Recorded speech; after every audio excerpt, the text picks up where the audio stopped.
Welcome to Sleepytime History. True stories from the pages of history for a full night's rest. If this is your first time listening, let us know where you're tuning in from, or make a request for a future episode.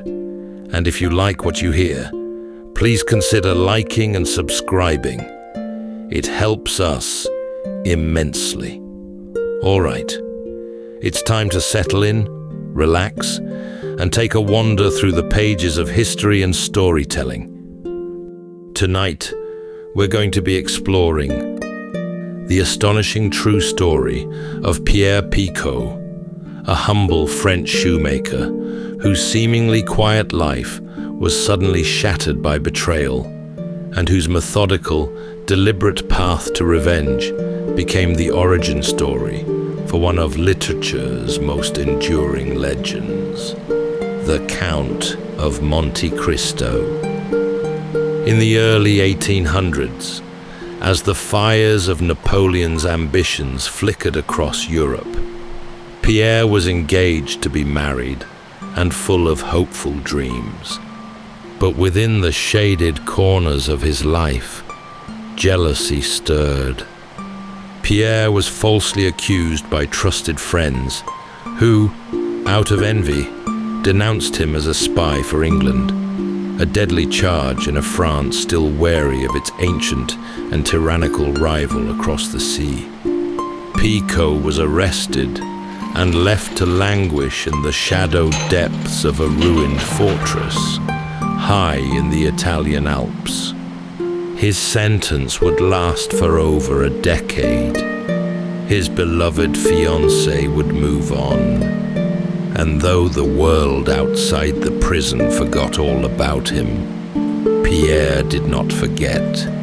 He remained waiting and vigilant. But inside that cold stone prison, a chance meeting with a fellow prisoner, an ailing old priest, changed everything. In hushed voices and over many years, the old man shared secrets of a hidden fortune and of a wider world beyond the cell.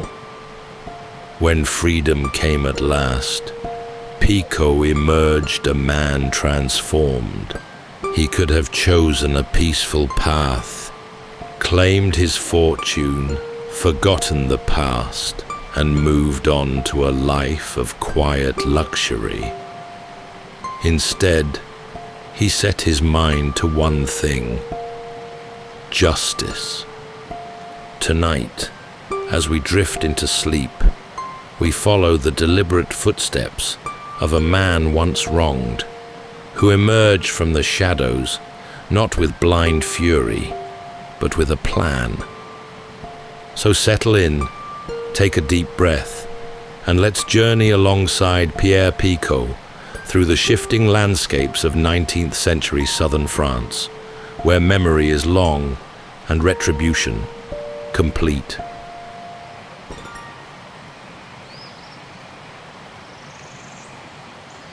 Pierre Picaud was born in the southern city of Nîmes, a place of Roman ruins and sun-washed stone, nestled between the towering mountains and the Mediterranean winds. He came from modest roots, neither rich nor desperate, the son of an honest tradesman, raised among the narrow lanes and limestone facades of a city that valued hard work, diligence, and strong hands. From an early age, Pierre followed in his father's path, learning the gentle craft of shoemaking. His work was careful, his manner steady, and he moved through life with the simple grace of a man at ease in his station. But fortune, it seemed, had chosen him for more than tools and leather. In his mid-20s, Pierre became engaged to marry a young woman of significant wealth and elegance. Marguerite Vigarou was spoken of in her day with admiration. Beautiful, poised, and from a family of far greater means than Pierre's own. And yet, she had chosen him, not for his coin, but for his kindness. The match surprised many, but it was genuine. Love, in its rarest form, had found them both. For a time, life bloomed. Picaud's days were filled with gentle routine, shaping fine shoes for Nimes' wealthier residents, tending to his modest home, and preparing for the life he would build with his beloved.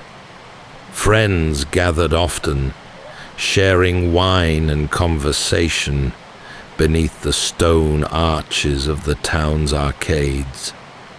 Pierre was well liked, trusted, admired, and considered fortunate by many.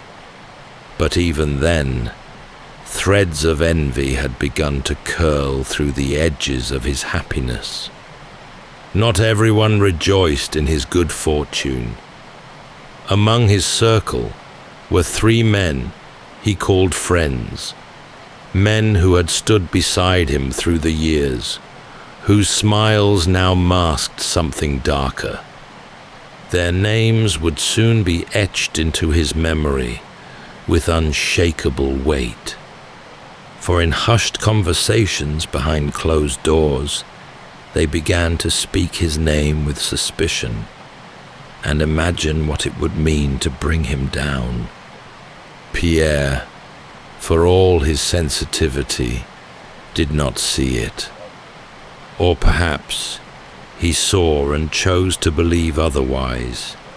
That friendship, once forged, could not so easily turn. He had not yet learned that betrayal often walks in familiar shoes. And so, as the sunlit days of Nimes carried him gently toward a future he could nearly touch, Picaud remained unaware that the world he'd built so carefully was already beginning to fracture. The men who would destroy Picaud's life had once shared his wine, his laughter, and his trust. There was Lupin, a fellow tradesman, bold, confident, and outwardly charming, yet restless in Pierre's shadow. Then Solari, the innkeeper's son, clever, but always watching from the edges, where envy brews without noise. And finally, Shobar, quieter than the rest, but no less moved by the slow, smouldering pull of resentment. All 3 had walked beside Pierre in easier times. They had dined at his table, toasted his engagement, and offered congratulations with smiles that were beginning to crack. To them, Pierre's engagement to a wealthy heiress felt like a leap too far, a challenge to the natural order. They did not see love or virtue in his success. They saw only what they believed had been stolen from them: wealth, honor, opportunity. And so it was that on an ordinary day, with no warning, their long-harbored jealousy gave way to action. They denounced Pierre to the authorities, accusing him of something deadly in the climate of Napoleonic France: espionage. They claimed that Pierre had been secretly working for England, passing information to France's ancient enemy across the Channel. It was a lie, of course, yet the times were dangerous, and the state was on edge. France, still gripped by war and suspicion, took such claims seriously. A whisper could become a chain. and so the wheels turned quickly. There was no trial, no chance to plead his case. One moment, Pierre was walking freely through the market streets of Nîmes. The next, he had vanished. The betrayal struck Pierre with a force no stranger's accusation could ever match. To be accused by strangers would have been one thing, but these were friends, men he had trusted with his time, his thoughts, his loyalty. The pain of it, perhaps, outweighed even the fear. In the days that followed, no word reached his fiancée. No explanation was given. Pierre was simply gone. Taken under armed escort, he was moved far from the warmth of southern France, toward the looming mountains that marked the Italian border. There, hidden in the remote heights of the Alps, stood the Fenestrelle fortress, cold, isolated, and vast. Pierre Picaud had stepped into the long silence of exile, left to carry not only the weight of false charges, but the even heavier burden of betrayal. And his life, once so full of promise, now narrowed to stone walls, iron doors, and the memory of 3 familiar faces. Fenestrelle Fortress rose like a jagged crown against the grey folds of the Italian Alps, vast, brooding, and utterly detached from the living world.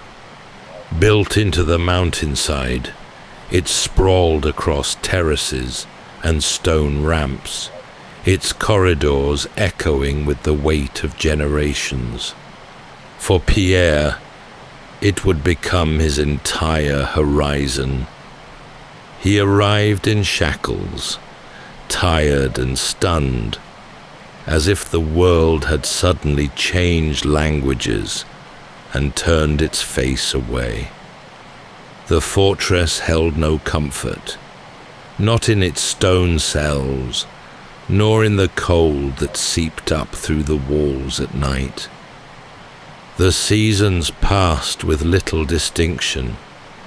Summer's warmth barely reached the mountain heights, and winter came early, biting at the fingers and lungs of those trapped within. His cell was small, more hole than room, with only a narrow slit for light and a straw mat that smelled of damp years. There were no visitors, no news from the outside world, no trial to hope for, just stone, iron, and the long, slow ache of being forgotten. The days stretched without form. At first, Pierre kept count, scratching notches into the wall, trying to hold on to some sense of time. But after the 100th day, or perhaps the 200th, the numbers lost their meaning. Time had bent. Each morning arrived like the one before. Each night, just a darker version of the day. There were others in the fortress, murmurs from down long hallways, shuffling feet, an occasional cough in the dark, but no one to speak to directly. Isolation wrapped around him like a second skin. He did not know if his fiancée had searched for him. He did not know if she still believed in him, or if she'd been told he was dead, or worse, guilty. And then there was the cold. Not simply the weather, but a kind of internal freezing, a stilling of purpose.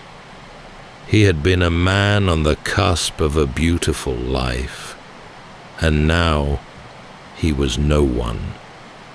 A name on no list, a ghost who hadn't died. But even in that grey silence, something held. Pierre did not unravel. He endured. He turned inward. Memory became both wound and anchor. He thought often of the faces of the men who had accused him. Their betrayal had shaped his new world. And while the fortress held his body, it had not taken everything. Not yet. And not forever. Years had passed. The stone walls had grown familiar now, though never welcome. Picaud had learned to live within them, to breathe with the rhythm of the fortress, and to carry his thoughts like embers, silently, but no less alive. And then, one day, without warning, a new prisoner was placed in the adjoining cell. He was older, this man, gaunt, with a trimmed white beard and eyes that burned with a curious light. His name was Father Torre, a priest once, before the state had turned its suspicions even on men of the cloth. The guards spoke of him with indifference, but Picaud sensed immediately that there was something unusual about the man.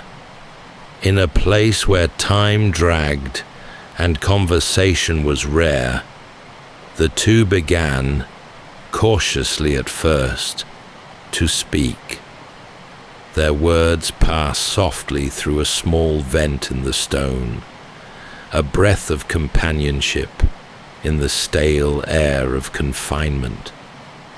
Father Torre spoke not only of scripture, but of politics, of cities Pierre had never seen, of ancient philosophers and old stories. He carried knowledge like a candle in the dark, and Pierre, long starved of conversation, leaned toward the warmth. As seasons shifted beyond the fortress walls, the priest began to trust Pierre with more than reflections. He shared a story, at first vague, then startlingly precise. Many years before his arrest, Father Torre had been entrusted with knowledge of a hidden fortune, a vast treasure concealed beneath a ruined house in Milan, left by a nobleman who died without heir or claim. The priest had never used this knowledge. His vows had bound him to secrecy, but in prison, with his health fading and death approaching, he felt that passing it on was the last thing left for him to do. At first, Pierre listened with measured disbelief. A fortune buried beneath a crumbling estate, spoken of by a dying man. It sounded like myth.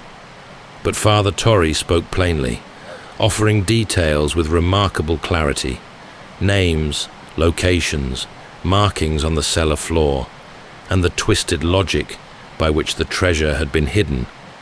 There was no boast in his voice, no feverish glow, just a slow, careful gift, given freely. And then, one night, not long after, Father Torre was gone. The guard said nothing, simply sealed the adjoining cell as though its occupant had never been. Pierre sat awake in the dark for many hours, repeating the priest's words over and over, fixing them in his mind like sacred scripture. It was then, perhaps, that the shape of a new life began to form, not as a plan, not yet, but as a seed. He had lost nearly everything, but now he held something more than memory. He held a secret. By the time the 10th year neared its close, Picaud was no longer the man who had once walked the warm streets of Nîmes, whistling as he stitched fine shoes, or smiled beneath the stone arches with his bride-to-be on his arm.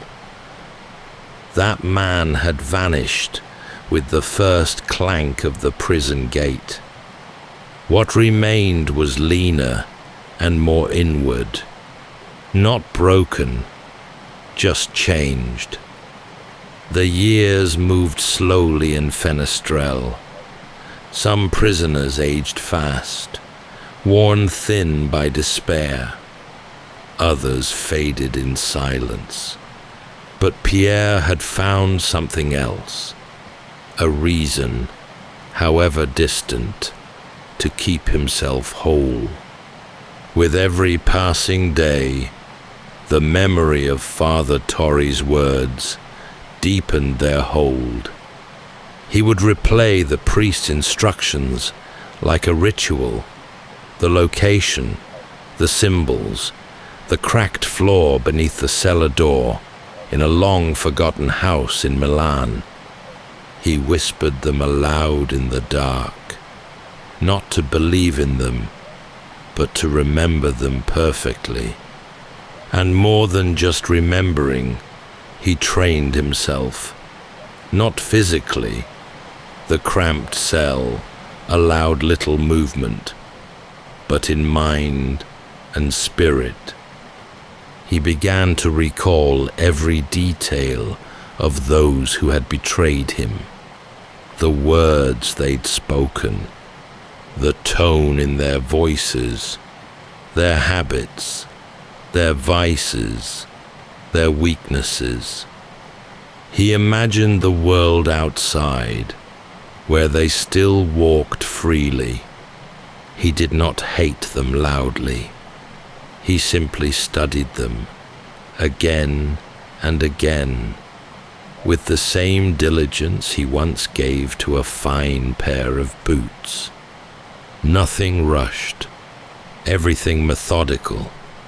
He also listened to guards, to snatches of conversation between cells, to footsteps and patterns and silences.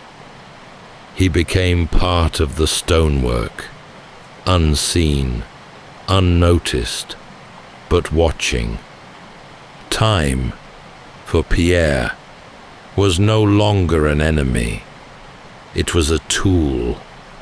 He had no calendar, no clock, but somewhere in the back of his mind, he kept count. A growing certainty told him that his release would come, perhaps by decree, perhaps by oversight, and when it did, he must be ready, not just to survive, but to become someone altogether new. Someone with a name no longer spoken in grief or pity, but in wonder, perhaps even fear. He began to plan, and while the guards believed he sat idle in his cell, wasting away in obscurity, Picaud was building something, quietly and in the dark, planning his every move. After more than a decade behind stone and iron, the world beyond Fenestrelle had become, to Pierre, half myth and half memory. But one cold morning, without ceremony or explanation, the gate clanged open, and he was told he was free. The guards offered no reason. Perhaps the charges had been suddenly dropped, or lost in the shuffle of changing administrations. Perhaps someone in Paris had finally questioned the length of his detention. But no apology came, no compensation, just release. He stepped beyond the fortress walls, with little more than the clothes he wore, and the weight of years behind his eyes.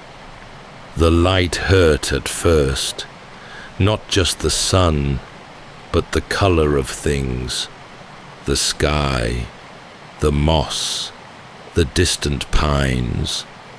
Everything looked unfamiliar, as though the world had kept moving without him, leaving him to catch up at his own pace. The journey southward was long and solitary. He traveled on foot at first, avoiding major roads, taking work where he could, laboring under false names, listening more than speaking. The priest's map, etched into his mind, remained unshaken. The memory of Milan pulled at him relentlessly. When he finally arrived in the city, it had changed. Buildings stood where fields once were. Faces had turned, but the streets still bent in the same crooked lines, and he found, eventually, the neighborhood the priest had described. At the edge of the city, shaded by tall trees and flanked by walls grown over with ivy, sat the old house, now abandoned, its shutters weather-beaten and crooked, its gate rusted nearly shut. Pierre waited until nightfall before slipping through. The house groaned with age. He moved slowly, not out of fear, but reverence. Every creak beneath his foot was part of the priest's story unfolding. He found the cellar door beneath a cracked stone in the kitchen floor. The hinges protested, but it opened. In the flickering light of a single candle, Pierre descended into the damp, earthen dark.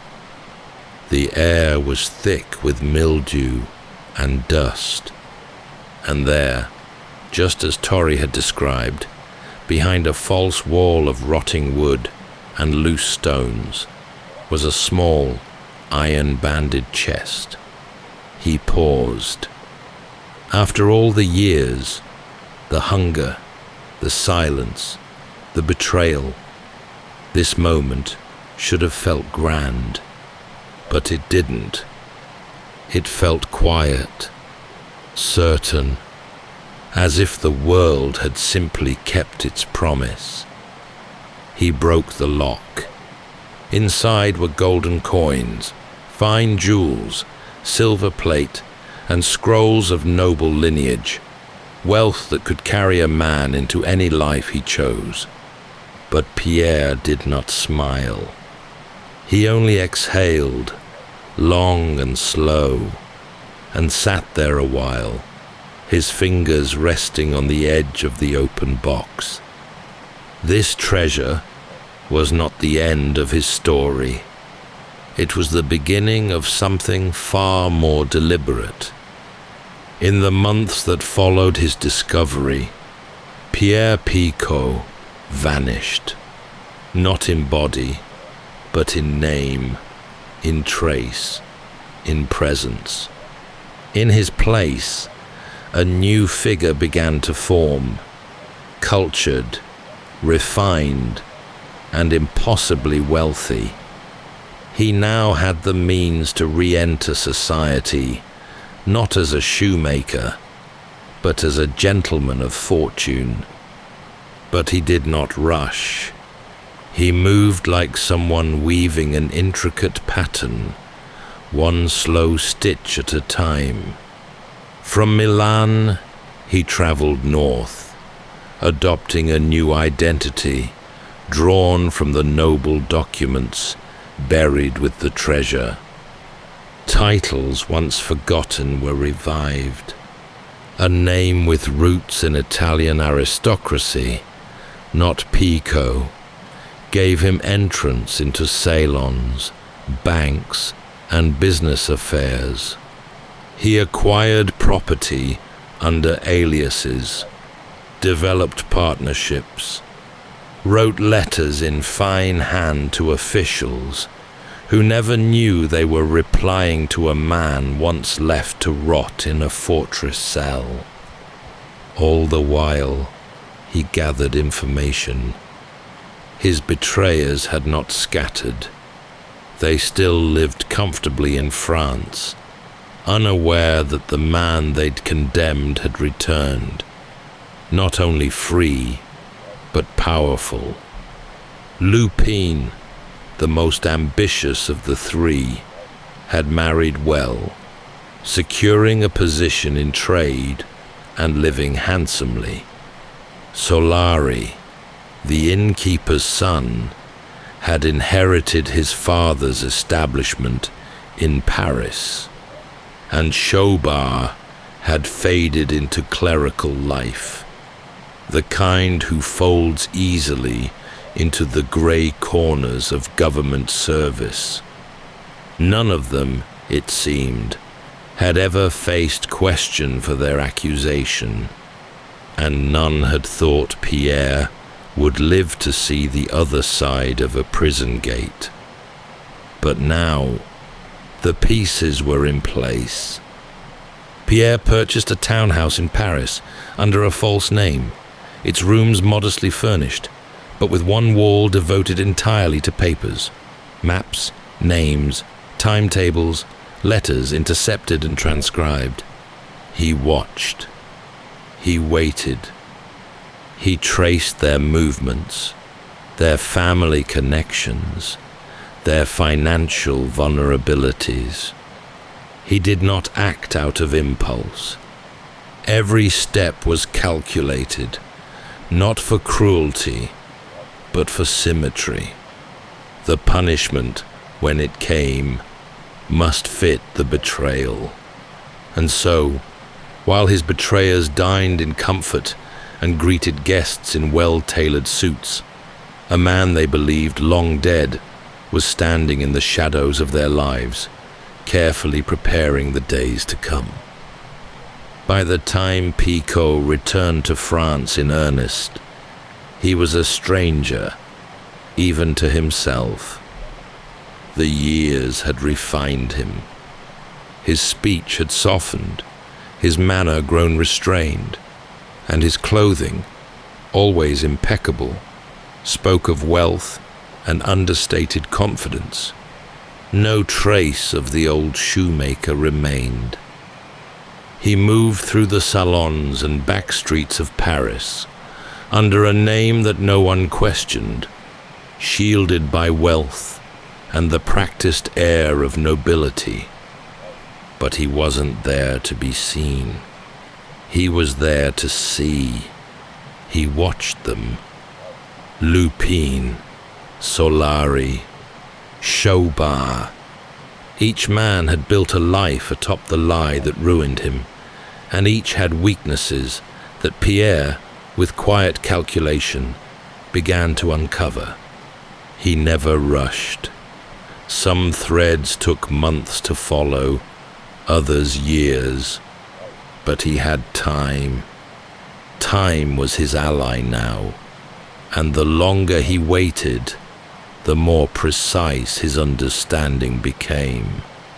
He befriended a merchant who handled Lupin's shipping contracts. He employed a servant whose sister worked in Solari's inn. He gained the trust of a clerk in Shobar's office, who grumbled too easily after wine. Each step drew him closer, not to confrontation, but to comprehension. He learned of Lupin's pride, his risk-laden ventures, and the debts he kept hidden from his wife. He noted Solari's taste for gambling and the carelessness it bred, and he uncovered Shobar's extensive corruption, the stolen money, the falsified records, the things he thought buried under bureaucracy. Pierre began to leave subtle marks. An anonymous letter slipped beneath a door. A whispered rumor passed to a banker. A single forged document, delivered at just the right time. Nothing to alarm, just enough to shift the balance. They began to feel it. Lupin grew anxious in meetings, his confidence fraying. Solari grew curt with guests, snapping at shadows. Shobar began to look over his shoulder, pausing before he signed anything at all. And yet none of them suspected the true source. To them, it was simply misfortune, coincidence, bad luck, perhaps a rival. Pierre watched as unease bloomed in their lives like a slow illness. He never appeared before them, never spoke their names aloud, but he was always there, in the letter that arrived without a sender, in the business deal that fell apart at the last moment, in the mirror that caught a flicker of movement, just a heartbeat too late. This was not vengeance delivered in fury. It was justice, orchestrated with care, the kind that arrives so slowly, one doesn't realize it's begun until it's already far too late. Picaud had spent the better part of 15 years preparing for this. His revenge was not forged in anger. It had cooled into something colder, more exacting. And now it began. Lupin, once the most outwardly successful of the three, was the first to feel the cracks deepen. Pierre uncovered details of a risky business merger, one delicately balanced on unspoken debts and fragile trust. With a single forged note, traced to a banker's assistant Pierre had bribed, Lupin's reputation was called into question. The deal collapsed. Creditors, long patient, came knocking. His assets dwindled. His wife, learning of the financial ruin he'd concealed, left with their children. By year's end, Lupin, once a man of status, was selling off furniture to settle lawsuits he barely understood. His downfall came not in fire, but in dust. Solari, the innkeeper's son, had lived for pleasure, gambling, women, and a daily rhythm of excess. Picaud allowed that indulgence to bloom unchecked, feeding it gently from a distance. A tip passed to a crooked card dealer. A whisper dropped at the ears of Solari's lender. Pierre ensured that Solari's debts deepened faster than he could drink them away. One day, the inn changed hands, sold without Solari's knowledge, the paperwork long since transferred behind closed doors. He woke to find himself a tenant in his own home, with no money and no friends left to turn to. There was no confrontation, only a letter, unsigned, folded beneath the inn's new door, that read, "This is the price of a lie." Shobar was the most cautious, the most dull, and yet the most corrupt of the three. Pierre had the hardest time reaching him. But corruption leaves a trail, and Picaud, ever patient, followed it. Over months, he gathered receipts, coded ledgers, falsified entries, small transgressions that, when collected, painted a far larger crime. With the help of an anonymous tip, Shobar was summoned before a judicial inquiry. He denied everything, but the evidence was there, and it was undeniable. He was dismissed, fined, and disgraced. Not imprisoned, but publicly ruined. A man once hidden in paper, now buried beneath it.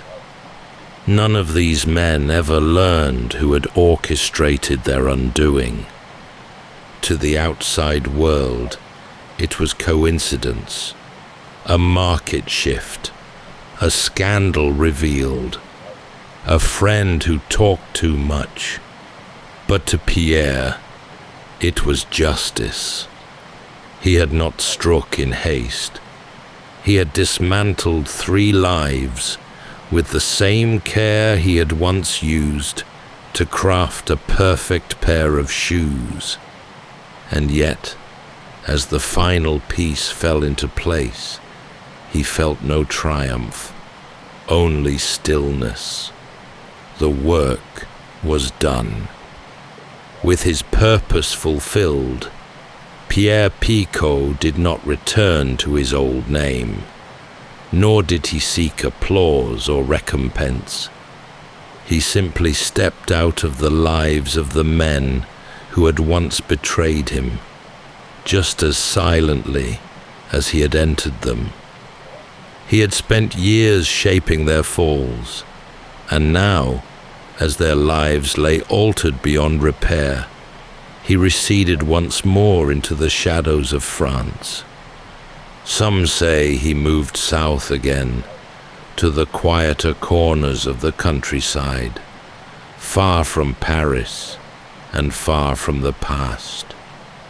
Others whispered of a final disguise, a nobleman who rarely spoke, who lived modestly in a small villa with more books than guests, and who watched the world with a kind of detached serenity, as if his greatest work had already been completed. What became of him precisely is lost to time, but his story was not. In 1839, nearly 2 decades after Pierre's final act of justice, a Parisian police archivist compiled a report titled Memoir on the Revenge of a Betrayed Man. In its pages was the detailed account of a man imprisoned without trial, betrayed by those closest to him, and transformed by time, cunning, and an unlikely treasure into a figure of retribution. The story, striking in its twists and haunting in its tone, made its way into the hands of a young writer named Alexandre Dumas. Dumas, known for his appetite for adventure and deep curiosity for stories of transformation, was immediately taken by the tale. He saw in Pierre's life a structure far greater than mere biography. He saw poetry, he saw myth, and with the liberties of fiction, he would expand upon it, building castles, duels, escape tunnels, and shipwrecks, but always keeping the soul of the man intact. In 1844, The Count of Monte Cristo was published, the story of Edmond Dantes, falsely imprisoned, mysteriously enriched, and determined to right the scales of fate. Readers, were spellbound. And though most never knew of Pierre Picaud by name, they came to know his journey. In time, Pierre's life faded into legend, his memory preserved not in records or grave markers, but in the pages of one of the world's most enduring novels. A man who never sought fame, whose vengeance was silent and precise, would be remembered forever, not as a shoemaker from Nîmes, but as the shadow behind a literary giant. That's all for tonight's journey through history. Whether you're fast asleep or still drifting there, thank you for listening. And until next time, rest well.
Welcome to Sleepytime History.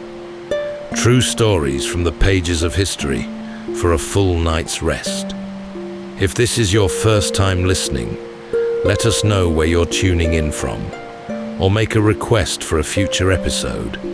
And if you like what you hear, please consider liking and subscribing.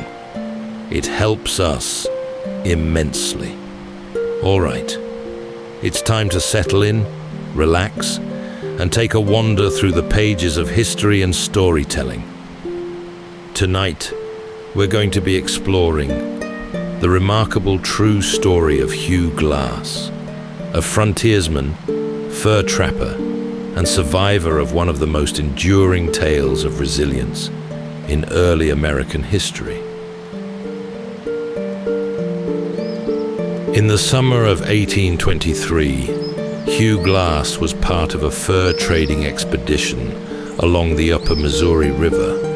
These were the early days of westward exploration, when the boundaries of what was known remained vast and largely uncharted to European Americans. Glass was working with the Rocky Mountain Fur Company, deep in what is now the Dakota wilderness, a land of slow rivers, dense woods, and quiet, swaying grass. While scouting ahead near the Grand River, Glass was attacked by a grizzly bear. Though he managed to kill the animal with the help of his companions, he was left severely wounded, his body torn, bones broken, and survival uncertain. Believing he would not live long, the expedition's leader assigned 2 men to stay behind with him until he passed, then bury his body. But the men, one of them, a young Jim Bridger, later famous in his own right, soon abandoned him. They took his rifle, his knife, and what little gear he had left. They told the others he had died and moved on. Glass, however, did not die. Alone, unarmed, and badly injured, he began to crawl. Slowly and silently, he made his way through over 200 miles of wilderness. He encountered no rescue, no comfort, just the rhythm of the land and the quiet, patient strength it took to endure. Tonight, as we drift into sleep, we reflect not on the violence of that moment, but on the silence that followed it, on a man alone with his thoughts, inching his way across the plains with little more than his will to survive. So settle in, take a deep breath, and let's walk slowly through the great quiet wilderness of early America.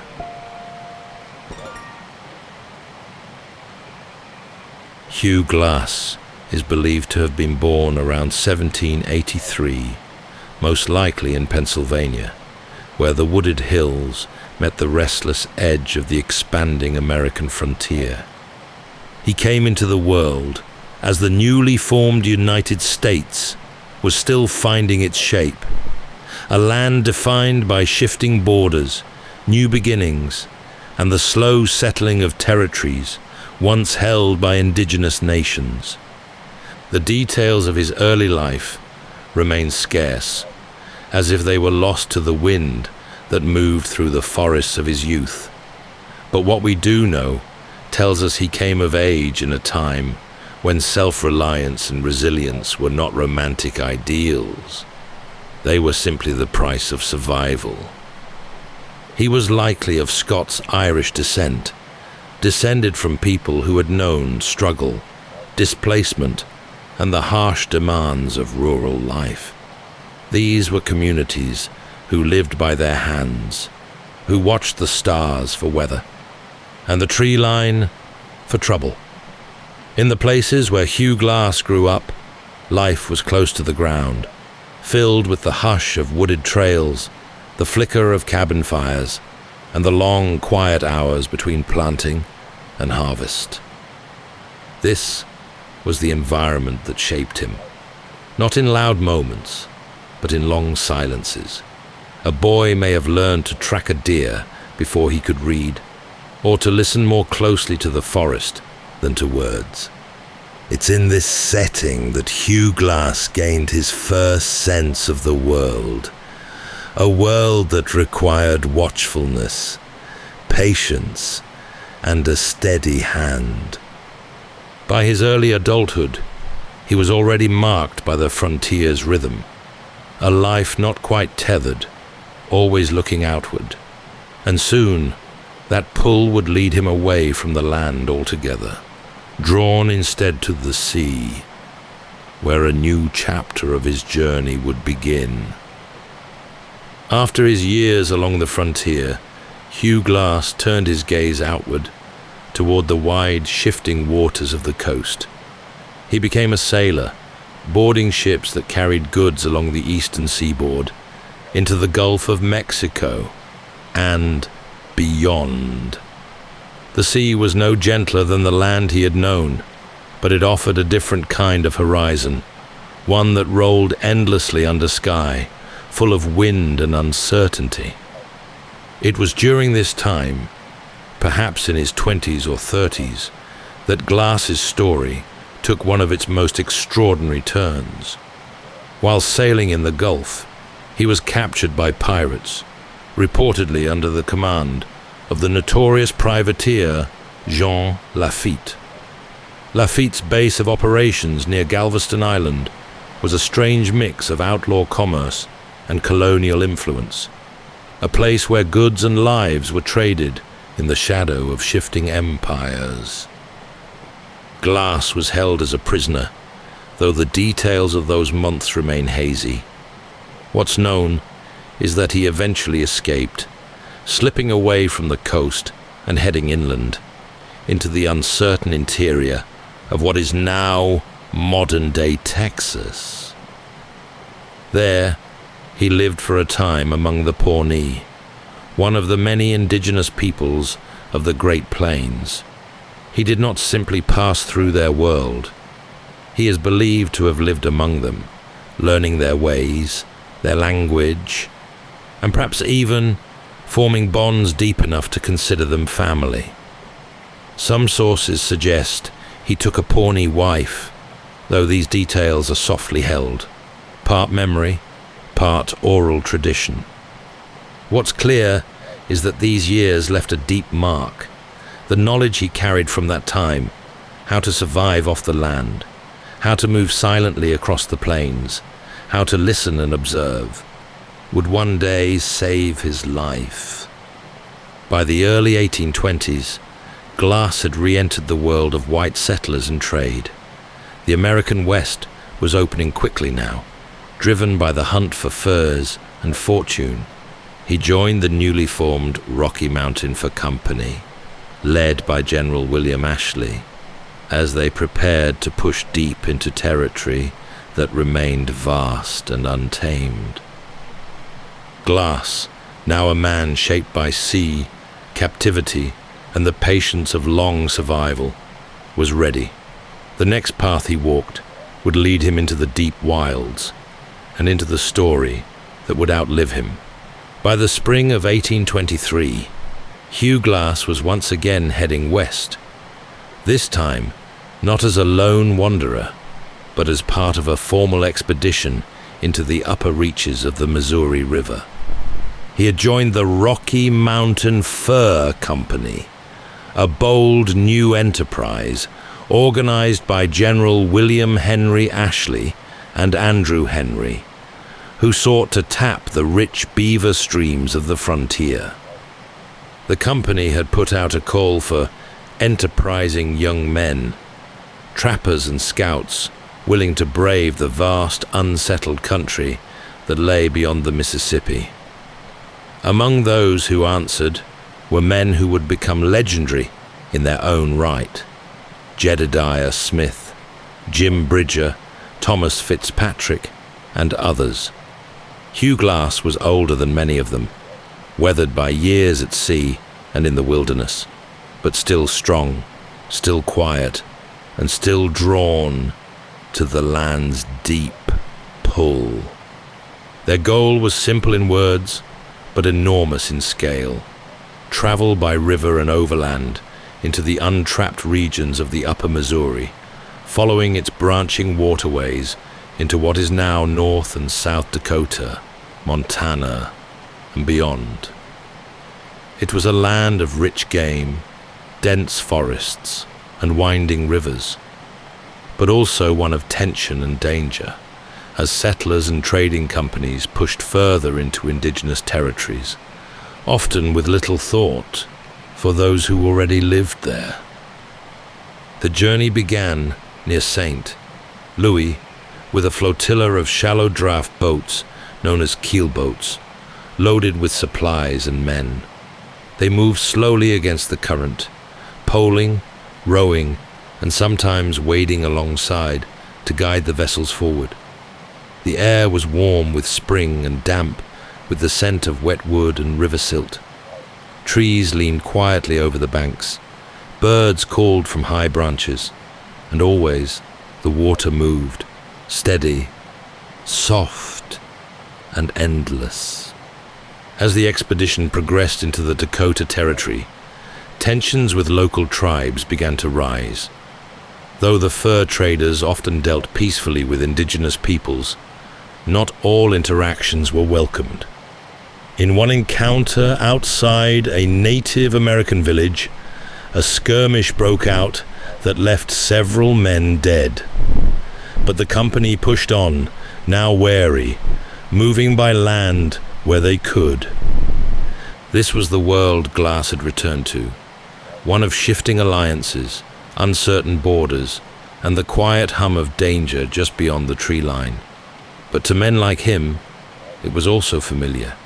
The open spaces, the hush of pine groves at dusk, the crunch of dried leaves underfoot. All of it spoke of a life he understood. Not civilized, perhaps, but clear in its demands. The wilderness did not lie. It asked only for patience, awareness, and the will to keep moving. Glass served as a scout, often traveling ahead of the main group to read the land and watch for signs of game or threat.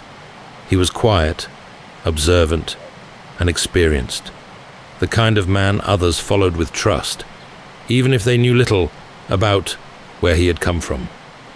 His past was his own. What mattered now was his place in the present, a man of the trail, moving through silence and shadow with the ease of long memory.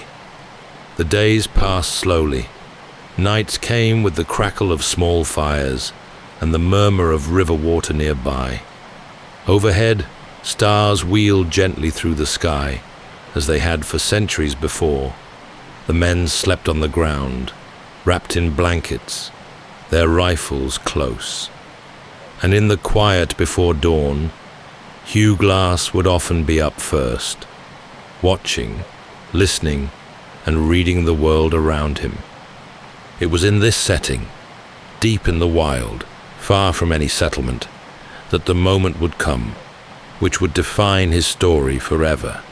But for now, the land remained patient, and the river kept flowing. The summer of 1823 found the Rocky Mountain Fur Company deep in the Grand River Valley, in what is now South Dakota, The land was wild and open, a place of tall grass, scattered timber, and soft hills that rolled like waves beneath the sky. Wildlife was plentiful, but so were risks, not just from the terrain or weather, but from the sheer remoteness of it all. Hugh Glass had taken on the role of scout for the expedition. It was his task to move ahead of the main party, sometimes miles ahead, to watch for danger and track game. He knew how to read broken branches, quiet prints in the mud, the subtle hush of birds changing flight. His years among the Pawnee and his time in the wilderness had made him an expert in the kind of awareness that kept a man alive. On a quiet afternoon, the exact day lost to time, Glass was alone, scouting ahead in the woods near the fork of a small creek. The air was still, the sun filtered gently through the trees, and somewhere in the underbrush, a grizzly bear stirred. She was not hunting. She was guarding, her cubs nearby, likely startled by Glass's presence. What happened next came swiftly. Grizzlies do not often give warning, and they do not hesitate when they believe their young are threatened. Glass was attacked with overwhelming force. The bear's strength was immense, her claws tearing, her weight crushing. But Glass fought back. He carried a flintlock rifle and a knife, and though he was gravely injured, he managed to wound the bear. His cries brought fellow trappers running, and together they finished the animal off. But by the time the danger had passed, Glass lay unmoving, his body broken and torn. He was still breathing, barely. His leg was shattered, his back deeply lacerated, and his throat and face torn to the point where speaking was difficult. The men gathered around him believed his death was a matter of hours, perhaps days. He was too injured to carry, and the expedition, already low on supplies, could not afford to stay in place for long. The company's leaders faced a hard decision. They resolved to leave 2 men behind, one older and experienced, John Fitzgerald, and one younger, barely into manhood, Jim Bridger, who would later become a legend in his own right. Their task was to remain with Glass until he passed, bury him with dignity, and then catch up with the rest. The rest of the party moved on. Fitzgerald and Bridger stayed, watching over a man who no longer spoke and barely moved. Days passed. Perhaps the nights were quiet, the air still. Perhaps they listened to Glass breathe, slow and shallow, wondering how long he would last. But soon, whether out of fear, impatience, or self-preservation, they made their choice. They took his rifle, his knife, and his supplies. They dug a shallow grave and left him for dead. Not out of cruelty, perhaps, but out of certainty. A man in that state, alone in that place, could not survive.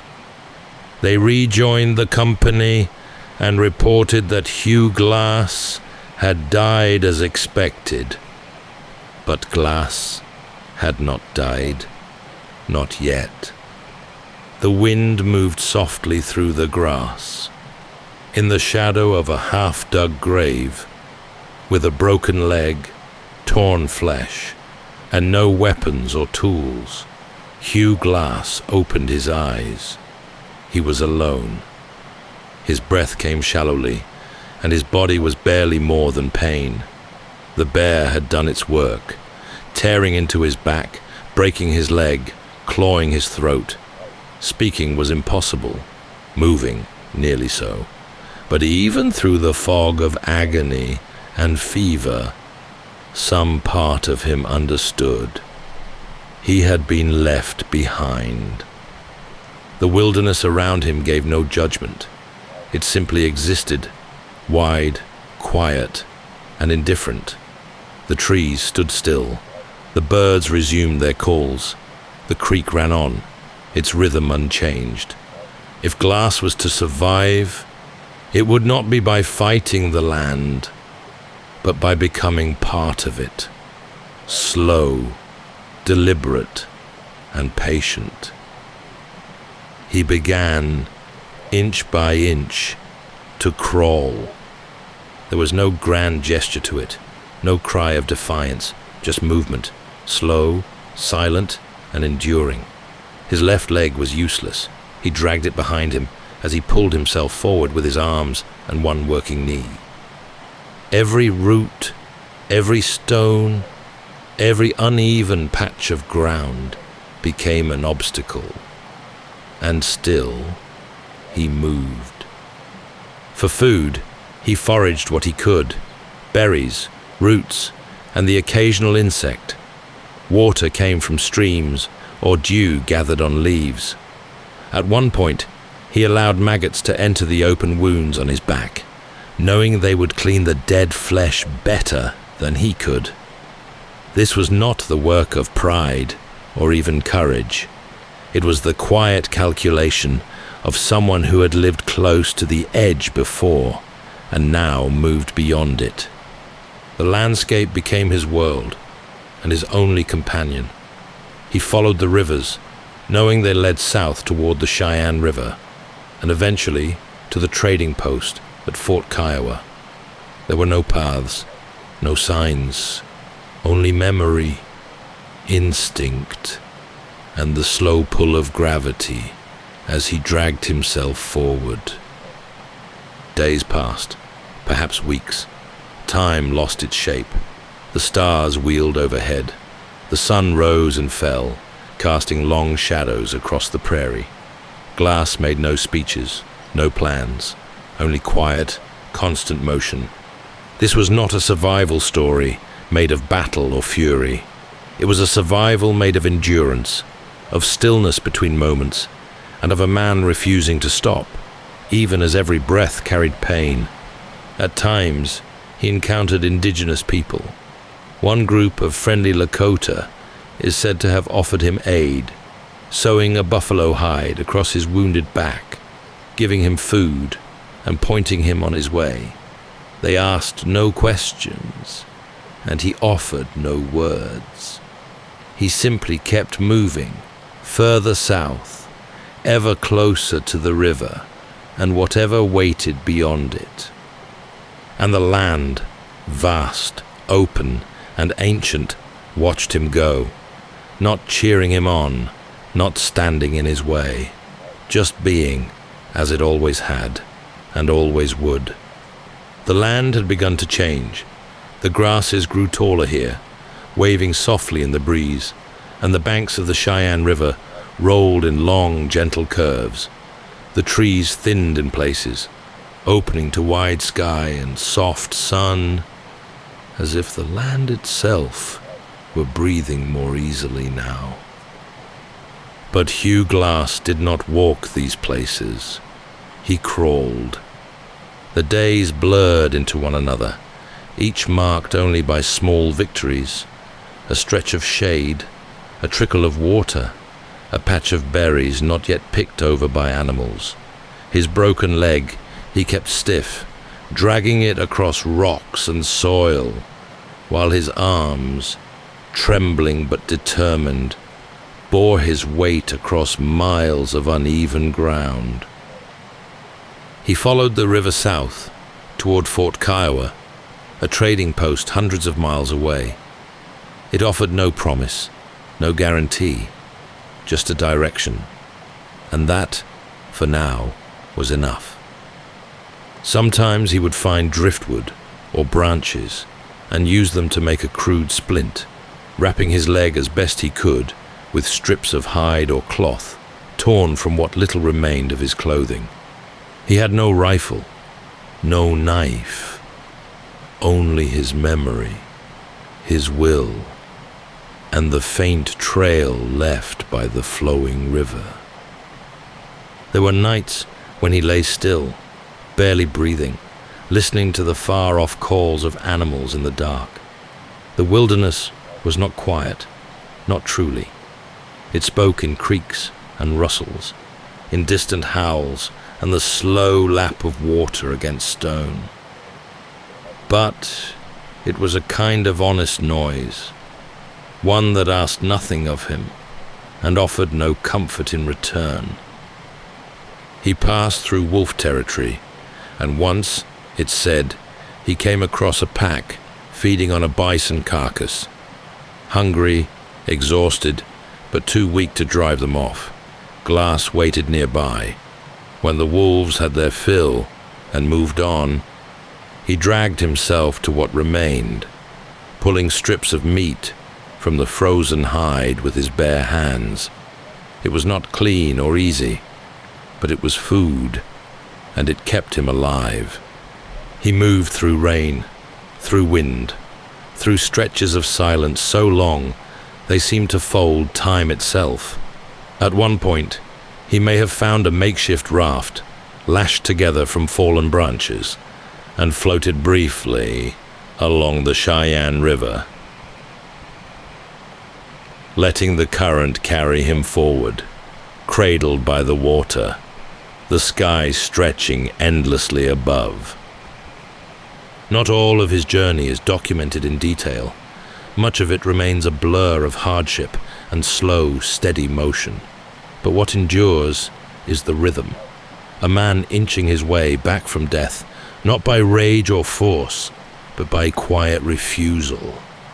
Refusal to stop, refusal to surrender, refusal to let the land forget him entirely. After nearly 6 weeks, he reached the edges of Fort Kiowa, thin, ragged, and skeletal, but alive. The men who saw him arrive may have stared in disbelief. Few could have imagined his survival. Fewer still could understand what it had taken to get there. But Hugh Glass didn't need them to understand. He had made it. And now, slowly, the world would return. When Hugh Glass arrived at Fort Kiowa, his body bore the marks of a journey most could scarcely imagine. The wounds across his back had begun to scar in thick ridges. His leg, still swollen and poorly mended, dragged behind him with each unsteady step. His face, torn and unshaven, carried the exhaustion of weeks spent between pain and resolve. But he was alive. Fort Kiowa sat on the banks of the Missouri River, a wooden outpost built for trade, stocked with goods, rifles, food, and the low hum of frontier life. For Glass, it must have seemed almost surreal, after so many days spent alone in the elements.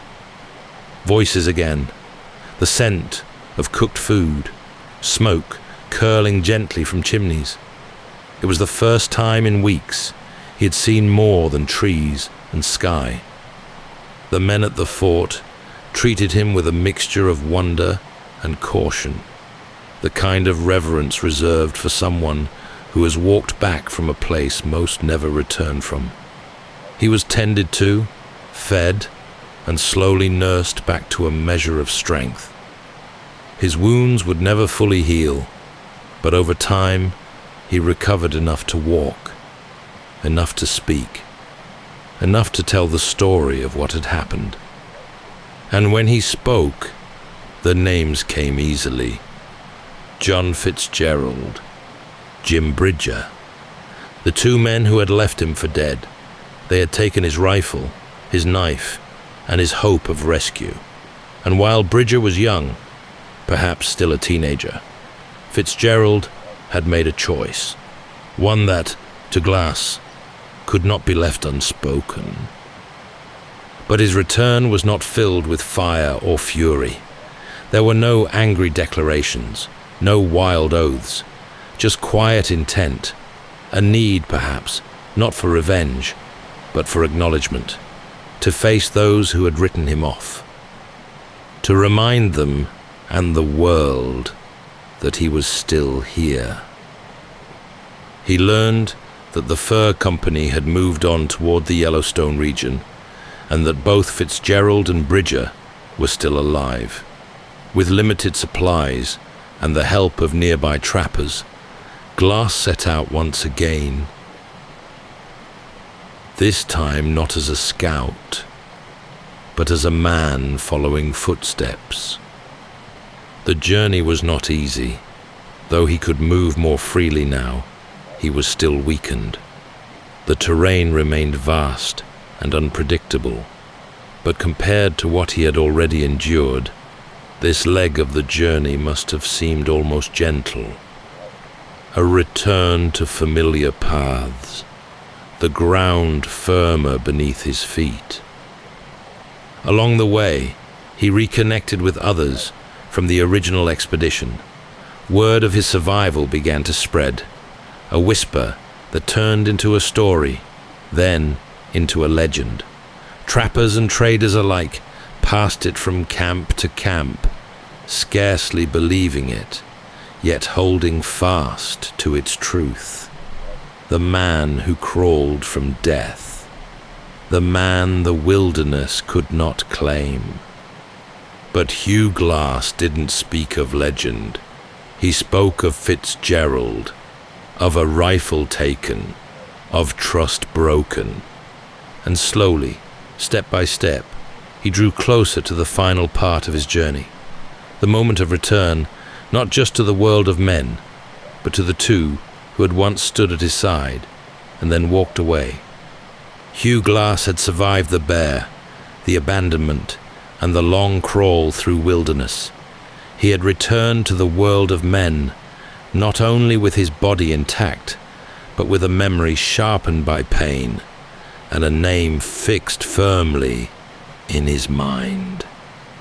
John Fitzgerald. But before he found Fitzgerald, there was someone else, Jim Bridger, the younger of the two who had left him behind. When Glass caught up with Bridger, he found not a hardened enemy, but a boy barely grown, quiet and guilt-ridden. Bridger had been about 19 years old at the time of the attack. Many sources suggest he had acted under Fitzgerald's influence, fearful and uncertain, and not yet shaped by the strength of his own judgment.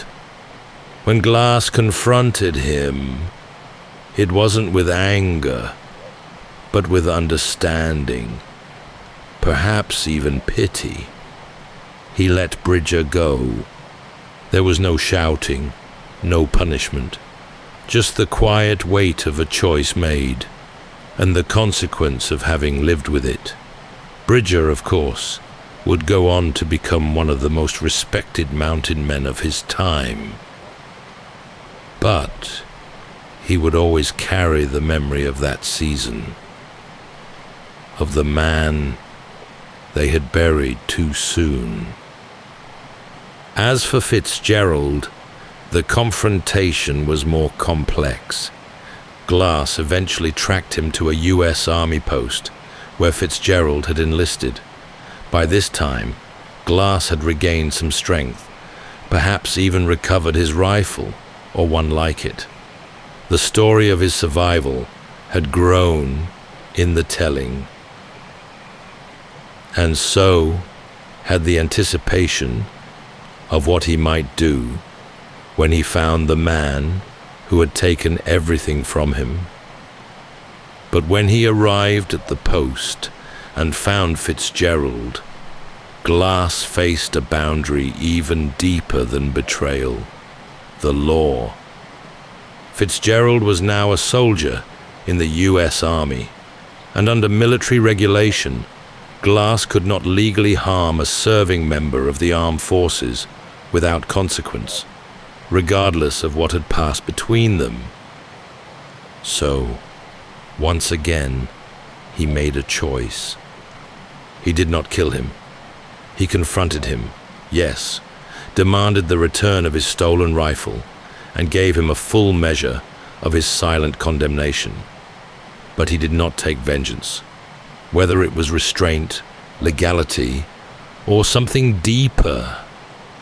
The man who had crawled hundreds of miles to survive walked away. In the world of frontier legend, this moment often becomes blurred. Some retellings add anger and threats, or claim the confrontation ended differently. But the clearest records we have say this: Hugh Glass did not seek revenge. He sought resolution. And when the moment came, he did not raise his hand. He simply looked, spoke, and turned back to the trail. It was perhaps the most powerful decision he made. A man who had every reason to lash out chose instead to keep moving forward. Not because he had to, but because he had already endured more than any man should. And in that choice, Glass became something more than a survivor.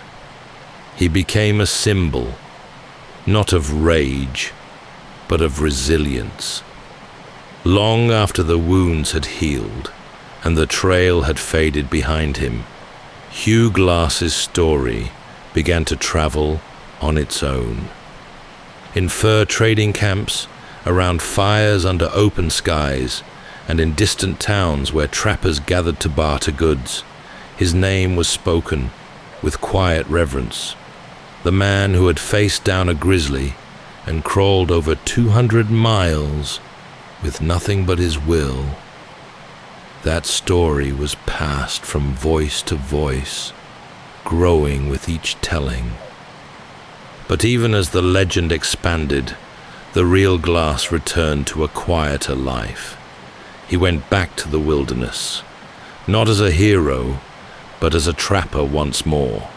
He joined further expeditions, traveled with companies that knew the sharp edge of the frontier, and continued to live by the skills that had kept him alive before the bear and after.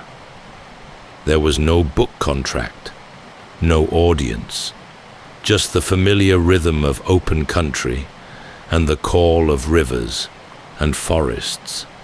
Still, the story could not be contained. In 1825, just 2 years after his crawl to Fort Kiowa, a version of Glass's ordeal appeared in print, a stylized account written by James Hall, published in a popular frontier magazine. From there, the tale took on a life of its own. Details were sharpened or softened. Some versions told of revenge carried out. Others added drama, dialogue, or danger not found in the original accounts. Glass became a symbol of rugged American perseverance, a man whose body had been broken, but whose spirit refused to yield. Over the decades, as the frontier myth grew, his name appeared in ballads, novels, and campfire tales. Each retelling polished the story like a stone in a river, smoothing some edges, exaggerating others, and slowly turning man into myth. He wasn't famous in his lifetime, not in the way modern fame understands it, but among those who knew the wild, the fur trappers, the scouts, the early explorers, his name lingered. And even now, nearly 2 centuries later, the story of Hugh Glass still finds its way into the quiet corners of our memory, not as a tale of revenge or conquest, but as a soft, steady reminder of what a human being can survive when all that remains is the will to take the next breath, and then the next. Glass did not vanish after his famous crawl. He did not retire into comfort or step into the pages of history as a man finished with hardship. Instead, he returned to what he had always known, the wilderness, the rivers, the open country that shaped him. For the rest of his life, he continued to trap and trade along the frontier. He roamed through what are now the Dakotas, Montana, and Wyoming, walking familiar trails and forging new ones, his name quietly respected by those who shared that rough and changing world. He was not a man drawn to cities or to talk of what he had done. There is no record of him seeking fame or telling his story for applause. He seemed content to remain as he had been, watchful, quiet, and deeply connected to the land beneath his feet. In the year 1833, roughly a decade after the grisly attack, Hugh Glass met his end, not in solitude, but in an ambush. He was traveling near the Yellowstone River, likely with a small party of trappers, when he was killed in a confrontation with Arikara warriors, a group with whom tensions had remained high since earlier expeditions. He was around 50 years old. His body, as far as we know, was not recovered. His grave, if one was ever made, lies somewhere unknown, perhaps by a riverbank, or beneath a canopy of cottonwood trees, or perhaps, as the legends sometimes suggest, the wilderness simply took him back. But the story he left behind remained. Not just the crawl, not just the bear, but something deeper, the idea that a man, broken and alone, could rise again, not with fury, but with quiet, unshakable purpose. Hugh Glass became a part of the landscape he had traveled, spoken of in the hush of campfire tales, remembered by scouts and storytellers alike. And over the generations, his name moved outward, beyond the frontier, into books, into song, into the corners of history that still echo with footsteps through tall grass and quiet woods.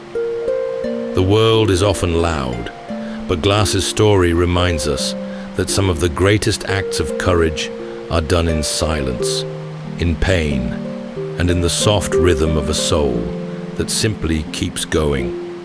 And so, as we close our eyes tonight, we remember Hugh Glass, not for what he conquered, but for what he endured, and for how deeply he reminds us of what it means to survive. That's all for tonight's journey through history. Whether you're fast asleep or still drifting there, thank you for listening. Until next time, rest well.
Welcome to Sleepytime History. True stories from the pages of history for a full night's rest. If this is your first time listening, let us know where you're tuning in from, or make a request for a future episode. And if you like what you hear, please consider liking and subscribing. It helps us immensely. All right, it's time to settle in, relax, and take a wander through the pages of history and storytelling. Tonight, we're going to be exploring the remarkable true story of Alexander Selkirk, a Scottish sailor and privateer who found himself marooned alone on a deserted island for over 4 years. His extraordinary tale of survival is widely believed to have inspired Robinson Crusoe, the iconic Castaway in Daniel Defoe's classic novel. Selkirk was not born for quiet shores. In the late 1600s, as the world of maritime exploration, trade, and privateering surged across the Atlantic and into the Pacific, young men with restless blood and a hunger for something beyond the familiar took to the sea. Selkirk was one of them. Headstrong, impulsive, and drawn toward danger like a moth to flame. In 1703, he signed aboard the Cinque Ports, a privateering vessel bound for South America, part of a rickety flotilla skirting the edge of legality as it preyed on Spanish treasure ships. But tensions flared, and when the ship dropped anchor near a lonely island off the coast of what is now Chile, Selkirk made a fateful decision. He demanded to be left behind, believing the ship too unsound to sail. Whether it was stubborn pride or sound judgment, his shipmates granted his wish and sailed away. Tonight, as we drift into sleep, we reflect not on the isolation of that experience, but on the way Selkirk came to know himself within it, how the stillness of a faraway island revealed an unshakable resilience, and how that long silence continues to echo in stories of adventure and survival to this day. So settle in, take a deep breath, and let's journey softly now, step by step, through the quiet island days of Alexander Selkirk, a castaway not lost, but found in the heart of solitude.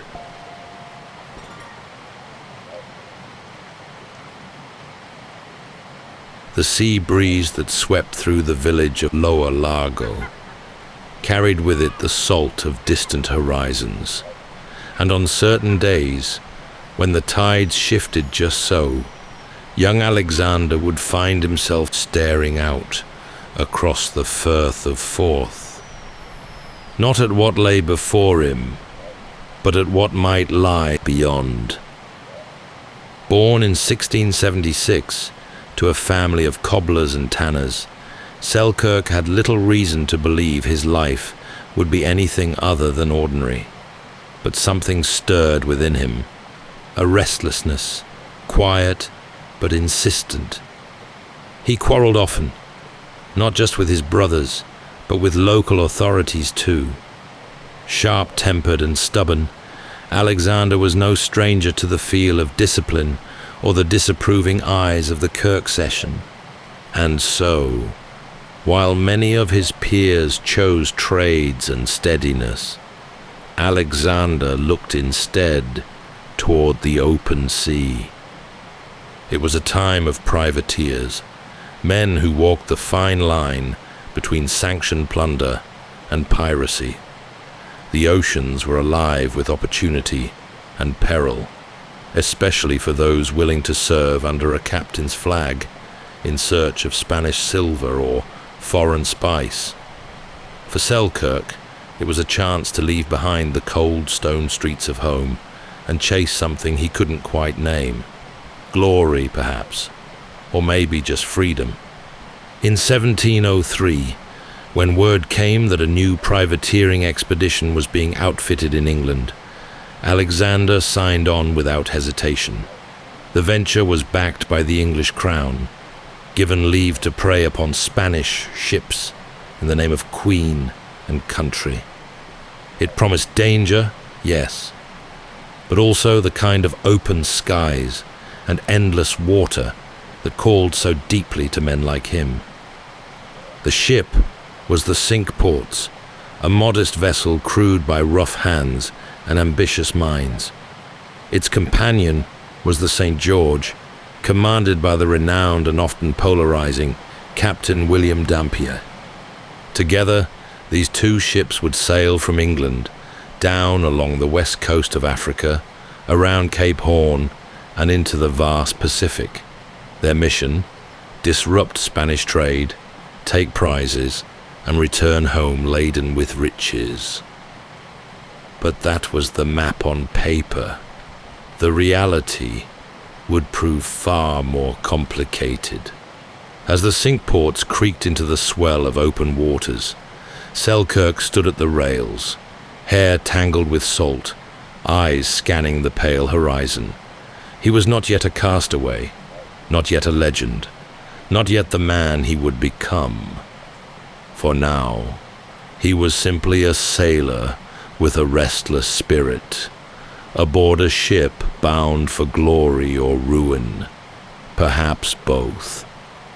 The journey had begun, and with it, a quiet unraveling, one that would lead, step by patient step, to the solitude of an island, and a place in the quieter corners of history. The sails of the Cinque Ports unfurled like pale wings against the morning sky, catching the wind with a low, contented sigh. Beneath them, the ship groaned softly, her timbers old, her hull weathered, yet eager to move forward. It was late in 1703, and the voyage had begun in earnest. Selkirk, now a sailing master aboard the vessel, kept his thoughts guarded and his eyes open. He wasn't new to the ways of the sea, but this voyage felt different. The mood was taut, held between ambition and unease. Aboard the St. George, Dampier's reputation loomed large. A brilliant navigator, yes, but erratic, and given to grim moods. The Cinque Ports sailed under the command of Thomas Stradling, a young captain eager to prove himself, though still green in experience. The two men did not see eye to eye, and their crews soon mirrored that friction. The journey southward was long, hugging the African coast before making the treacherous run around Cape Horn. There, in the southernmost latitudes, the two ships were battered by cruel winds and towering waves. The ocean grew iron-grey and merciless, masts strained, rations spoiled. Men clung to ropes with numb fingers, praying through clenched teeth.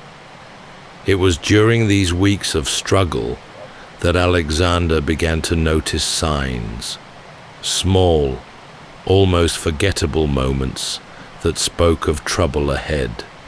The Cinque Ports was taking on water more often than it should. Her seams leaked, her hull moaned. Repairs were constant, patching up the wounded vessel with tar and prayer. And yet the voyage pressed on. Once around the Horn, the Pacific opened up like a vast sigh. Warmer winds, calmer seas, and yet no less dangerous. Spanish settlements dotted the South American coast, and privateering now began in earnest. The crews captured a few ships, though not nearly the prizes they'd hoped for. There were quarrels over shares, whispered complaints about the fairness of command, and frequent illnesses that spread through the hammocks like fog through the rigging. Alexander, for his part, remained diligent. He took no joy in the politics of the expedition, but watched it all carefully, quietly. Stradling grew more irritable, Dampier grew more distant, and all the while, the ship beneath them creaked. By the time they reached the Juan Fernandez Islands, a lonely cluster of volcanic peaks off the coast of Chile, the Cinque Ports was in a poor state. Her provisions were low. Her hull had been weakened further. Men grumbled in the shade of canvas sails, exhausted and thin.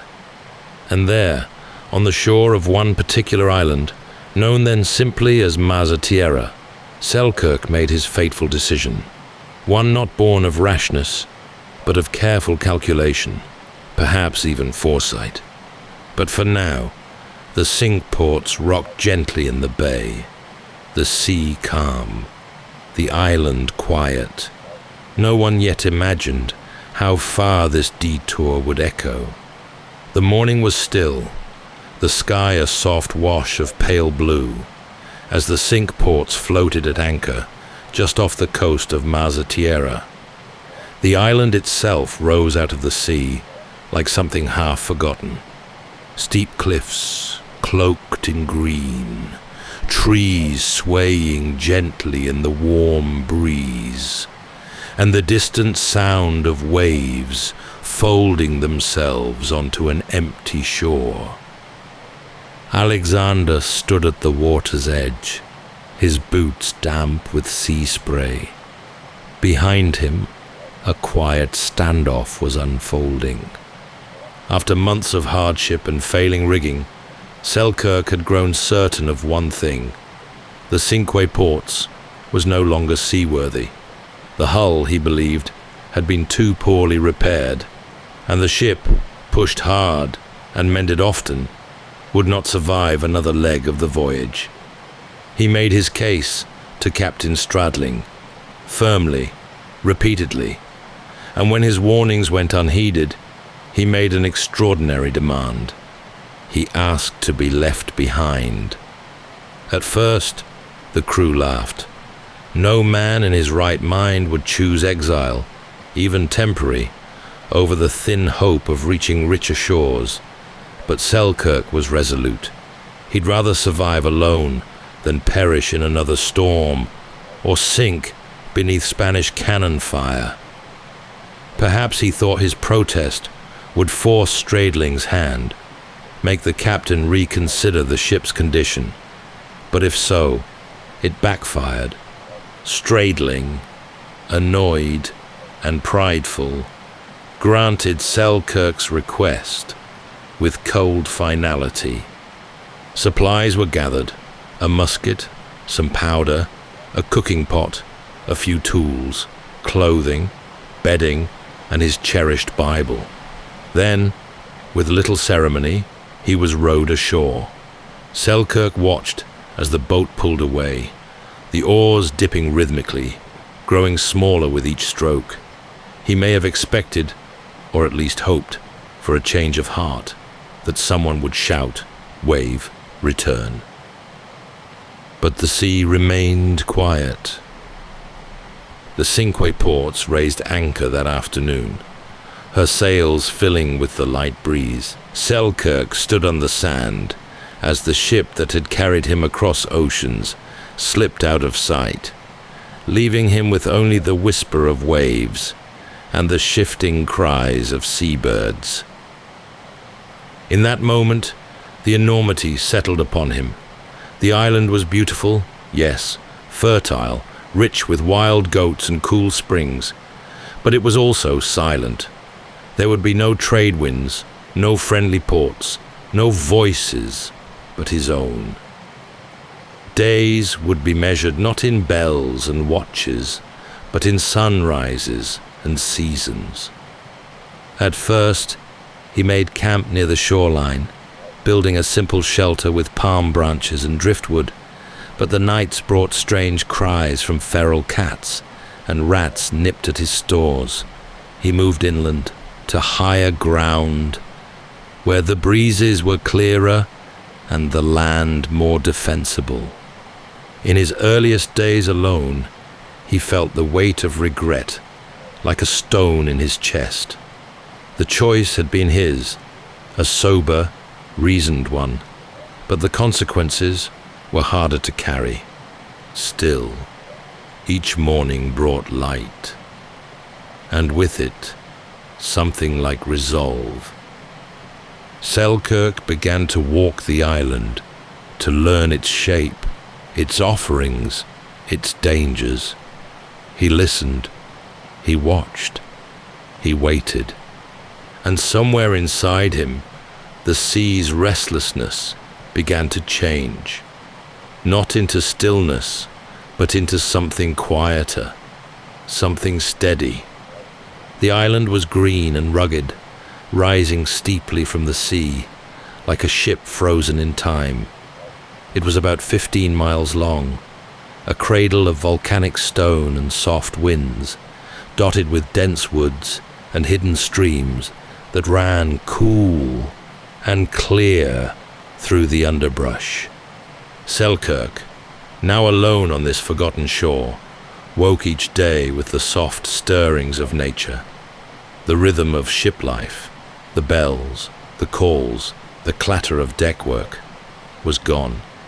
In its place, there was only the hush of trees swaying gently, the chatter of birds unseen, and the slow, steady lap of waves against rock.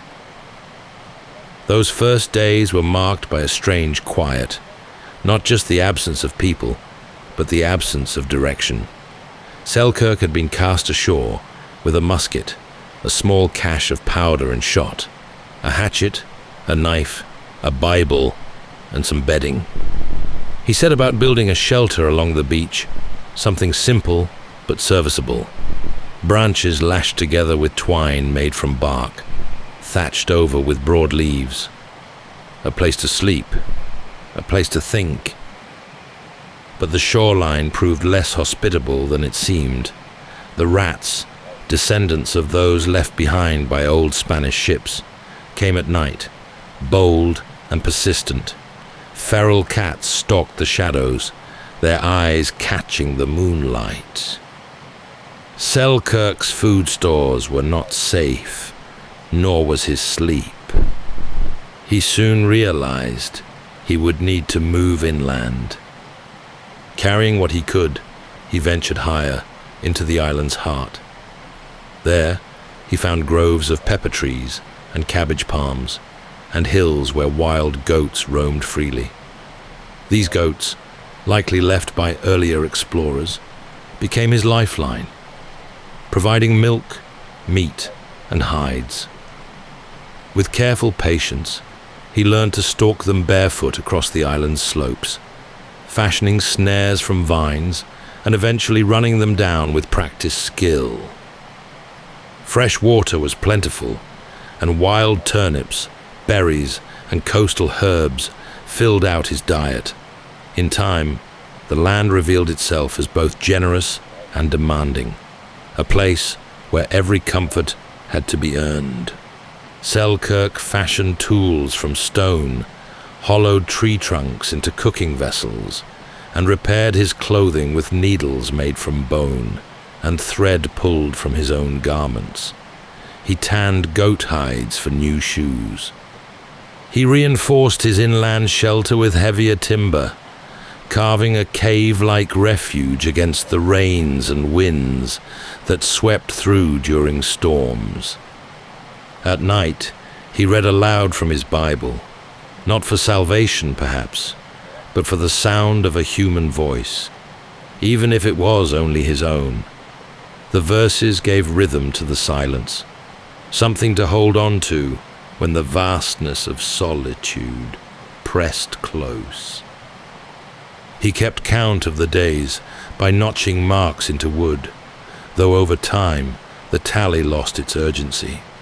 There was no clock to keep, no ship to wait for, just the slow passage of light and shadow, growth and decay. He was alone, but not undone. And in those first quiet weeks, as the routines took hold and the panic faded, something unexpected began to settle in. Not peace exactly, not yet, but a kind of understanding that life here would not be measured by the noise of ambition or the chatter of crowds, but by the quiet skill of endurance. The island had once seemed vast and unknowable, a wild place of steep ridges, tangled forests, and unfamiliar sounds in the night. But as the months passed, Selkirk began to chart it, not with maps or compasses, but with memory, instinct, and the slow, patient tread of repetition. He learned where the goats grazed and where they drank, tracking their movements through the dew-soaked grass before dawn. He would rise early and move barefoot, quietly, blending into the land. Over time, his pursuit sharpened, and with it, his self-reliance. He no longer relied on his dwindling gunpowder. Instead, he caught the animals with hand-fashioned snares or outran them on foot, a feat made possible by the tough leather shoes he had crafted from goat hide and sewn with bone needles. From their skins, he made garments. From their meat, he dried strips of jerky beneath the sun. The goats became not just a source of sustenance, but of rhythm. Their presence gave each day structure. Something to do, something to prepare for, something to carry forward. Shelter, too, evolved. The makeshift lean-tos of his first days gave way to more permanent dwellings.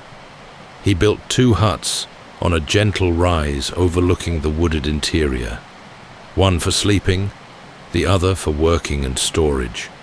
Their walls were made of woven branches, reinforced with clay and lined with hides to keep the wind out. The roofs were thatched thick with palm leaves. A bed of soft grass and woven mats made his rest more comfortable. He began to collect useful stones, shaping each of them into knives, hammers, and grindstones. In time, he even crafted a simple chair and table, not out of indulgence, but out of need for structure and dignity. He wasn't just surviving now. He was living, shaping a life that suited the landscape, rather than fearing it. Wild turnips, cabbage palms, and pepper berries formed the bulk of his diet, seasoned with what herbs he could find along the shore.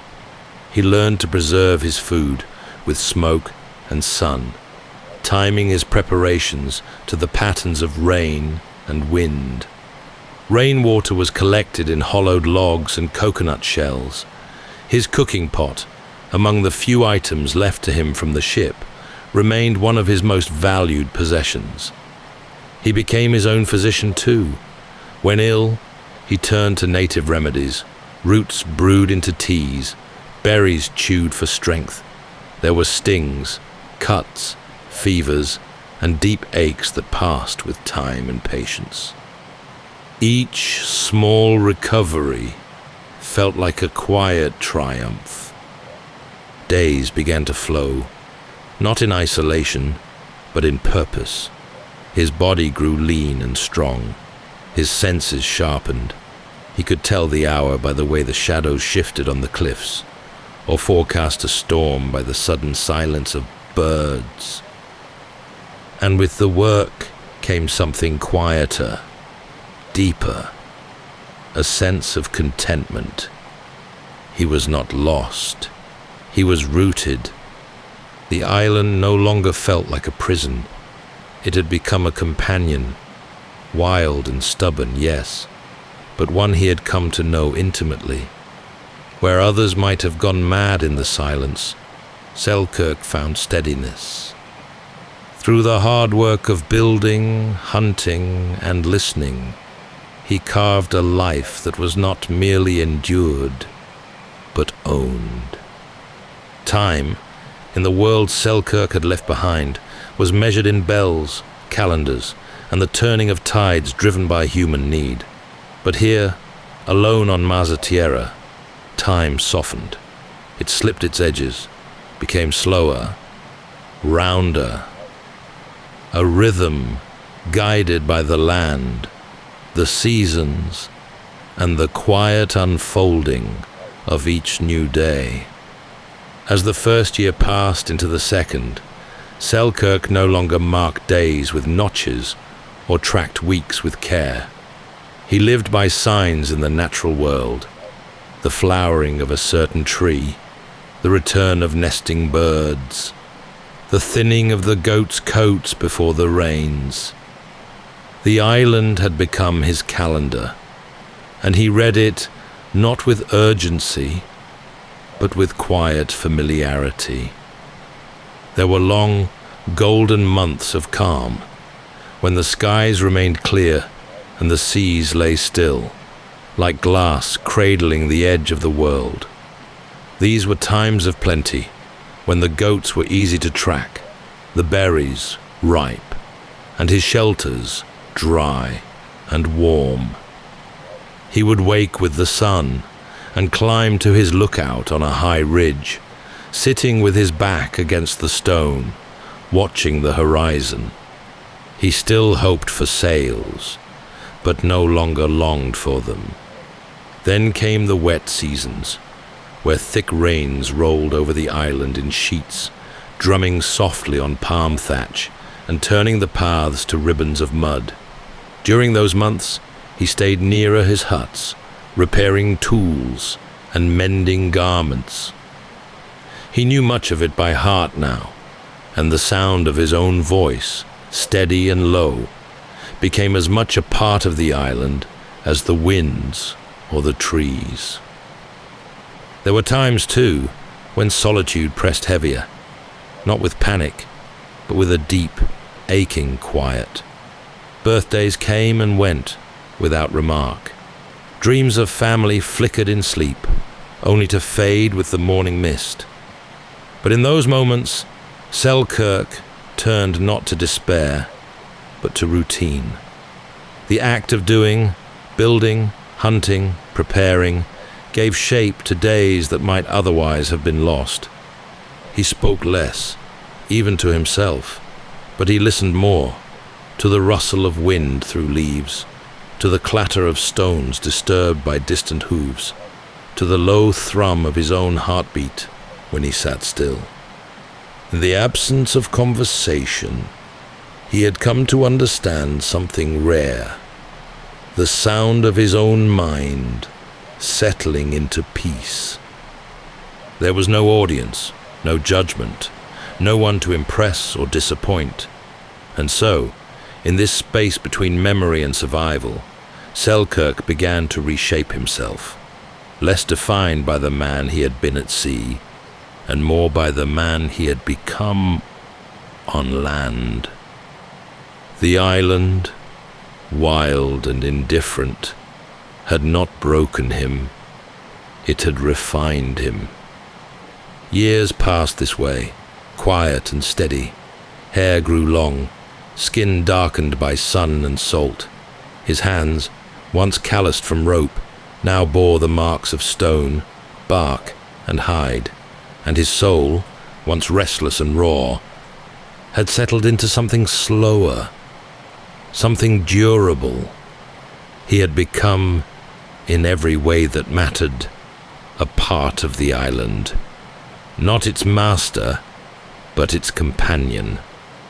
It was a warm afternoon when Selkirk first saw them. Sails, pale and ghost-like, drifting along the horizon. They seemed impossibly far off, and for a moment he thought they might be clouds. But no. The shape was too clean, too deliberate.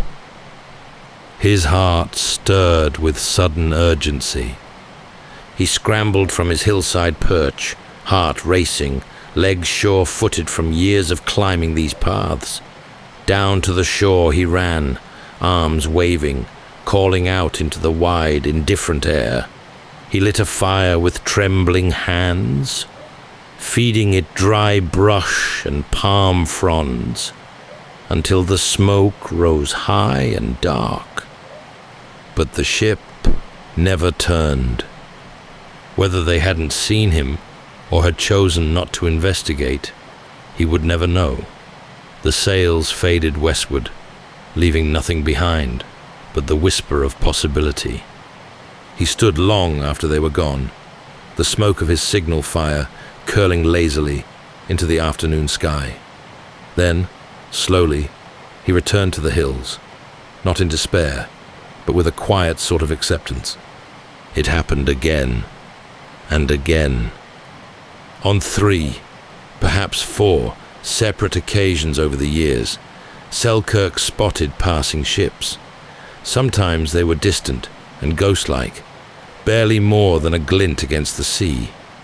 Other times they were closer, enough that he could make out the sweep of the hull, the flutter of rigging. He always tried, always signaled. Fires were built, bright and tall.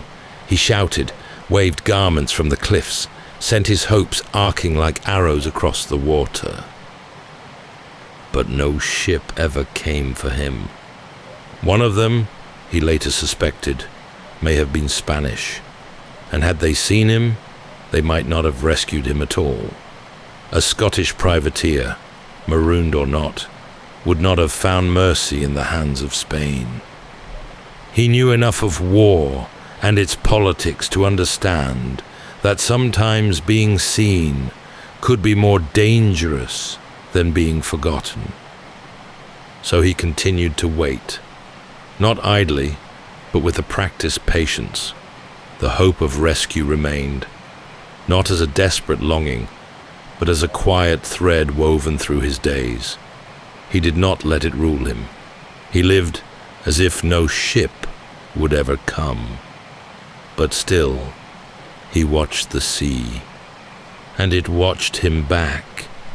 Each vanishing sail left behind a stillness that stretched for days, but the island, ever impartial, offered no comfort nor judgment, just the soft return of routine, tending to the goats, repairing the roof, foraging near the shore.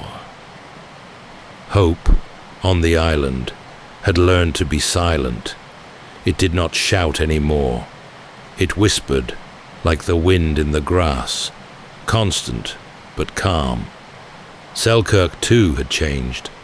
His longing for rescue no longer came from fear of the island, but from a deep curiosity. What remained out there? What had become of the world he'd left, of Lower Largo, of the men who had once sailed with him? The answers drifted always just beyond the horizon. It had been years since he had last heard another human voice.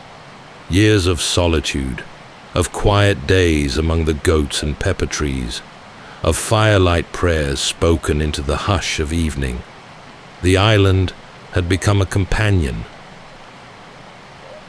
a place of peace, but also of vigilance. And one morning, as he walked along a narrow path he knew well, something shifted. In the soft earth near a stream, he saw them, footprints, not his. The shape was unmistakable, the deep heel, the deliberate press of toes, larger than his own and newer than the morning's dew. Selkirk froze, the old instincts of caution and alertness stirring to life once more. His solitude, which had for so long been unbroken, was now pierced by something unknown. He crouched low, listening. The forest gave nothing away. Birds still sang, the leaves still rustled, but the stillness now held tension, like the breath before a storm. He backtracked quickly, moving with silent steps up to a familiar ridge. There, he concealed himself beneath low branches and scanned the coastline. Below, on a rocky cove, he saw them, a group of men, 4, maybe 5, unloading a boat. They bore weapons. Their speech, carried faintly on the wind, was not English. They were Spanish. Whether they had come to gather fresh water or to scout the island, Selkirk could not say, but he knew their kind. Spanish ships still patrolled these waters, and privateers like himself were considered little more than pirates. If he were discovered, he would not be treated as a castaway. He would be taken, or worse. So, quietly and carefully, Selkirk vanished deeper into the island's heart. He had spent the last few years taming this land. Now he used that knowledge to hide within it. He knew which paths were softest underfoot, which caves would muffle sound, which trees could conceal the smoke of a small, hidden fire. He moved only at night, slept in different spots, and left no trace behind. The island that had once held him had now become his refuge, and this time not from loneliness, but from danger. The Spaniards did not stay long.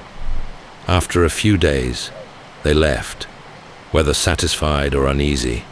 Selkirk never learned, but even after their sails slipped beneath the horizon, the memory lingered. The knowledge that he was not as forgotten as he had once believed. He became more cautious in the months that followed. The wildness of the island returned a little, not in its physical form, but in his thoughts. He had known peace. Now he remembered caution. Not fear exactly, but a sharpening of the senses. The island had always watched him. Now he watched it too. Still, the solitude returned in time. The echo of foreign voices faded, and once again the rhythm of the land became steady. But Selkirk had been reminded. The world had not disappeared. It was still out there, vast and unpredictable. And though he remained alone, he was not untouched by its presence.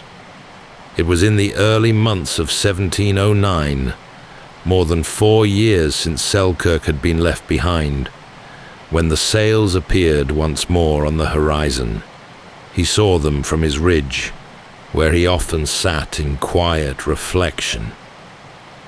At first, he squinted into the distance, uncertain if it was a ship or just the sea playing tricks again. But as the form drew closer, he stood. There was something different this time, a steadiness in the course, a shape that held. It was no mirage. And so, as he had before, he raced down the hillside. His legs were strong now, goat-like in their balance. He knew every stone, every root beneath the soil. At the shoreline, he struck flint to tinder and built his fire high. Black smoke curled into the sky, bold and unmistakable. The ship responded. Anchors were dropped. A boat was lowered. The men who stepped ashore that day were English, from a privateering vessel named the Duke, under the command of Woodes Rogers. They came ashore wary, expecting perhaps to find wreckage or an ambush. But instead, they found a man dressed in goatskins, darkened by sun and wind, his beard long and eyes sharp. He greeted them in English, though his voice trembled with disuse. It must have seemed to them a ghost from another world, but Selkirk was real, quiet, composed, though deeply moved. They listened, astonished, as he told his story, how he had lived alone on the island for 4 years, surviving on goats and wild roots, building shelters, crafting tools, keeping time not by calendars, but by the growth of trees and the arc of the stars. The crew of the Duke welcomed him aboard with awe and respect. Rogers, in his journal, would later describe Selkirk as a man clothed in goatskins who spoke with a sense and temper uncommon among sailors. In truth, he had changed. He spoke gently, sparingly. His manner had the calm of someone who no longer feared silence. He moved easily about the ship, but seemed almost to glide, as if still walking among ferns and stone, rather than pitch and deck. As the ship pulled away from the island, the only home he had known for years, Selkirk stood at the rail, watching it recede. There was no cheer, no cry of triumph, just the wind in his hair, the salty scent of sea air, and a long, quiet breath. His return to the world was gradual. He served as a navigator aboard the Duke, his skills still sharp, perhaps even sharpened by the discipline of solitude. He guided them with quiet confidence, earning the respect of officers and crew alike. In the weeks that followed, he slowly began to reacquaint himself with conversation, companionship, and the strange noise of society. But something of the island remained in him, a stillness, a steadiness. He had been alone, yes, but never undone. And now, at long last, the horizon no longer held him captive. It moved beneath him once more, wide and open, a path not of exile, but of return. Alexander Selkirk returned to Britain not as a celebrity, but as a curiosity, a quiet man with a quiet tale, told in low tones to those who would listen. His story spread in taverns and seaports, in pamphlets, and among naval men. A sailor marooned for years on a deserted island, surviving through patience and calm endurance. He had no flair for dramatics, no interest in selling his tale, and yet it took on a life of its own. Writers began to retell the story, each version embroidered a little more than the last. The solitude deepened, the dangers grew sharper, the man grew taller in recollection than he ever stood in life. But even as the tale passed from hand to hand, there remained a core of truth that no fiction could fully disguise. In 1719, 10 years after the rescue, a writer named Daniel Defoe published a novel titled Robinson Crusoe. It bore striking resemblance to the castaway's true ordeal, though shaded with invention. The character stayed nearly 3 decades alone, built fortresses in the wild, and fought off hostile visitors. It was a tale shaped more for thrill than for truth. Still, At its quiet center was something unmistakable, the soul of a man reshaped by silence, strengthened by solitude. The seed of the story had been planted on that distant island, where endurance had grown not from spectacle, but from simplicity. Defoe had drawn deeply, whether knowingly or not, from the life of Alexander Selkirk. Back in Scotland, the returning sailor found it difficult to readjust. He walked the streets of Lower Largo once more, but the lanes felt narrower, the voices more distant. The village had changed. Or perhaps it was he who had changed. Eventually, he took to the sea again, not as a lost man, but as one with knowledge few others possessed. He served in the Royal Navy, with quiet confidence, no longer chasing anything, only fulfilling what remained of the life the ocean had left him.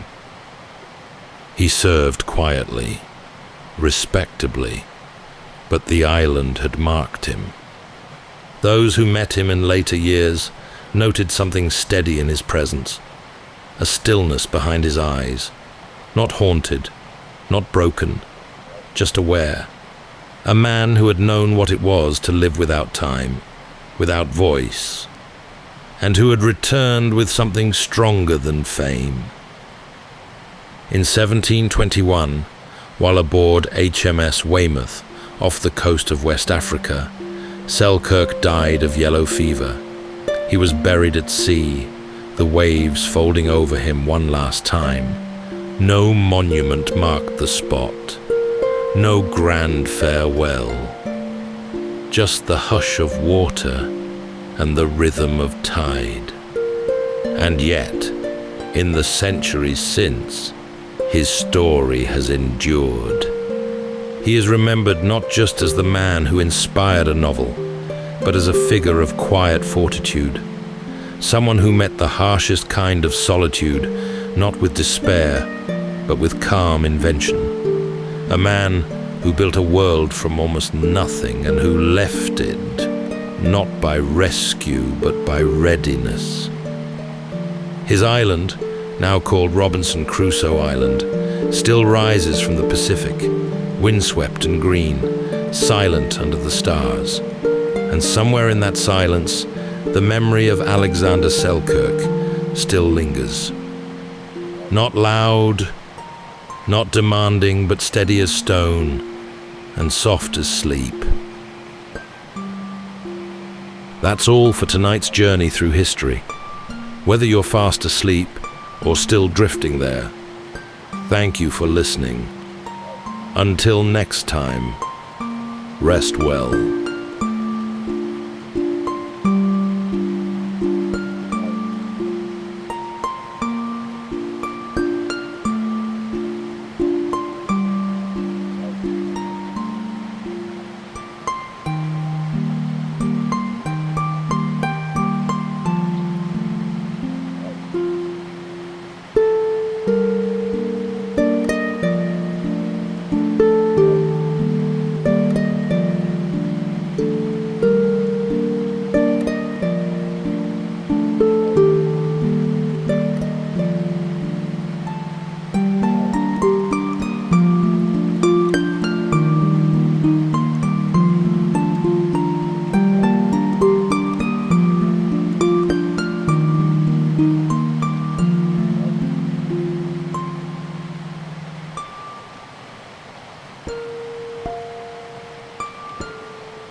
Welcome to Sleepytime History. True stories from the pages of history for a full night's rest. If this is your first time listening, let us know where you're tuning in from, or make a request for a future episode. And if you like what you hear, please consider liking and subscribing. It helps us immensely. All right, it's time to settle in, relax, and take a wander through the pages of history and storytelling. Tonight, we're going to be exploring the haunting tale of Jacob Waltz, better known as the Dutchman, a solitary prospector whose secretive life gave rise to one of the greatest unsolved legends of the American West, a hidden gold mine whose wealth and whereabouts remain shrouded in mystery.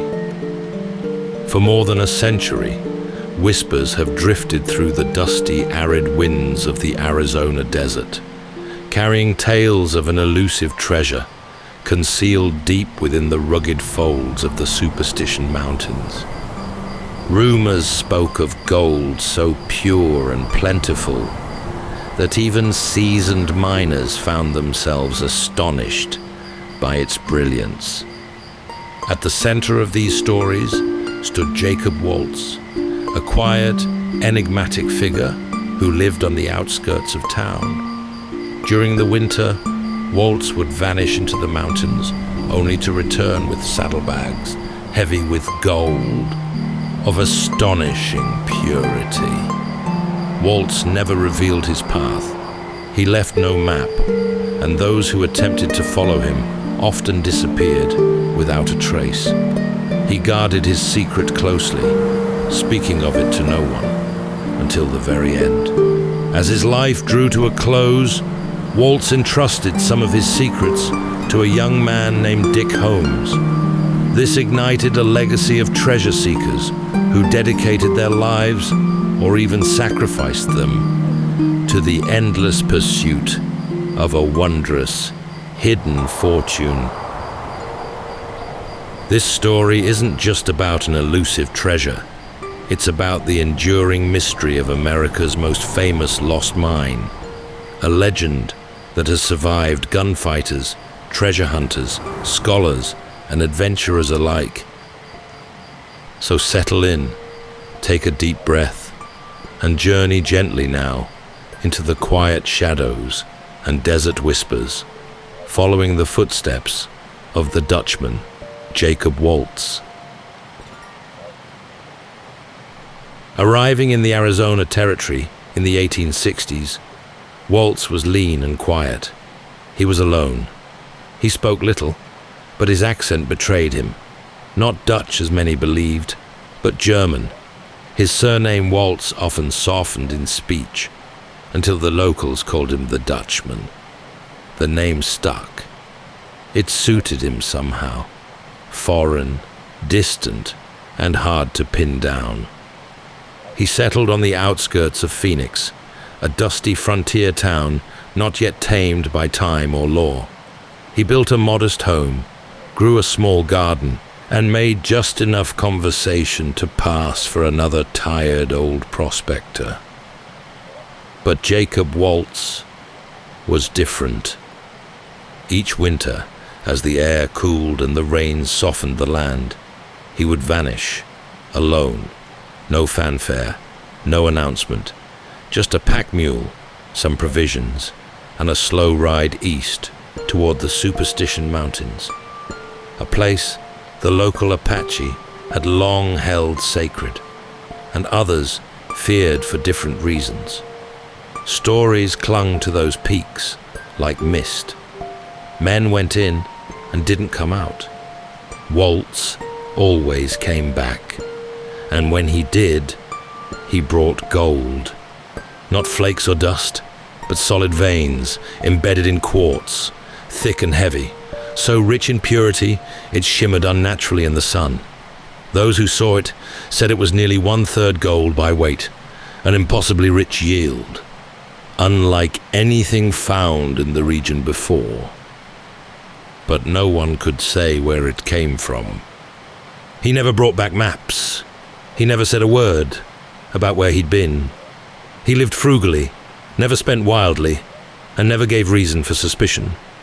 And yet, the gold kept coming. Shopkeepers whispered. Assayers widened their eyes. A few tried to follow him, but he always vanished into the hills, then reappeared weeks or months later, calm as ever, with just enough gold to keep himself comfortable for another season. To the townspeople, he was a curiosity, a local oddity. To the other prospectors, he was something more. Proof that somewhere in those mountains, somewhere among the buttes and ravines and ancient stone, was a mine so valuable it could change a man's life forever. Waltz never said a word to confirm it. But he never denied it either. He simply lived, as if he was keeping something at bay. There was no family, no companions, only one woman, Julia Thomas, a local shopkeeper who spoke his language and seemed to have earned his trust. They were seen together from time to time, quiet conversations, shared glances, but even she never claimed to know where he went. He grew older, but he did not slow down. Year after year, he returned to the mountains, drawn like a moth to some unseen flame. And each time, he returned a little more tired and a little more burdened. Those who saw him up close noticed it in his eyes.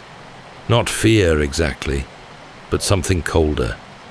Something he carried with him, like the weight of a story never told. A secret, perhaps, or a memory. And behind it all, a gold mine that no one could prove existed.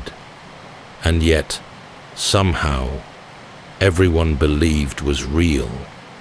There are stories that feel like legend from the very beginning, too large, too strange, too perfectly hidden to be real.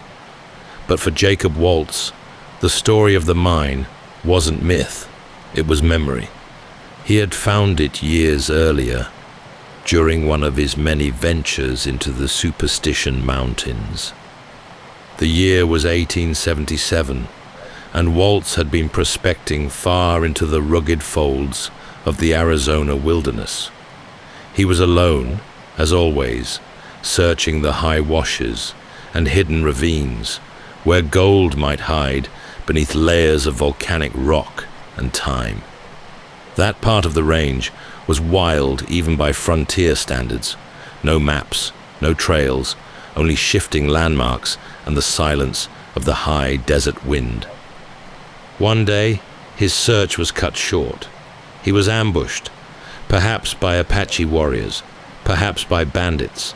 Accounts vary, and Waltz never spoke of it clearly. What is certain is that he escaped, injured and desperate, stumbling blindly through the rocky desert in search of water, food, and shelter.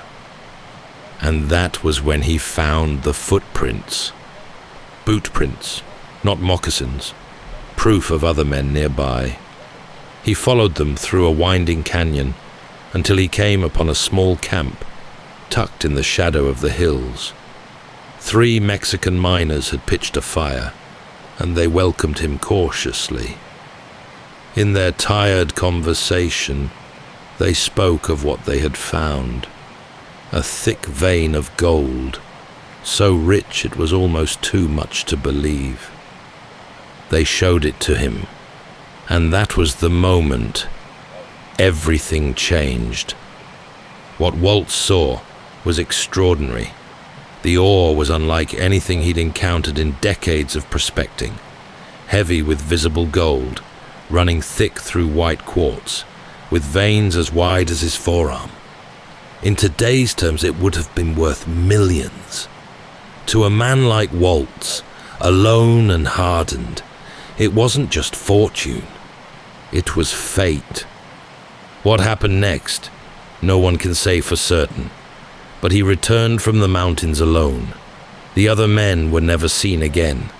The canyon they had spoken of, lost to memory, never mapped, and never found by another soul.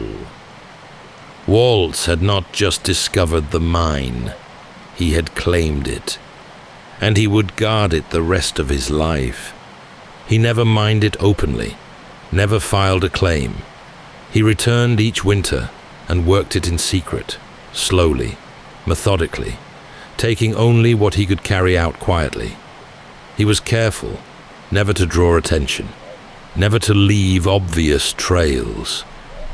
He buried signs, altered paths, and worked by moonlight when needed. He told no one where it was, but each season he returned with just enough gold to keep his small life afloat, just enough to make others wonder, just enough to make men whisper. To Waltz, the mine was more than a source of wealth. It was a possession, a secret earned through hardship, blood, and silence.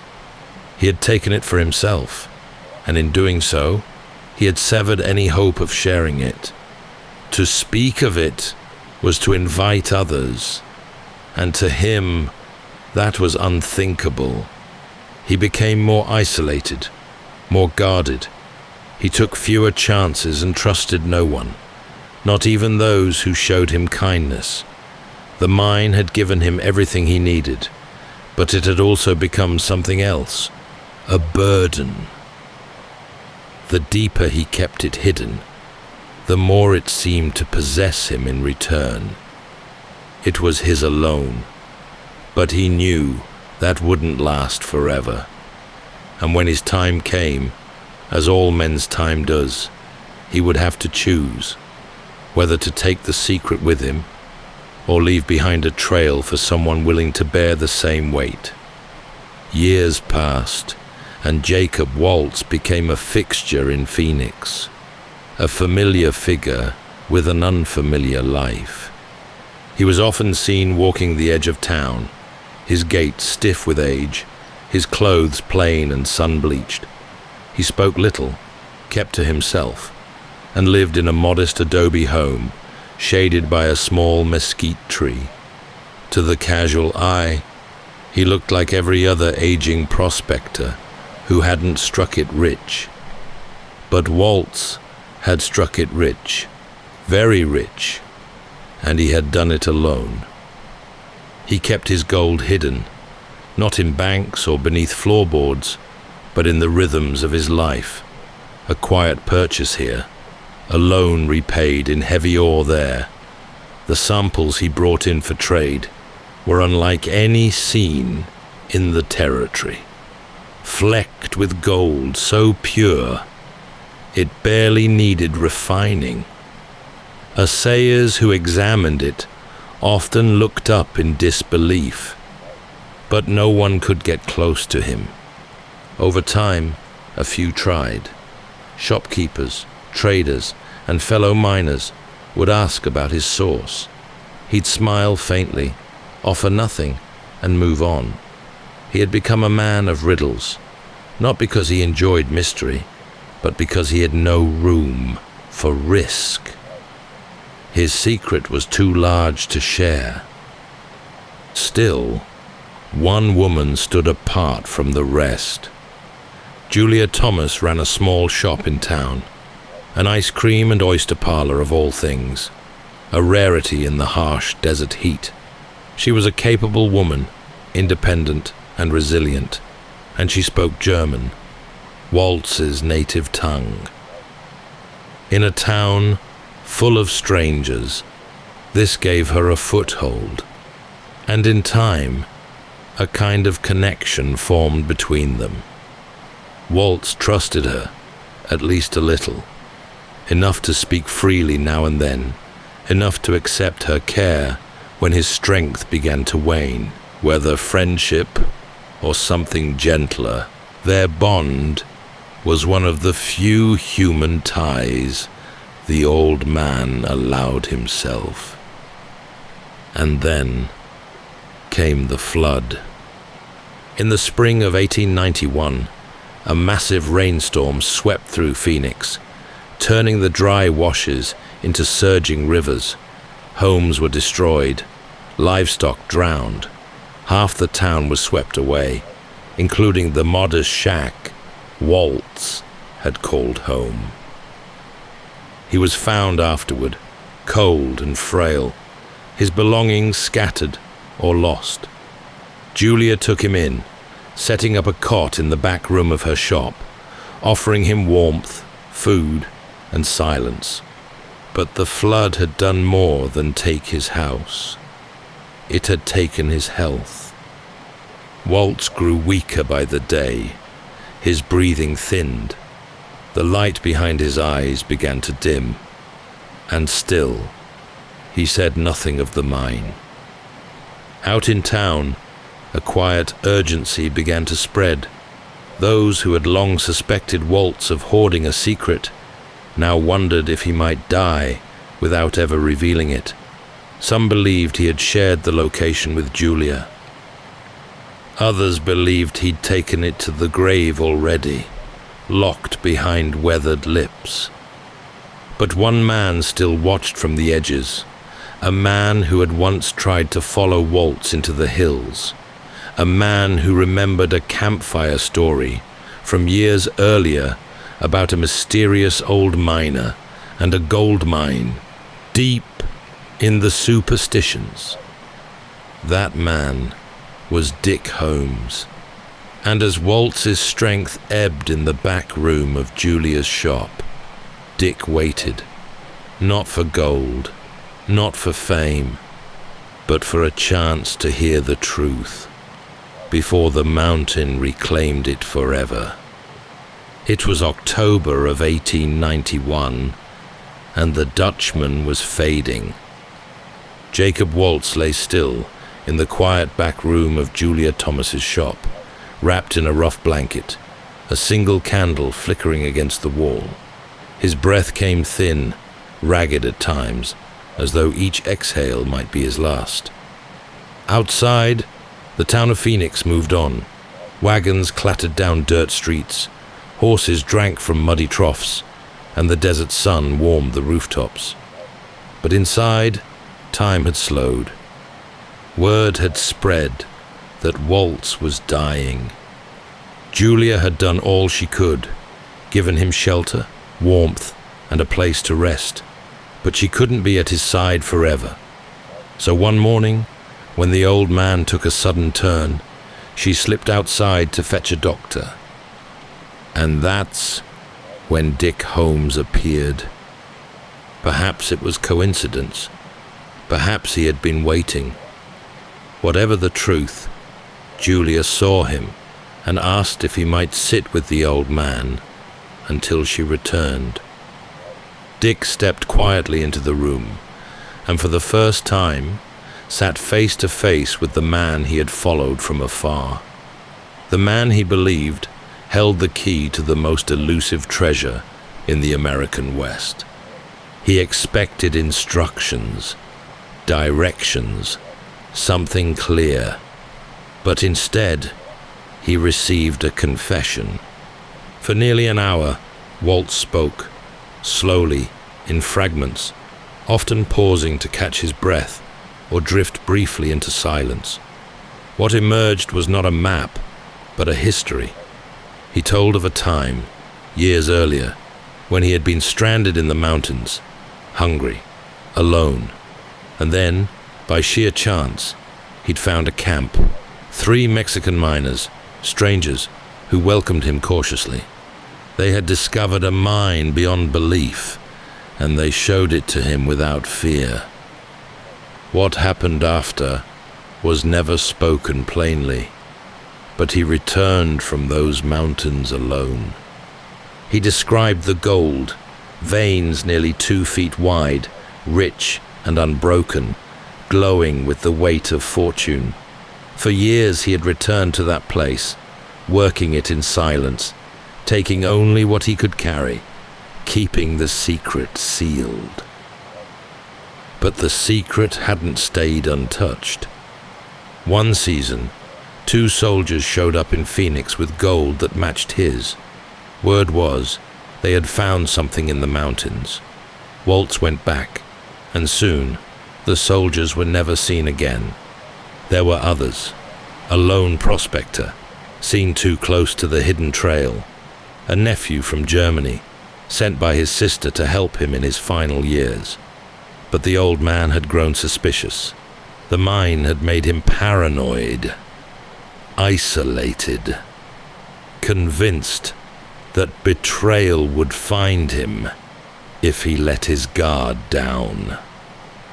So he acted. He described dragging the young man's body with a chain, burying him at a place called Agua Escondido, far from where anyone might ever stumble across the grave. And then, with something like resolve, or perhaps surrender, Waltz gestured weakly toward a wooden chest at the foot of the bed.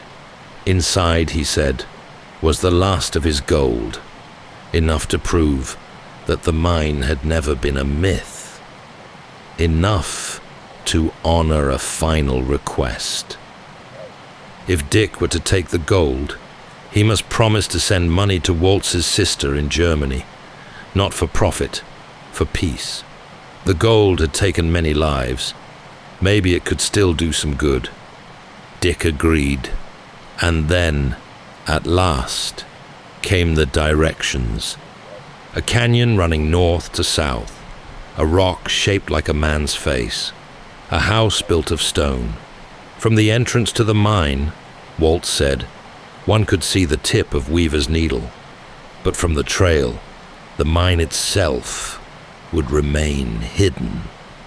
He was fading fast, and just before Dick could ask the simplest of questions, whether the water in the canyon ran north or south, the old man slipped away.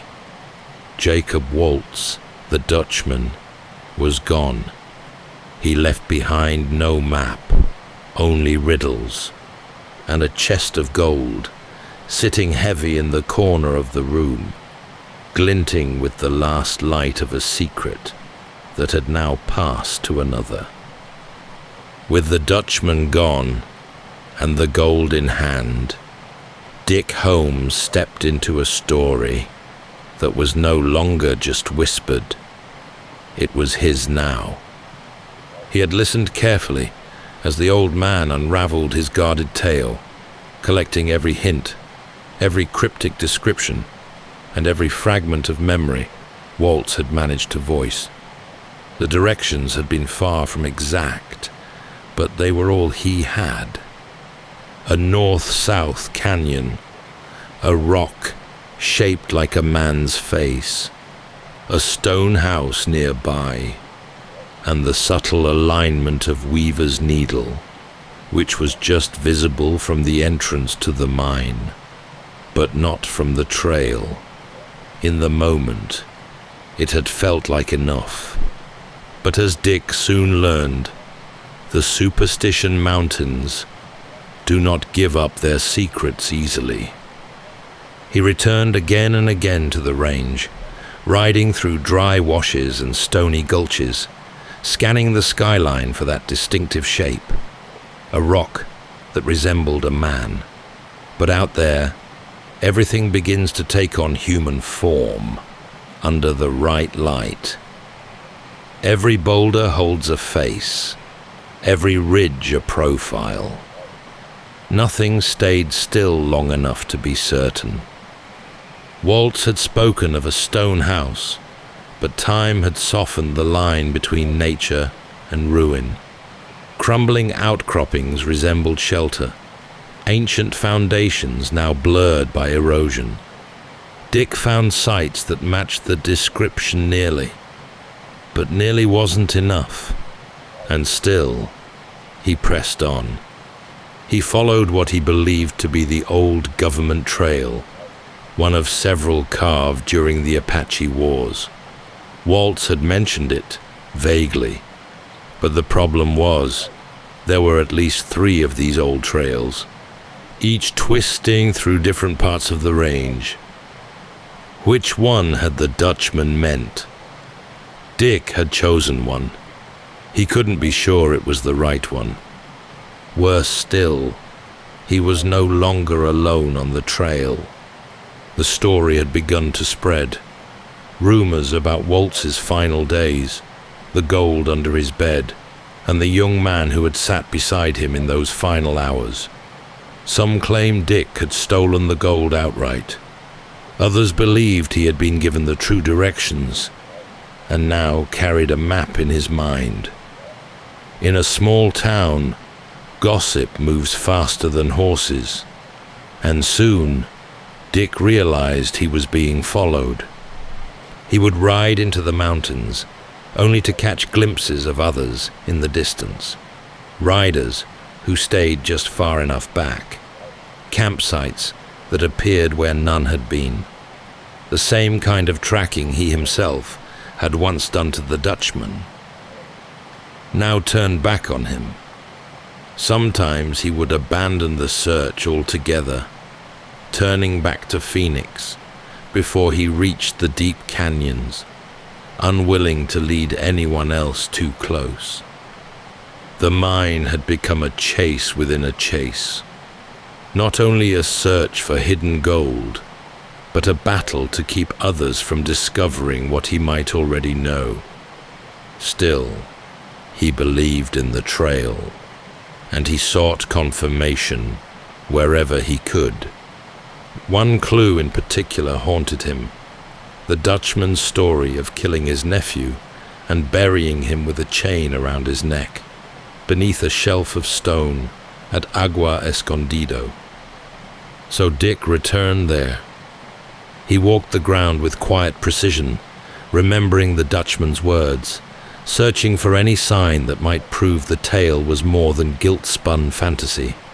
And then, beneath a stone overhang, he found it. A grave. Inside he found bones, and wrapped around the remains, rusted but intact, a length of chain. The moment was grim, but it confirmed something vital. The Dutchman hadn't lied. His story, no matter how tangled, had roots in reality. There was truth beneath the superstition, and if that was true, then so was the mine.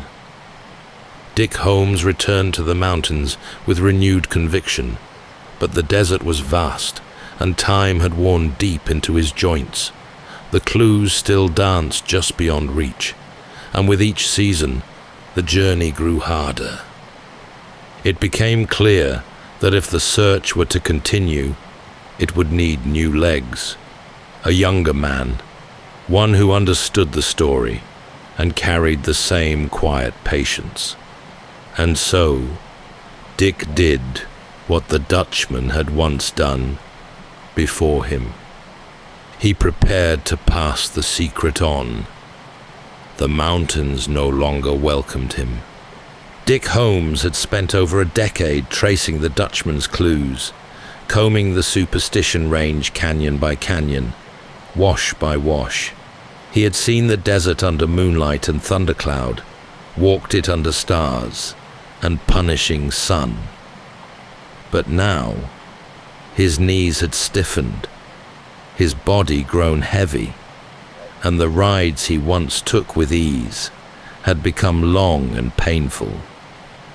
The search had taken something from him, but it had also given him something, a kind of purpose that stretched beyond gold, a connection to the land, to the mystery, to the long thread of fate that had begun the moment he first heard that story by a campfire as a boy. Now it was time to hand it over. He turned to the one person he trusted with the truth, his son. George Brownie Holmes was 16, capable, observant, and already a product of the desert. He had grown up hearing pieces of the story, never the full version, but enough to feel the pull. Now, Dick entrusted him with everything. The original directions spoken by Waltz on his deathbed, the places to begin the search, and most importantly, the quiet knowledge that not all who entered those mountains returned. But Dick didn't just pass along the clues. He passed along his caution. The mine, he explained, was not only hidden, it was watched. Just as Dick had once tracked the Dutchman, and just as he himself had later been followed, Brownie too would be shadowed if he ever got close. The advice was simple, but firm. If he ever found anything, a landmark, a stone house, even the mine itself, he must show no sign. Walk past it, leave it, come back later when it was safe. The weight of this warning settled deep. It wasn't said with fear, it was said with experience. Together, they planned a trip into the mountains, father and son, side by side. But like so many things in this story, the plan frayed. From the moment they rode out, they sensed others on their trail, riders who moved like shadows, camps that appeared where none should be, eyes in the scrub brush, watching. Dick had seen it all before, and so, once again, they turned back. It was the last time Dick Holmes would ride into the superstitions. The mountains had taken their toll. His body could no longer bear the climbs, the heat, the constant sense of being followed. But in his son, the search would continue. Brownie now held the clues, and just as Dick had done before him, he began to walk the lonely path that stretched out into the desert. He took a job at the Quarter Circle U Ranch, nestled deep within the range. It gave him both access and cover. From there, he could ride freely through the canyons as part of his work, observing the land, watching the light, listening for signs. But he was not the only one. The legend of the Dutchman's gold had grown, spreading beyond Arizona. Now, every drifter and cowboy with a pickaxe and a dream had heard the tale, and many came to believe Brownie had something the rest of them didn't. The final clue. Some offered trades, information, rumors, false maps, hoping Brownie might part with one of his own. He listened. Sometimes he nodded, but he gave away nothing of value. One cowboy told him he'd found a rock that looked like a man, just like the one described in Waltz's confession. He wanted to trade locations. Brownie declined. Not long after, the rock was gone. Some said it had been pried loose and thrown into a ravine.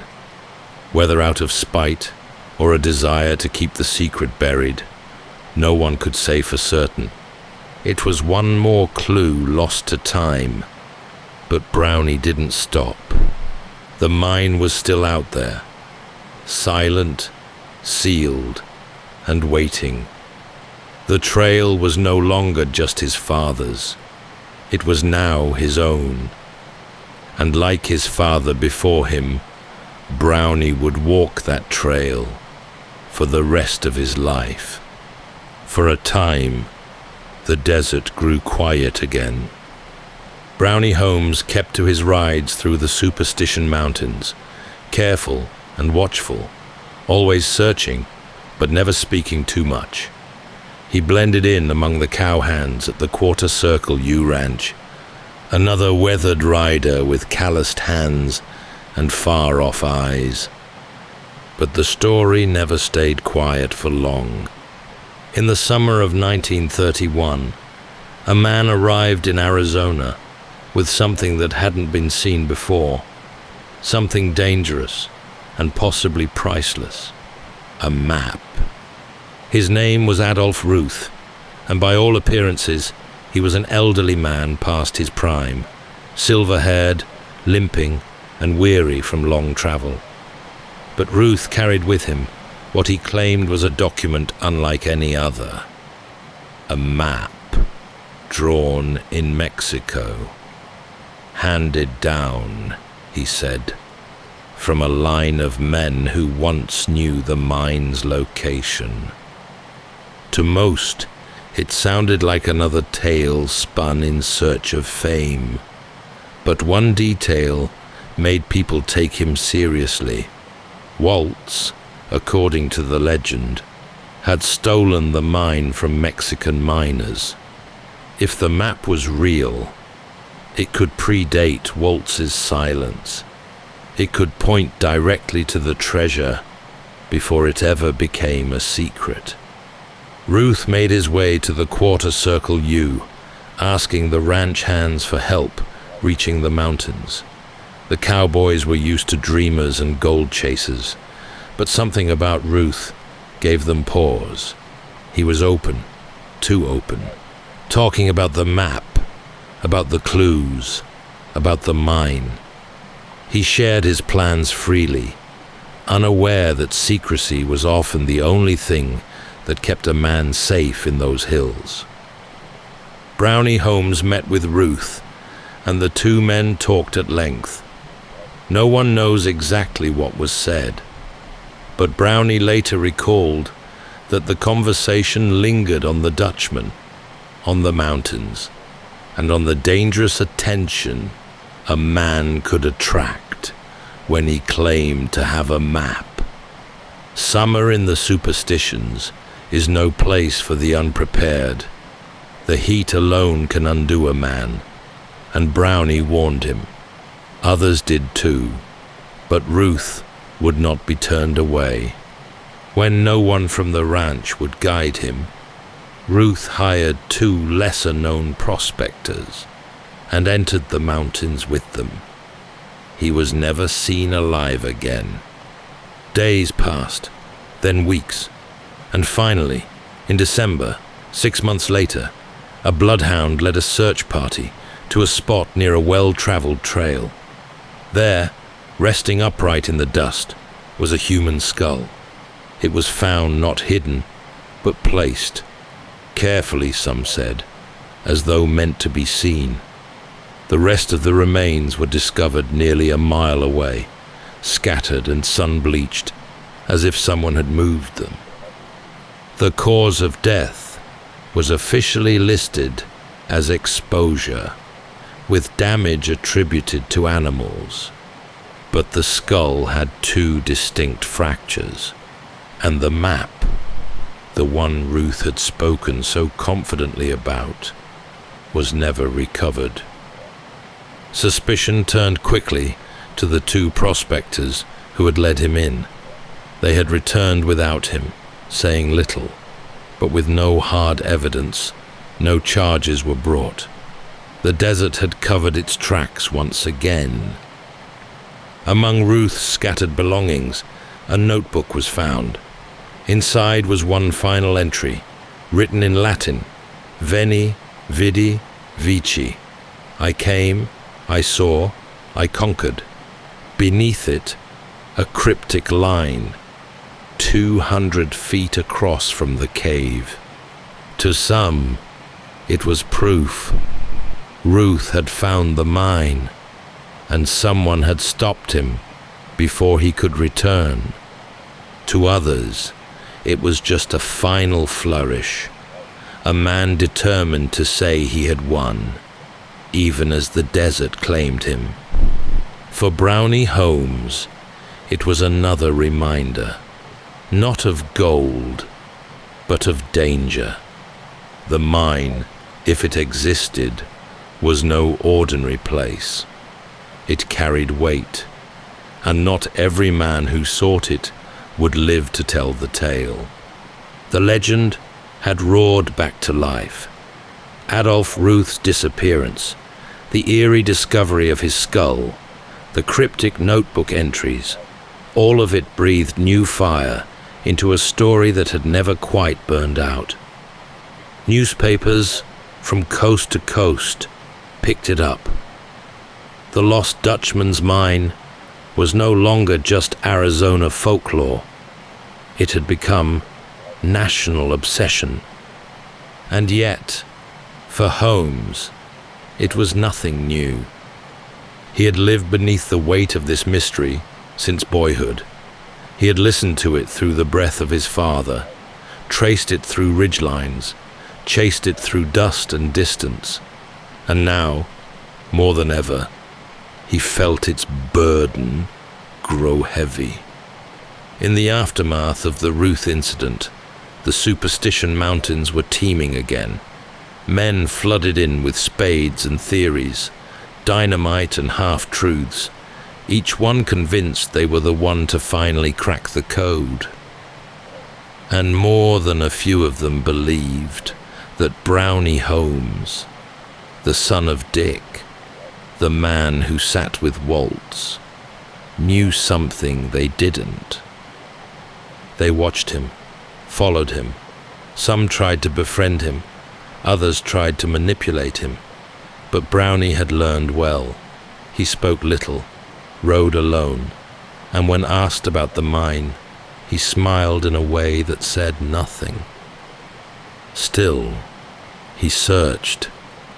There were moments of hope. After his father passed in 1933, Brownie reviewed the old clues with fresh eyes, trying to correct what might have been misunderstood. One detail in particular haunted him: the reference to the old government trail. Waltz had mentioned it near the end, but Dick had never been sure which one he meant. There were multiple trails used by the military during the Apache Wars, each winding through the region in its own direction. Dick may have followed the wrong one, so Brownie struck out anew, following a different trail And one day, something unexpected happened. In a stretch of ground rarely disturbed, the desert winds had blown away a layer of sand. Beneath it, burnt fabric, charred scraps of old clothing, lying just as Waltz had once described. Brownie remembered his father's words, passed from Waltz himself, that one of the victim's belongings had been burned to hide the evidence. It was a grim confirmation. Not far from that spot, Brownie found weathered timbers, unnaturally placed and half buried. Waltz had claimed he'd hidden the mine by building a framework over the shaft, then covering it with rock and sand until it blended perfectly into the landscape. He had even said a mule train could pass over it and never know it was there. Could this be part of it? Even closer still, ruins, a crude structure, ancient perhaps, or merely old. It matched Waltz's reference to a stone house, one of the landmarks supposedly near the mine. It was all close, so close. But then, in 1945, the trail slipped from Brownie's grasp. His horse, startled and wild-eyed, reared and came down hard, crushing his foot beneath its weight. The injury was severe. He would never again ride the high canyons or scramble across the broken terrain. His time in the mountains, like his father's before him, had come to an end. Still, the story had one more chapter to offer him. Unable to search alone, Brownie turned to someone younger, someone he had quietly watched and quietly trusted. He would pass the trail once more, this time not to blood, but to belief. In the long shadows of the Superstition Mountains, where the air turns still and the wind moves like memory through the stone, the Dutchman's secret remains. Jacob Waltz had kept it well, so well in fact, that more than a century later, no one has ever confirmed they've found the mine he once described. Not Dick Holmes, who heard the story firsthand. Not Brownie, who spent decades riding the canyons. Not even Clayton Worst, who may have come closer than anyone. Each found pieces, scorched rags, hidden graves, shaped rock, lost timber, bones beneath stone, and gold, always gold, glinting just enough to keep the dream alive, but never the mine itself. Some say it never existed, that Waltz spun a tale from half-truths and hard luck, and that the gold he carried came from somewhere else entirely, stolen, traded, gifted. But those who saw the ore, those who held it, often said otherwise. It was too pure, too unusual, and always the same. Others believe the mine still lies beneath the desert, carefully hidden just as Waltz said, beneath a layer of sand and stone, timbers buried deep enough that even the rains could erase every trace. The region has been blasted by dynamite, surveyed by aircraft, scanned by ground-penetrating radar. Men have searched for lifetimes, lost fortunes, lost hope. Some have never come back. Still, the pull remains. The fact that one man, through silence and sheer will, created a mystery so enduring that it has outlived every generation it has touched. Waltz never drew a map, never left a ledger. What he left behind was something more difficult to trace. A story, passed from memory to memory, like a secret just out of reach. Brownie Holmes died in 1980, having spent 72 years of his life searching. Clayton continued after him, moving carefully, never confirming too much.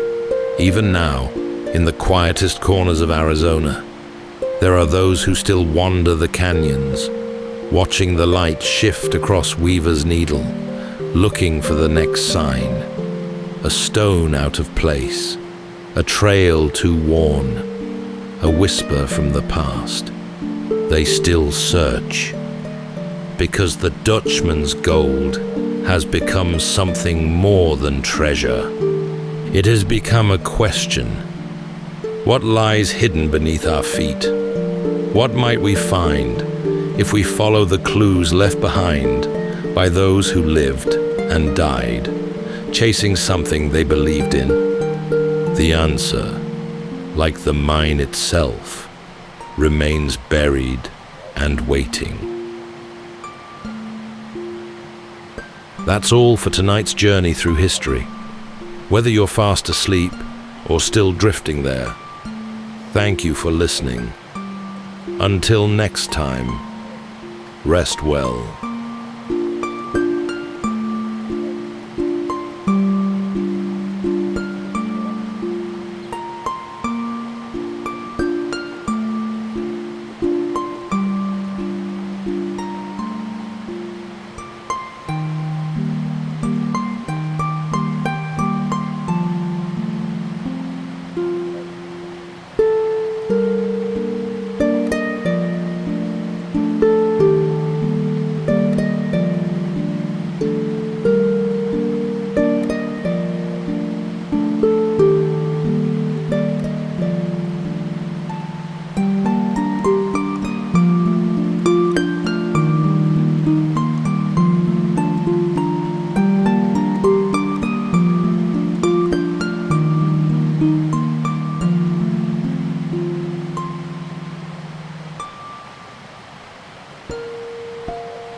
Welcome to Sleepytime History.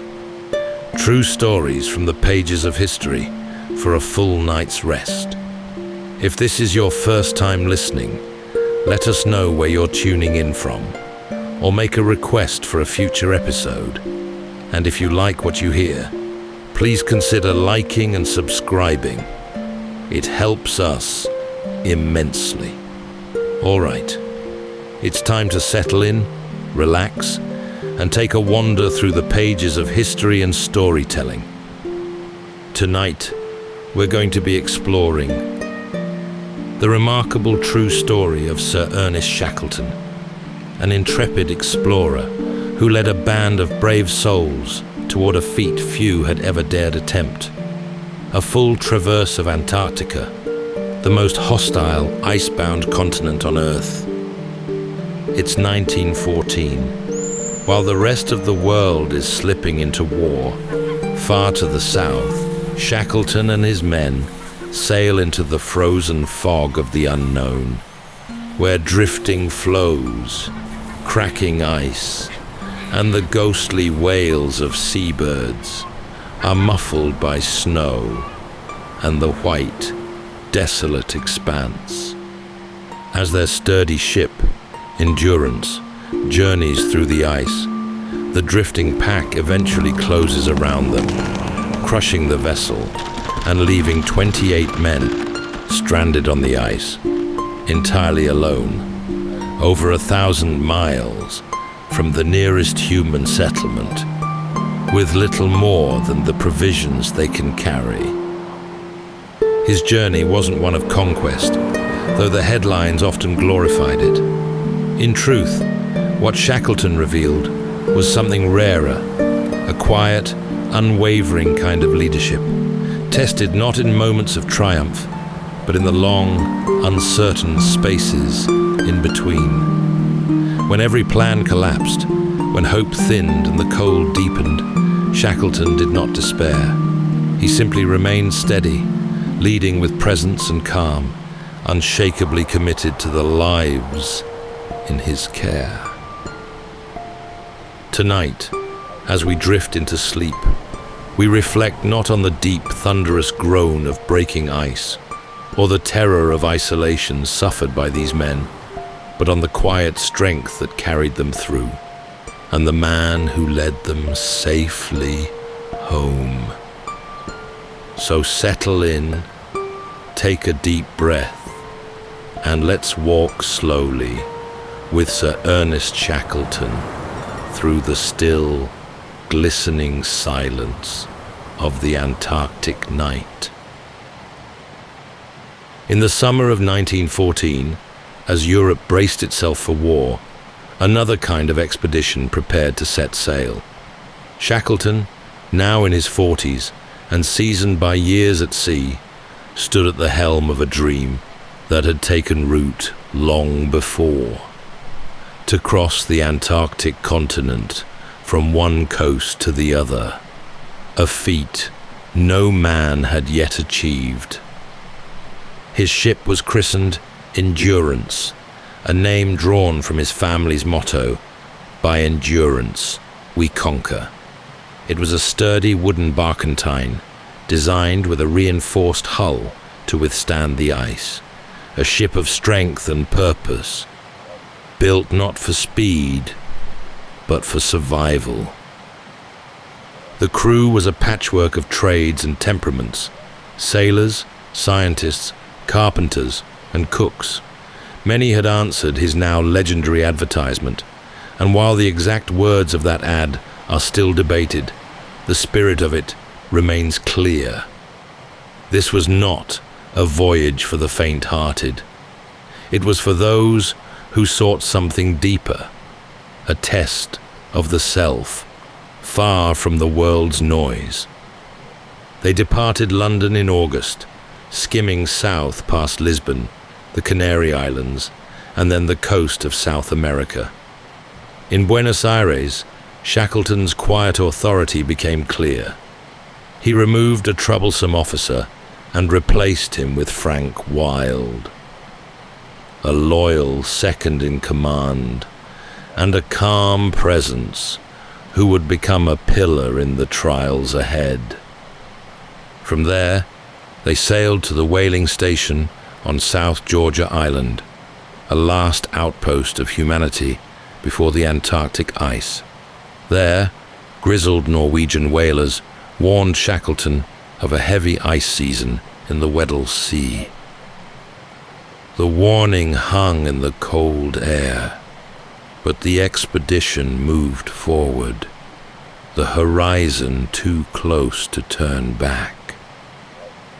In December 1914, the Endurance pushed away from South Georgia and entered a world of growing silence. The sea turned colder, thicker. Icebergs floated by like ancient monuments, ghostly in the pale southern light. Albatrosses circled above. The sun never truly set. By January, they had reached deep into the Weddell Sea, and the ice began to tighten. What started as loose floes became a slow-moving vise. The ship pressed on, cautiously, as the men watched the water narrow into pathways of white. And then, on January 18th, 1915, the Endurance was caught. The floes closed in gently, almost politely. There was no great crack or crash, just a firm stillness, as if the sea had simply decided to hold them. They were now passengers on a frozen ocean. But Shackleton did not panic. He adjusted.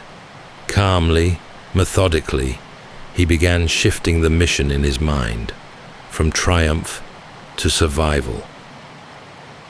The Endurance sat nestled within the tightening arms of the Weddell Sea.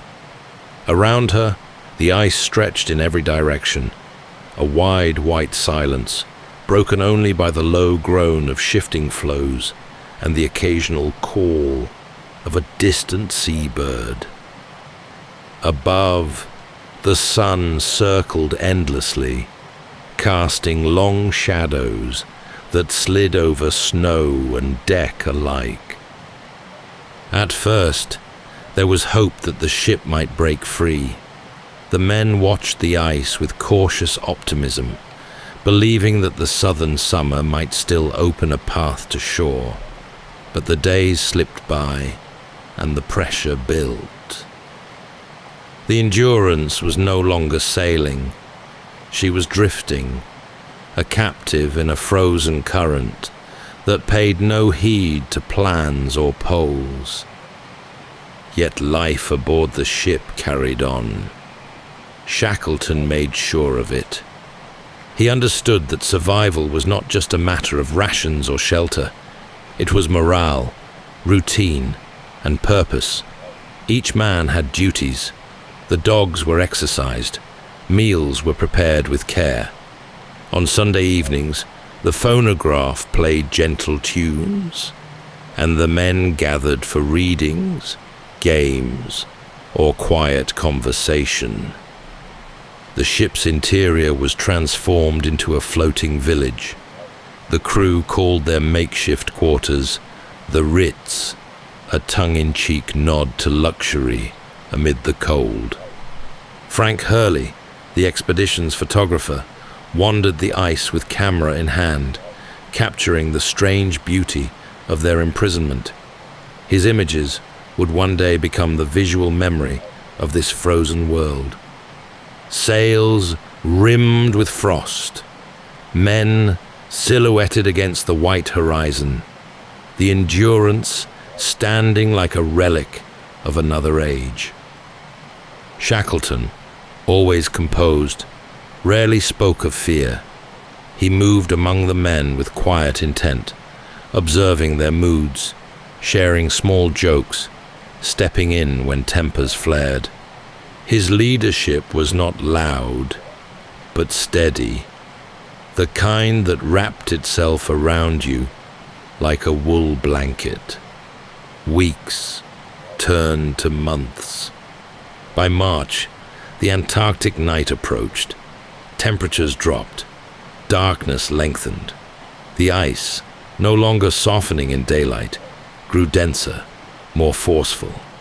The Endurance creaked and moaned under the strain, her timbers bending against the slow crush of ice. Still, she held, and still, Shackleton waited. He understood something vital. Control was no longer possible, but composure was, and in that calm, he preserved not just order, but hope. By the time winter cloaked the Weddell Sea in early April, the Endurance was no longer a ship, but a lifeboat encased in ice, utterly motionless, sealed in a white plain as far as the eye could see. Snow drifted silently around her, and the wind did not howl, but whispered low and cold across the vast stillness. Shackleton stood often at the helm, though there was nowhere to steer. He watched the patterns of pressure on the ice, listened to the deep groans and muted cracks rising from beneath the surface, the slow, invisible workings of a frozen ocean. He knew this continent would not be conquered by maps or boldness.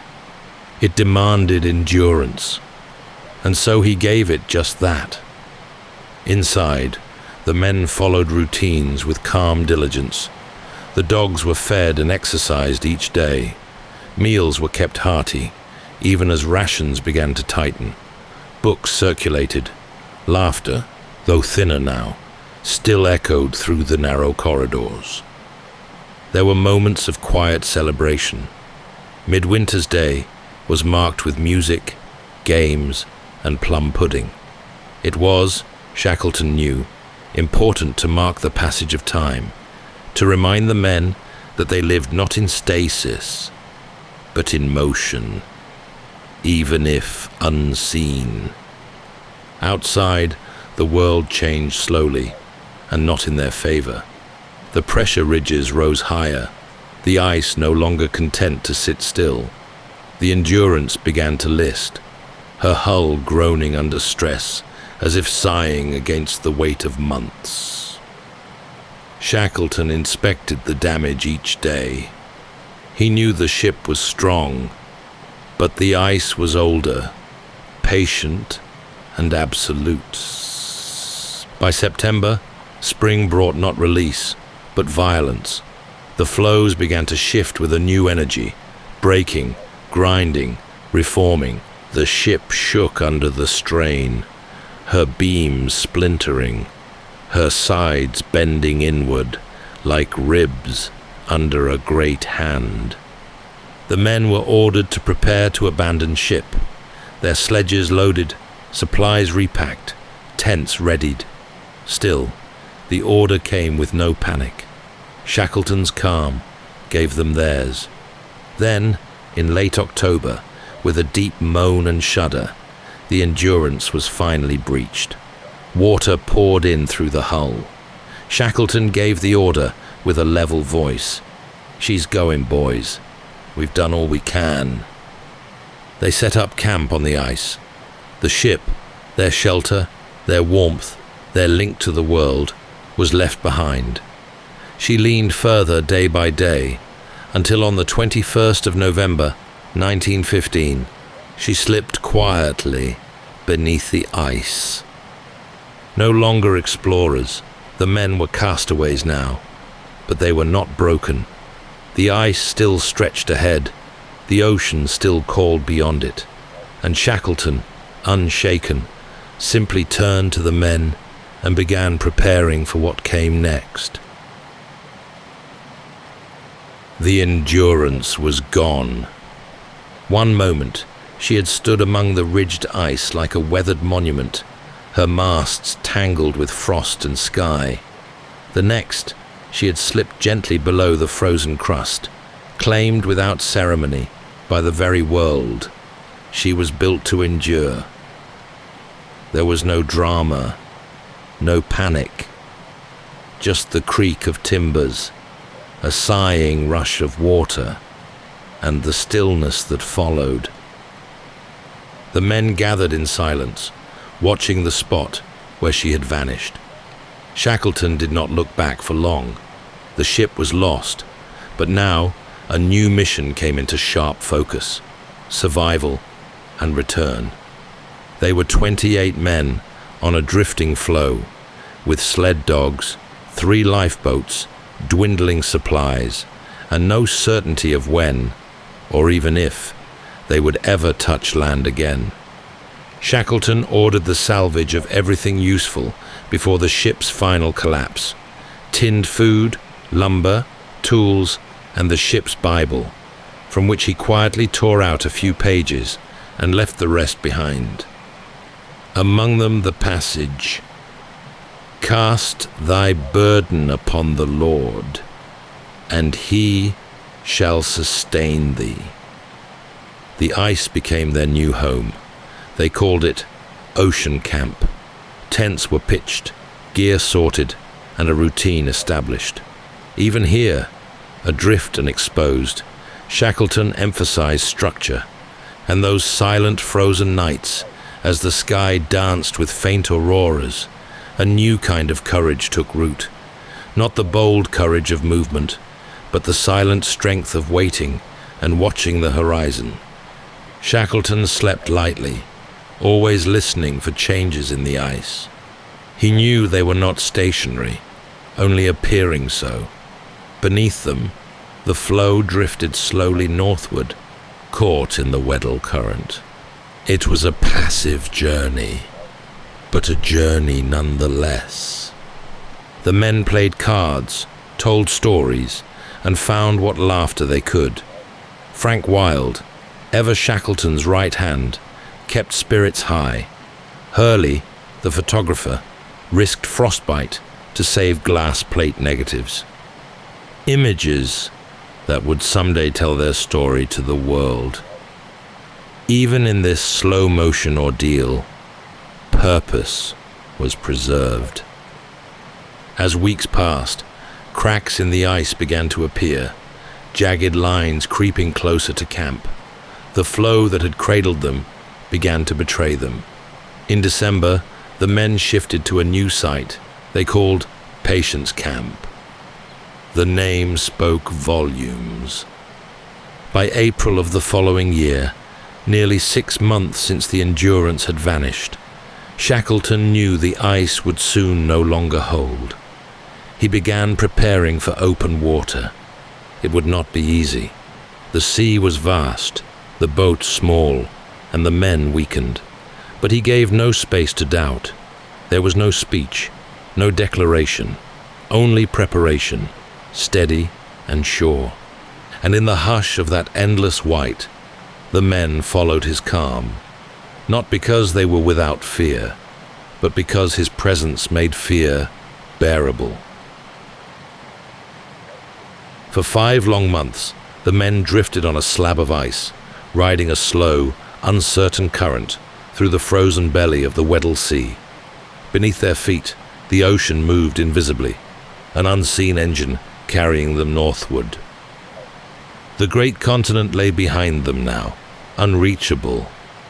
Their world was ice and sky, sealed off from all that once was familiar. They called it Patience Camp, and patience was their only currency. Time was measured not by clocks, but by creaks in the ice, changes in wind, the slow tilt of sunlight across the tents. Food was rationed. Seals and penguins were hunted when they could be found. Each fresh kill meant more warmth, more calories, more days survived. Still, the drift was not peaceful. The ice shifted unpredictably. At night, it groaned and cracked underfoot, sharp reports splitting the silence like distant cannon fire. Several times, the floe broke open beneath their camp, swallowing gear, threatening lives.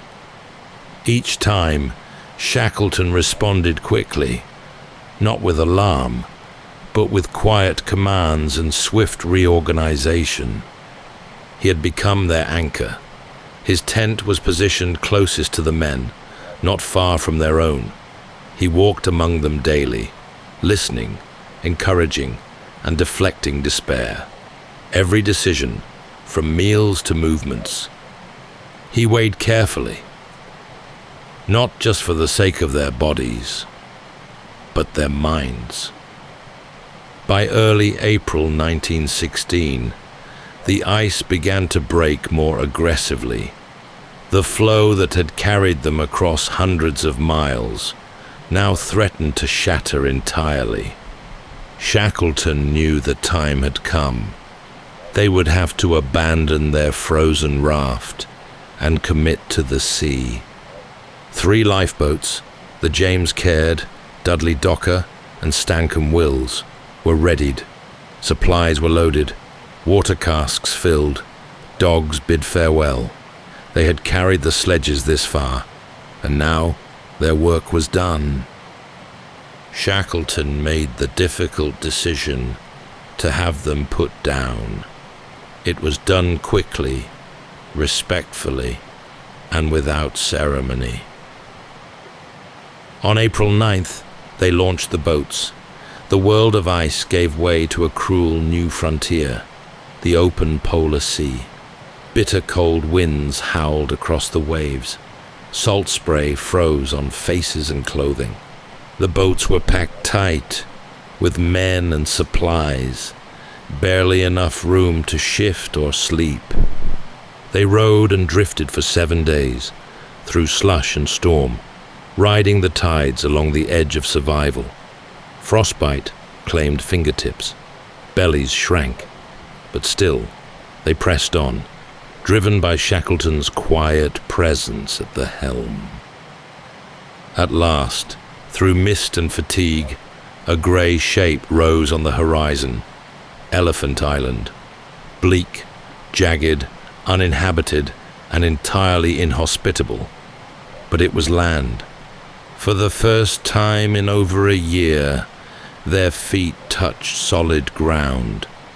They were not yet safe, but they were alive, and for now, that was enough.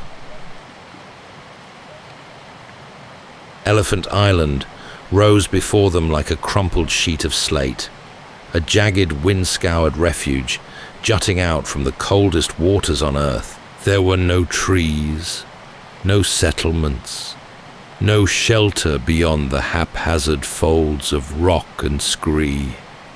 But to the crew of the Endurance, it may as well have been a sanctuary. After 7 days adrift in open lifeboats, buffeted by sleet and salt, tossed by heavy swells, the men rowed the final strokes toward shore. Their hands were blistered and cracked, their faces raw from cold wind and salt spray. Their strength, worn down to the bone, hung by a thread. Still, they landed on April 15th, 1916, 497 days since they had last stood on solid ground. They scrambled ashore through the surf, dragging their boats onto the stony beach. Some kissed the wet stones. Others simply lay down and stared at the sky. The relief was quiet, not jubilant, but bone deep. They had escaped the ice. For the moment, they had survived, but it was far from salvation. Elephant Island was remote in the extreme, well off any shipping routes, unmarked by human habitation. No rescue would stumble upon them. If they remained, they would starve, freeze, or slowly fade from history. Shackleton knew this. So after allowing the men time to recover, he began to plan again, not for the group this time, but for a breakaway team. If they were to survive, someone had to reach help, and that meant sailing back into the storm. The James Caird, the strongest of their lifeboats, was selected for the journey. Shackleton chose 5 men to accompany him. Frank Worsley, the navigator with a mind like a compass, Tom Crean, loyal and unshakable, and 3 others equally resolved to face the unknown. While the others constructed a crude shelter on the island, a low hut built from upturned boats and salvaged canvas, Shackleton oversaw modifications to the Caird. They reinforced her keel, added ballast, and raised a makeshift deck to shield them from waves. She was 22 feet long. The journey ahead would be over 800 miles of open, storm-lashed sea. Before departing, Shackleton spoke little. He simply reminded Frank Wild, now left in charge, to get the men through until I come back. There was no promise, no false hope, just an unspoken trust. On April 24th, 1916, the James Caird was launched from the rocky shore, slipping back into the grey swell. Shackleton and his 5 companions were bound for South Georgia Island, and whatever lay between. On the beach, the remaining crew watched the small sail grow smaller and smaller against the vastness of sea and sky. The waiting began. The James Caird slipped away from Elephant Island, her small sail catching the wind as the lifeboat turned its narrow bow toward open ocean. Behind her, the cold curve of the island faded into mist. Ahead, nothing but 800 miles of heaving sea and uncertain sky. The South Atlantic in winter was no place for a boat of her size. Waves towered like black cliffs, rolling out of the darkness without warning. The wind shrieked through the rigging. Salt spray froze into icy crusts along the boat's sides, threatening to sink her with the weight of accumulating ice. Shackleton, huddled with 5 men in the cramped interior, remained calm. His clothes were sodden, his skin raw from wind and salt, yet he never wavered. He rotated watches, kept spirits up with small murmurs of encouragement, and ensured the men drank and ate when they could, even when appetite was long gone. Frank Worsley, eyes red from cold, guided their course by stars when they were visible, by dead reckoning when they were not. On most days, they saw only grey, clouds and sea and wind all folding into one another. Yet his skill held. Their course remained true. The cold was unrelenting. Sleeping was near impossible. Ice formed on their blankets and clothing. Boots froze. Water constantly seeped through the seams. More than once, the Caird was nearly capsized by rogue waves. More than once, they bailed for hours to stay afloat. And yet, through it all, Shackleton never let his men see despair. He cracked dry jokes, offered morsels of encouragement, carried the silence when words were too heavy. On the 14th day at sea, a dark line appeared on the horizon. South Georgia. The island they had aimed for in blind hope and skill now stood before them like a miracle carved from stone and ice. But the sea was not finished with them. A sudden gale drove them past the island's southern coast, forcing a desperate landing on a rocky beach on the uninhabited side of the island. They were within reach, yet still impossibly far from the whaling stations that dotted the northern shore. The boat was wrecked, the men barely able to stand. Shackleton looked inland, not toward the sea, but toward the mountains that separated them from rescue. The journey was not yet done, and so, after resting briefly, he prepared for one final crossing. South Georgia was a place of wild beauty and brutal terrain, a narrow mountainous island sculpted by glaciers, ridgelines, and deep fjords. Shackleton stood on its southern coast, looking up at the snowbound peaks that separated him from the whaling station at Stromness. It was only 30 miles away, but the path had never been crossed, not even by the whalers who lived there. There were no maps, no trails, only cold, jagged stone and windswept ice. Shackleton selected 2 companions to go with him, Tom Crean and Frank Worsley, the 2 men he trusted most. The others, too weak to continue, would remain behind with the boat. Shackleton left them a promise, quiet but firm. He would return. They set out before dawn on May 19th, 1916. With only a length of rope, a carpenter's adze, and a few biscuits tucked into pockets, the 3 men began their ascent. Their boots, held together with twine and nails, slipped on the ice. The cold gnawed through every seam. Wind roared across the ridges.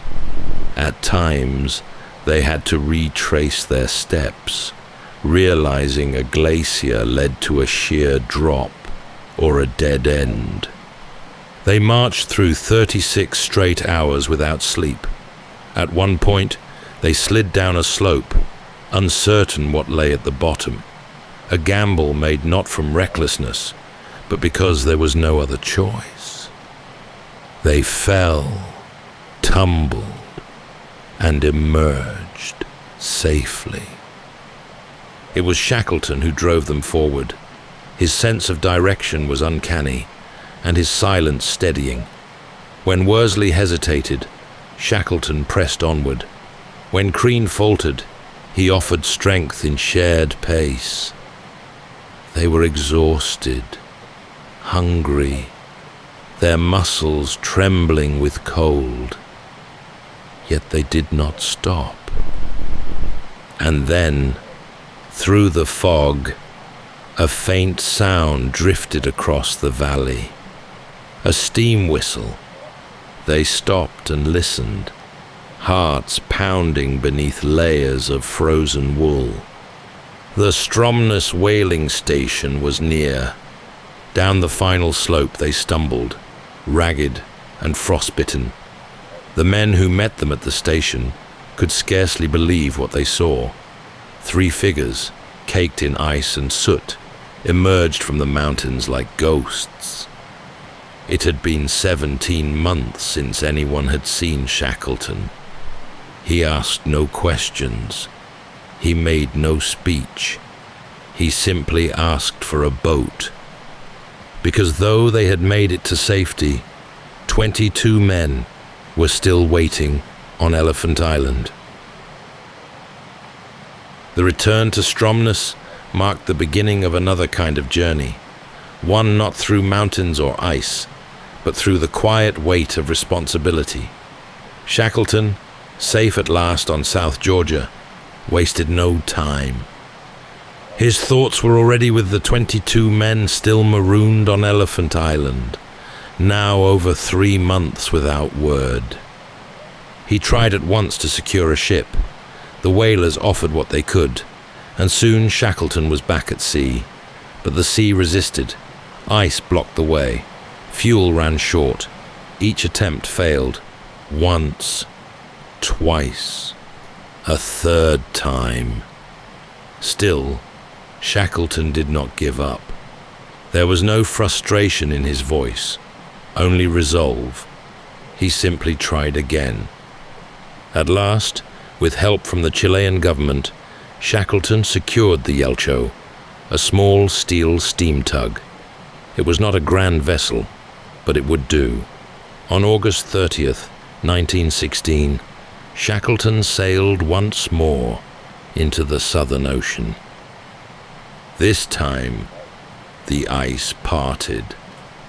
As the coast of Elephant Island came into view, Shackleton stood on the bow, eyes locked on the shoreline. He raised his binoculars, scanning the beach. At first, nothing. Then, movement, figures running, a flag waving. All 22 men were alive. Frank Wilde had kept them together in Shackleton's absence, repeating the promise daily. He said he'd come back, and he will. Supplies had dwindled, spirits had worn thin, but they had endured. When the Yelcho arrived, they were rescued in less than an hour. No lives lost, not one. It was, in its own quiet way, one of the most extraordinary rescues in maritime history. No medals were given, no great headlines trumpeted the event. The world was now consumed by war, but those who knew the ice, those who understood the impossible odds, recognized what Shackleton had achieved. He had brought every man home. Leadership, he had once said, was a matter of character more than command, and in the long silence of Antarctica, through ice and fear and starvation, he had lived those words to their furthest edge. But Shackleton was not a man built for rest. The pull of the horizon still stirred in him, even after all he had seen. And so, he began to plan again. In the years that followed the Endurance expedition, Ernest Shackleton did not slow down. Though his body bore the marks of his long ordeal, the frostbitten skin, the weary lungs, the aches earned in silence, his spirit remained unsettled. He returned to Britain to find a world at war, where tales of ice-bound survival were quickly overshadowed by the thunder of trenches and artillery. Still, he served. Commissioned into the army, Shackleton worked in a diplomatic and logistical role, never far from the sea, never far from his maps. He spoke little of the Antarctic, and even less of hardship. The survival of all his men spoke louder than any retelling, but the draw of the southern frontier never left him. In 1921, Now in his late 40s and visibly worn by years of strain, Shackleton announced one final expedition, the Shackleton-Rowett expedition. Its goal was loosely defined: scientific exploration, coastal mapping, and perhaps, once again, a quiet communion with the edge of the world. Before reaching Antarctica, the expedition stopped in Chile, where Shackleton had once been hailed a quiet hero. He returned briefly to Punta Arenas, where the people remembered him not just as a polar explorer, but as a man of quiet resolve and care. It was a time of gentle reflection, dinners with naval officers, conversations with dignitaries, and long walks along the cold coastline. For Shackleton, Chile marked a pause between effort and departure. A moment to breathe, to feel the gratitude of strangers, and to consider all he had endured. Then, once more, he turned south. In early January 1922, the Quest, his final ship, arrived at South Georgia Island, the island that had bookended his journey 6 years before. On the night of January 4th, he spoke softly with the ship's doctor about the future of the expedition. But in the early hours of the next morning, Ernest Shackleton died quietly in his cabin. He was 47. At the request of his wife, Emily, he was laid to rest there, on South Georgia, beneath a simple granite headstone, facing the sea. A fitting end for a man who belonged to the silence and the storms alike. He was not a man of monuments or great speeches. His greatness was quiet. It lived in the loyalty he inspired, the calm he held through chaos, and the truth that even when the world turns to ice, steady hands and a steady heart can lead men home.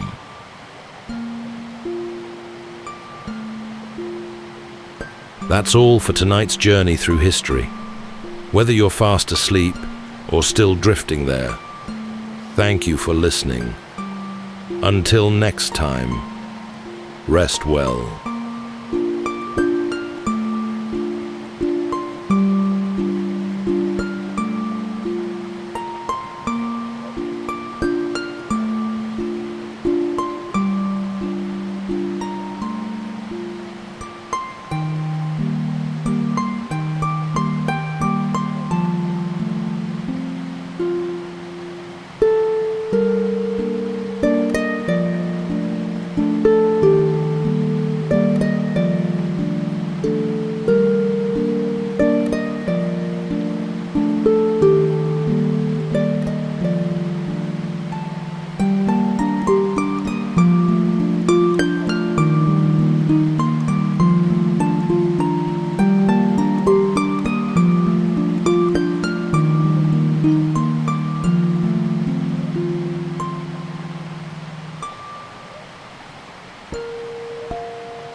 Welcome to Sleepytime History. True stories from the pages of history for a full night's rest. If this is your first time listening, let us know where you're tuning in from, or make a request for a future episode. And if you like what you hear, please consider liking and subscribing. It helps us immensely. All right, it's time to settle in, relax, and take a wander through the pages of history and storytelling. Tonight, we're going to be exploring the remarkable true story of Sir Edmund Hillary, a humble New Zealander who dared to attempt the world's highest peak alongside Tenzing Norgay. Together, they set out to reach the 29,000-foot summit of Everest, something many believed was all but unachievable, a near mythical pursuit, fraught with danger, one that had already claimed the lives of too many foolish enough to make the attempt. Revered as sacred for centuries by the local Nepali people, who called it Sagarmatha, Mount Everest and its summit were untouchable. At the time, Hillary stood on the brink of the unknown. Sharp winds sliced the thin air, and more than one expedition had seen explorers succumb to the cruelty of altitude sickness and frostbite, or vanish into whiteout blizzards without a trace. Every footstep, every swing of an ice axe welcomed new hazards, hidden crevasses, roaring avalanches, and the relentless squeeze of dwindling oxygen that tightened the chest and dulled the mind. Yet, Hillary pressed on, fueled by determination and an unwavering belief that even the impossible could yield to careful persistence. Though he was not alone in this quest, Hillary emerged as the steadfast anchor, wrestling his doubts in the biting cold. Tonight, as we drift into sleep, we remember that true conquest isn't about bold declarations, but the courage to face what towers above us. So settle in, take a deep breath, and let's journey alongside Sir Edmund Hillary, ascending through the remote Himalayan kingdom of Nepal to the ominous, frozen, wind-swept climbs of Everest.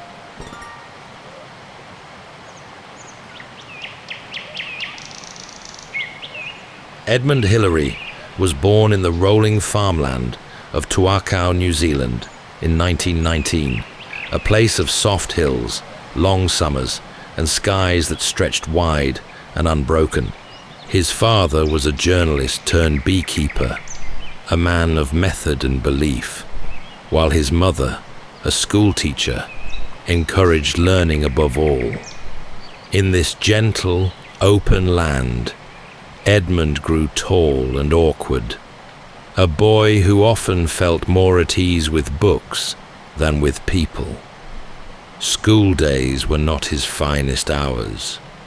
He was shy, often uncertain in conversation, and found himself retreating into long walks and daydreams. But everything began to shift on a school trip to Mount Ruapehu, a snow-capped volcano in the center of the North Island. There, wrapped in cold wind and crunching snow, Edmund felt something awaken in him. It was the beginning of a lifelong draw to high places, places where strength mattered more than talk, and where purpose could be found in every step forward. He returned home, changed. At university, he studied mathematics and science, though lectures never held him the way the hills did. Soon, he joined his father and brother in the family beekeeping business, a summer job that left the winter months free to climb. The southern Alps became his training ground. Towering and remote, they offered long routes, biting winds, and the kind of raw experience that no guidebook could teach. Hillary climbed with a mix of determination and simplicity. He wasn't graceful or especially fast, but he was methodical, tireless, and utterly dependable. Cold and fatigue never deterred him. It was here that he learned the rhythm of crampons on ice, the discipline of rope work, and the calm needed when the weather turned. When the Second World War came, Hillary served as a navigator in the Royal New Zealand Air Force, flying long missions over the Pacific. He survived a serious burn injury in a shipwreck near the Solomon Islands, but returned home with his drive intact, if not sharpened. After the war, he returned to climbing with renewed focus, pushing into higher and harder routes. By the late 1940s, he'd made a name for himself in local mountaineering circles, not as a star, but as a man others could rely on when things turned difficult. Then, in 1951, came the invitation that would shift the course of his life. A reconnaissance expedition was being planned by the British to approach Everest from Nepal. Hillary was selected to join. He was thrilled, but also measured. Everest wasn't just a mountain. It was the mountain. No one had reached the top. Many had tried. Some had vanished.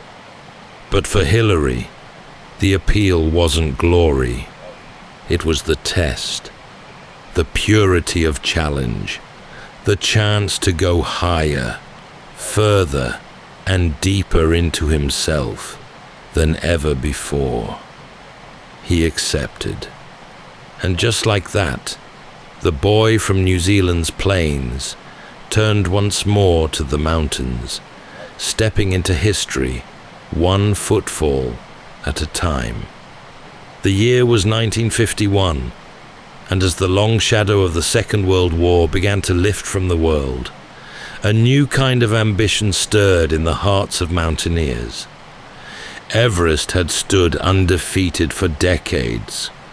Approached from Tibet in the 1920s and 30s, it had turned back every attempt, some with finality. Now, political changes had closed the northern route, but Nepal, newly open to foreigners, offered a new path to the summit from the south. The British, who had long dreamed of claiming Everest, were assembling an expedition, not for a full summit attempt, but a reconnaissance, a careful study of the route, terrain, and dangers that awaited. Edmond Hillary, by then a respected name in climbing circles, was invited to join. He was not a nobleman, not a household figure, just a strong, reliable climber with a steady gait and a deep reservoir of endurance. Hillary joined the team, led by Eric Shipton, a man known for his love of exploration over fanfare. Together, they traced the Khumbu icefall and reached the western Coombe, high on the mountain's shoulder. It was difficult terrain, a maze of crevasses and collapsing seracs, but Hillary moved through it with patience and resolve. What he saw there stayed with him. Everest, for all its looming presence, no longer felt unreachable. It felt within the realm of human effort, barely. 2 years later, the real opportunity arrived. A full-scale British expedition was being planned for 1953. This was no small venture. It would require dozens of porters, tons of equipment, and the coordination of climbers, doctors, and Sherpas across weeks of relentless altitude gain. Hillary was chosen again, this time as a lead climber. The decision marked a shift, a recognition that experience, stamina, and composure mattered more than rank or origin. The team's other key member would be Tenzing Norgay, a skilled Sherpa from Darjeeling with years of Himalayan experience. Tenzing was more than a guide. He was a climber in his own right, with unmatched instincts and a calm presence that steadied those around him.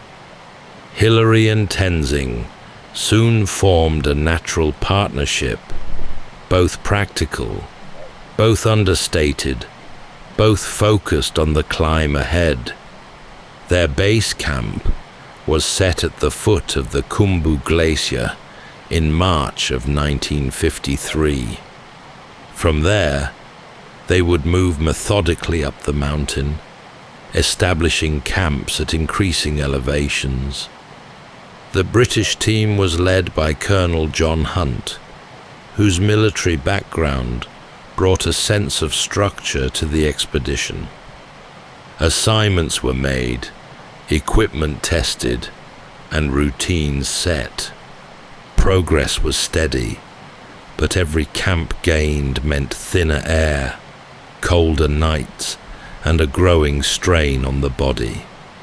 Above them, Everest loomed white and still, catching the morning sun and drawing a line between earth and sky. Beneath their feet, the glacier groaned and shifted. Life became a rhythm of hauling, climbing, and resting in tents, where the air never seemed to fill the lungs completely. For Hillary, this was where he belonged. Each step higher was a stripping away of all distraction. There was only movement, effort, and the mountain. And somewhere above, just out of reach, was a summit that had waited long enough. The path to Everest summit began with a long, deliberate journey through the lower Himalayas, a winding approach that allowed the body time to adjust to the rising altitude. The expedition wound its way from the plains of Nepal up into the Khumbu Valley, through forests of rhododendron and across swinging rope bridges, watched by curious villagers and prayer flags fluttering in the breeze. By the time they reached base camp at over 17,000 feet, the air had grown noticeably thinner. Every breath came with effort, and even simple tasks demanded more from the body. Yet the mood among the team remained focused. Tents were arranged, supplies sorted, and plans carefully reviewed. The ice fall above them, cracked, unstable, and constantly shifting, was the first real barrier. The Khumbu icefall is one of the most dangerous features on Everest, a frozen cascade of towering seracs and deep blue crevasses. It groans with hidden movement, unpredictable and unforgiving. Hillary and his teammates began the slow work of carving a path through it, fixing ropes and placing ladders across gaps where the earth simply fell away beneath their feet. Progress was measured in yards. Each hour brought them closer to Camp 1. Above the icefall lay the Western Coombe, a vast glacial valley cupped between steep ridges. It was stunning and surreal, a place where light bounced off walls of snow and time seemed suspended. But the altitude was merciless. Headaches pulsed with each heartbeat, and sleep came fitfully, if at all. Food was difficult to keep down, and conversation became sparse, each man conserving his strength. As the team climbed higher, they established Camp 2 and then Camp 3, ferrying loads up and down, always climbing high and sleeping low to acclimatize. Every piece of equipment was hauled by hand, with support from the Sherpas, whose stamina and instinct kept the expedition moving forward. Hillary's bond with Tenzing Norgay deepened with each shared task. Tenzing's experience on the mountain was unmatched. He'd climbed high on Everest before, and his sense of timing, terrain, and weather was crucial. Hillary, methodical and focused, matched him well. They worked in tandem, often without the need for many words. Rope work, snowcraft, and shared hardship built something between them that could not be taught, only earned. At Camp 4, just below the South Col, the weather turned. Fierce winds howled through the ridges, and the temperature plummeted. Progress halted, and tents were battered by gusts that made rest all but impossible. Patience was now as important as preparation. When the storm cleared, the team resumed its advance, pushing toward the South Col, a windswept saddle between Everest and Lhotse. It was here that final summit plans would be made, 2 pairs would be selected for the attempt.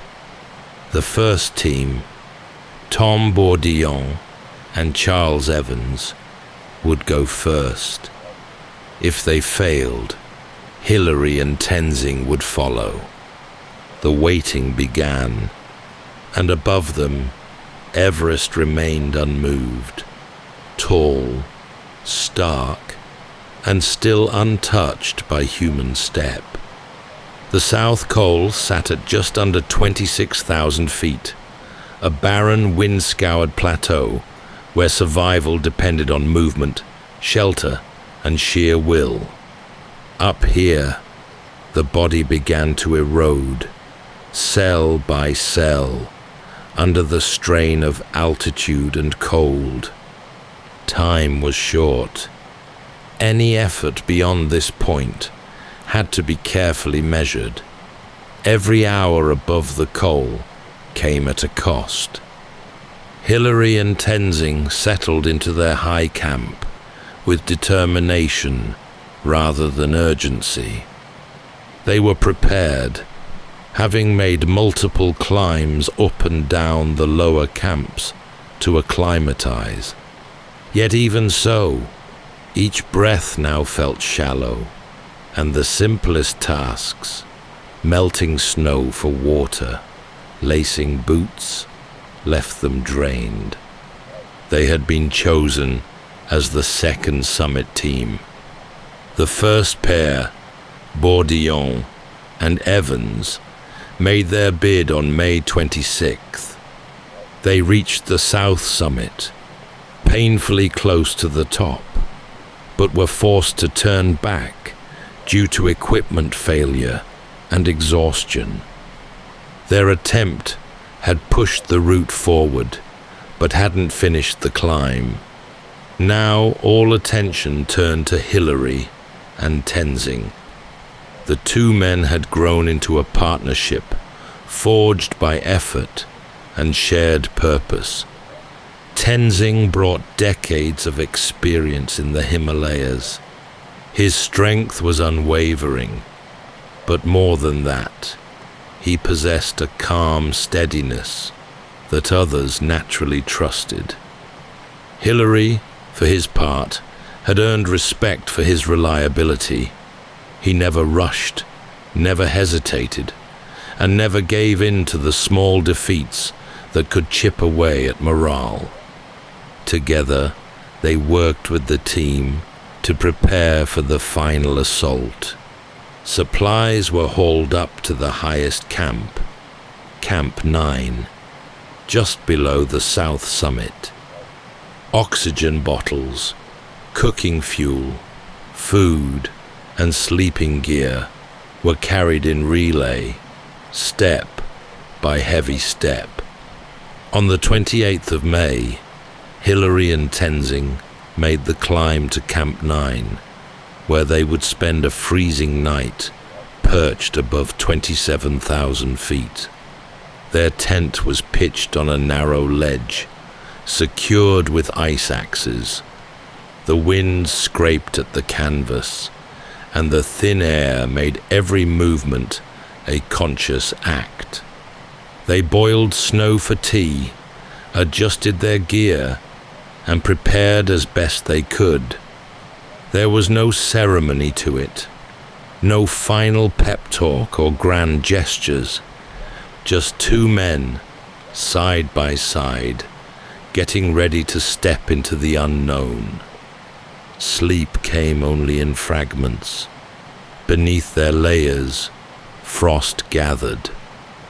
Above them, the summit awaited, and far below, unseen but felt, the world held its breath.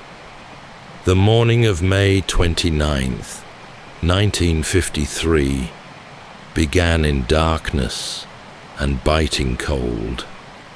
Hillary and Tenzing emerged from their tent just after 4 a.m. The first hint of dawn was faint on the eastern rim of the world.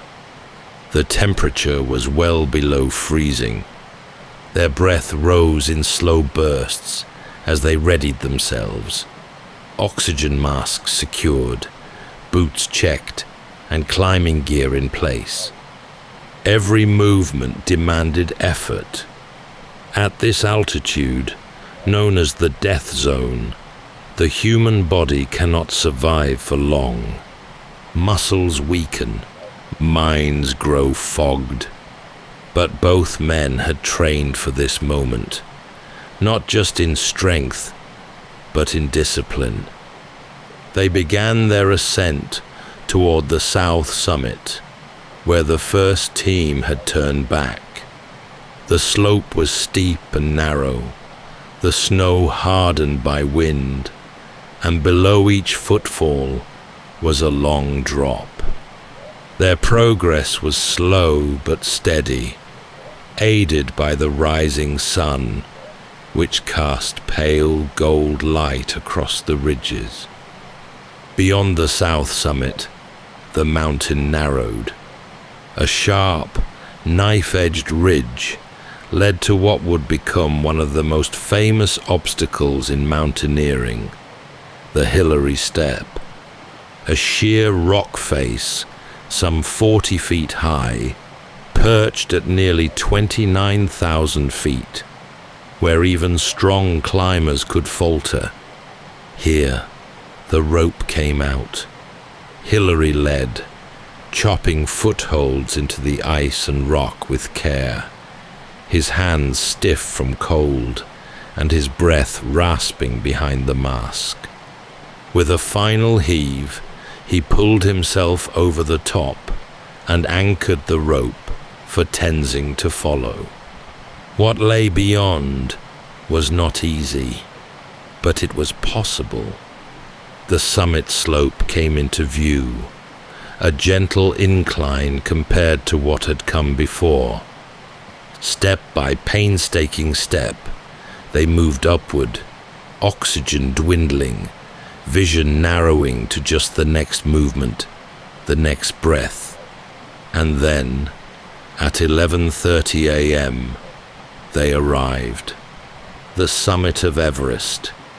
There was no roar of triumph, no crowds, just the sound of wind across snow and the curve of the earth far below. Hillary reached out and shook Tenzing's hand. Then they embraced. Tenzing later buried a few sweets as an offering. Hillary took a photograph. They spent only about 15 minutes on the summit. There was little time and less air. From this vantage, the world fell away in all directions. Mountains once thought vast looked small. Clouds floated below their feet. In that moment, they stood higher than any person had before. But the mountain allowed no lingering. The descent still lay ahead, and it would be just as dangerous.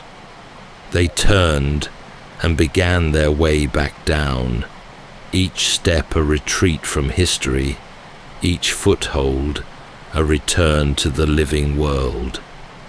Climbing Everest is only half the journey.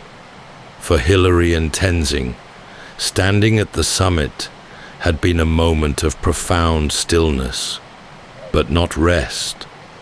The descent from 29,000 feet would be just as testing as the climb up, perhaps more so. Their bodies were already weakened, their oxygen supplies running low, and the path ahead was steep, exposed, and unforgiving. They began the downward trek with deliberate care. The narrow ridge and the Hillary Step, which had been obstacles on the way up, now became hazards in reverse. One slip here would mean a fall of thousands of feet. Their movements were cautious, their thoughts clear. The rhythm of descent, plant, step, breathe, took over. and they reached the south summit without incident. From there, the snowfields sloped more gently, but the effects of altitude were building. Hillary later recalled a growing sense of exhaustion, the kind that creeps in slowly but fully, urging the body to stop. But stopping was not an option. They pressed on, down toward the ledge, where their tent and gear waited at Camp 9. When they finally reached it, Hillary unzipped the tent and saw the face of fellow climber George Lowe. With a worn smile, he delivered the understated words that would become legend. "Well, George, we knocked the bastard off." That night, they rested at high camp. Though oxygen tanks were nearly empty and the cold bit deep, the knowledge of success brought with it a kind of inner warmth. Below them, the rest of the expedition was waiting, unaware of the outcome. The next day, they descended to the South Col, where the news spread with a mix of disbelief and elation. The path ahead, back through the camps, down the icefall, and into the green valleys of Nepal, would take time. But the weight of the climb was lifting. When the expedition finally returned to Kathmandu, word had already begun to travel. Radio messages had reached Britain just in time for the coronation of Queen Elizabeth II. The ascent of Everest became a symbol of something larger, an emblem of determination, endurance, and the reach of human effort at the very edge of what was thought possible. Hillary and Tenzing were celebrated, but they carried themselves as they always had, with focus, humility, and a steady pace. Their time at the summit had lasted minutes, but what they had achieved would echo for generations. The journey back from Everest was long, but filled with a sense of quiet satisfaction. As Hillary and Tenzing descended through the camps, their success traveled ahead of them like ripples on a still lake. By the time they reached the lower valleys, people lined the trails to greet them. In Nepal, the achievement was shared with joy and deep pride. Tenzing, in particular, was welcomed not just as a climber, but as a son of the Himalayas, who had helped place his homeland at the heart of a global story. When the expedition reached India, the scale of what they had done began to unfold. Crowds gathered at train stations, newspapers printed photographs, and dignitaries queued to offer congratulations. Both men were awarded medals. In Delhi, Tenzing was honored by Prime Minister Nehru, while Hillary began to understand that life, from this moment onward, would never quite return to how it had been. Back in Britain, news of the ascent reached London on the morning of Queen Elizabeth II's coronation. It was seen as a triumph of the Commonwealth. New Zealander and Nepalese, side by side, conquering the world's highest peak. Hillary was knighted almost immediately. Tenzing received the George Medal and widespread acclaim, though not a knighthood, an oversight that, in time, stirred discussion. Still, the respect between the two men never wavered. Upon returning to New Zealand, Hillary found his home transformed. He was now Sir Edmond, a national hero, though he remained distinctly unchanged. The same man who had once carted honey and camped on ice fields now stood before crowds and journalists, offering measured words and a modest smile. Fame, though vast, sat lightly on him. He had never climbed for accolades. Everest had been a test of endurance, not a path to recognition. And now, with the summit behind him, he was already thinking ahead, not to new peaks, but to how he might give back. For Tenzing too, the attention was immense. In the Sherpa villages, his name was spoken with reverence. Children were named after him.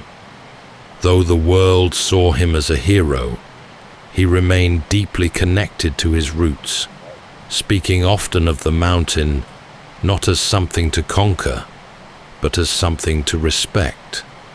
Together, the two men had achieved what no one before them could, and yet both, in their own ways, remained grounded, aware that true achievement lies not in the moment of victory, but in how one carries its weight afterward.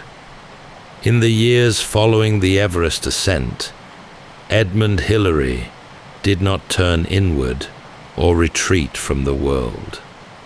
Instead, he turned back to the mountains, not to climb, but to help. During the expedition, Hillary had come to know the Sherpa people, not only as companions on the trail, but as families, teachers, and farmers living in the shadow of the world's highest peaks. He had seen how few resources they had: no schools in the higher valleys, little access to medicine, and only the most basic infrastructure. In 1960, he founded the Himalayan Trust, an organization dedicated to improving education, healthcare, and access to essential services in remote mountain communities. Over the years, Hillary and the Trust helped construct more than 24 schools, several hospitals, and small airstrips that allowed medical aid and supplies to reach places once accessible only by foot. He raised funds tirelessly, not with grandeur, but with steady purpose, often visiting donors in person and explaining the work in his calm, methodical style.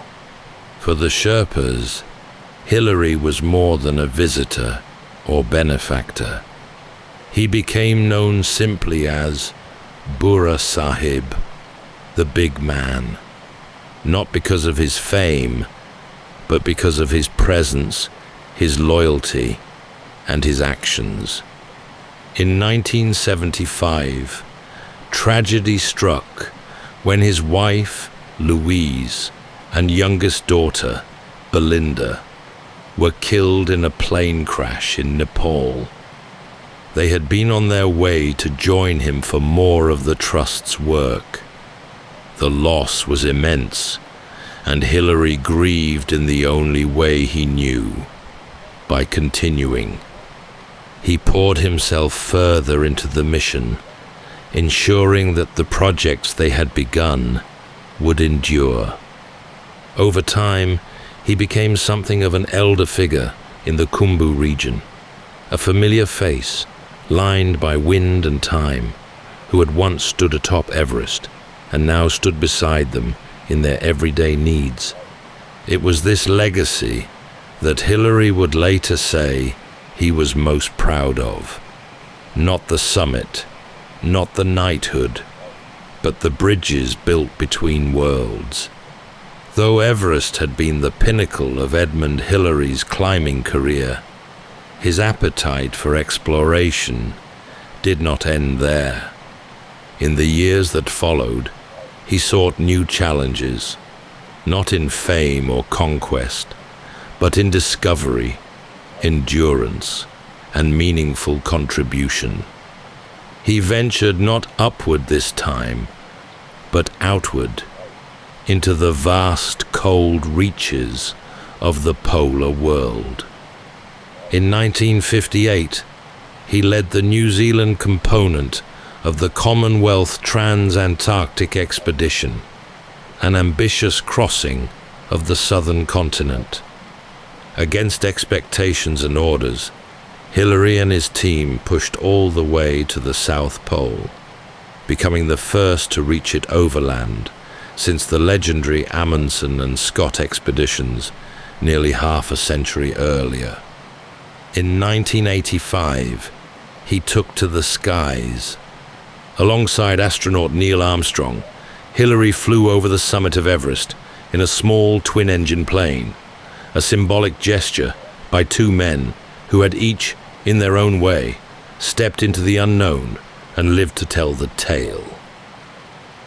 But even amid these remarkable adventures, Hillary never strayed far from service. His work with the Himalayan Trust continued year after year, and he remained deeply involved in New Zealand life, advocating for environmental protection and youth development. He published books, gave lectures, and met world leaders, but he seemed to wear all of it lightly, never allowing the world's attention to alter the man at the center. In New Zealand, he became a beloved national figure, not simply for what he had done, but for how he had lived in the decades after. He remained an advocate for the Himalayas, the environment, and for people living in remote, underserved communities. He continued to write, to speak, and to encourage young people toward adventure, not for recognition, but for the growth that comes from facing something difficult and enduring it. Sir Edmond Hillary passed away in 2008 at the age of 88. His death was mourned around the world, especially in Nepal, where flags were lowered in his honor and prayers were offered from villages nestled high beneath the snow lines. In New Zealand, a state funeral was held, but more enduring than the ceremony was the memory of a man who had risen to fame and yet remained unchanged, solid, grounded, and generous. His legacy lies not only in that frozen peak above the clouds, but in every classroom built in the Khumbu Valley, in every young climber who dares to begin the long trail upward, and in every act of courage done without fanfare. His life was not measured in records or riches, but in resilience and service, a path climbed not for glory, but because it was worth the effort. That's all for tonight's journey through history. Whether you're fast asleep or still drifting there, thank you for listening. Until next time, rest well.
Welcome to Sleepytime History. True stories from the pages of history for a full night's rest. If this is your first time listening, let us know where you're tuning in from, or make a request for a future episode. And if you like what you hear, please consider liking and subscribing. It helps us immensely. All right, it's time to settle in, relax, and take a wander through the pages of history and storytelling. Tonight, Hugh exploring the remarkable true story of Sławomir Rawicz, a Polish cavalry officer captured and sentenced to 25 years of hard labor in a Siberian prison camp. After managing a daring escape, Rawicz walked more than 4,000 miles across frozen forests, barren deserts, towering Himalayan passes, and eventually to freedom. But he wasn't alone. After months of careful planning, Rawicz quietly slipped away with 8 others, disappearing beyond the barbed wire into a moonless night. Ahead were no signposts or guides, just an entire continent.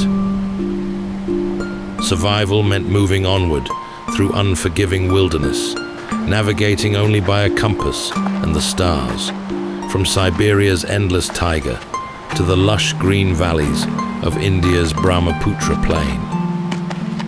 Gnawing hunger and thirst drove them to desperation, forcing them to survive on insects, leaves, bark, and whatever sparse nourishment the land reluctantly offered. At night, they huddled together through windstorms and freezing temperatures without shelter, then waking each morning to deep snow, blinding sun, or sweltering heat, and horizons that stretched into infinity.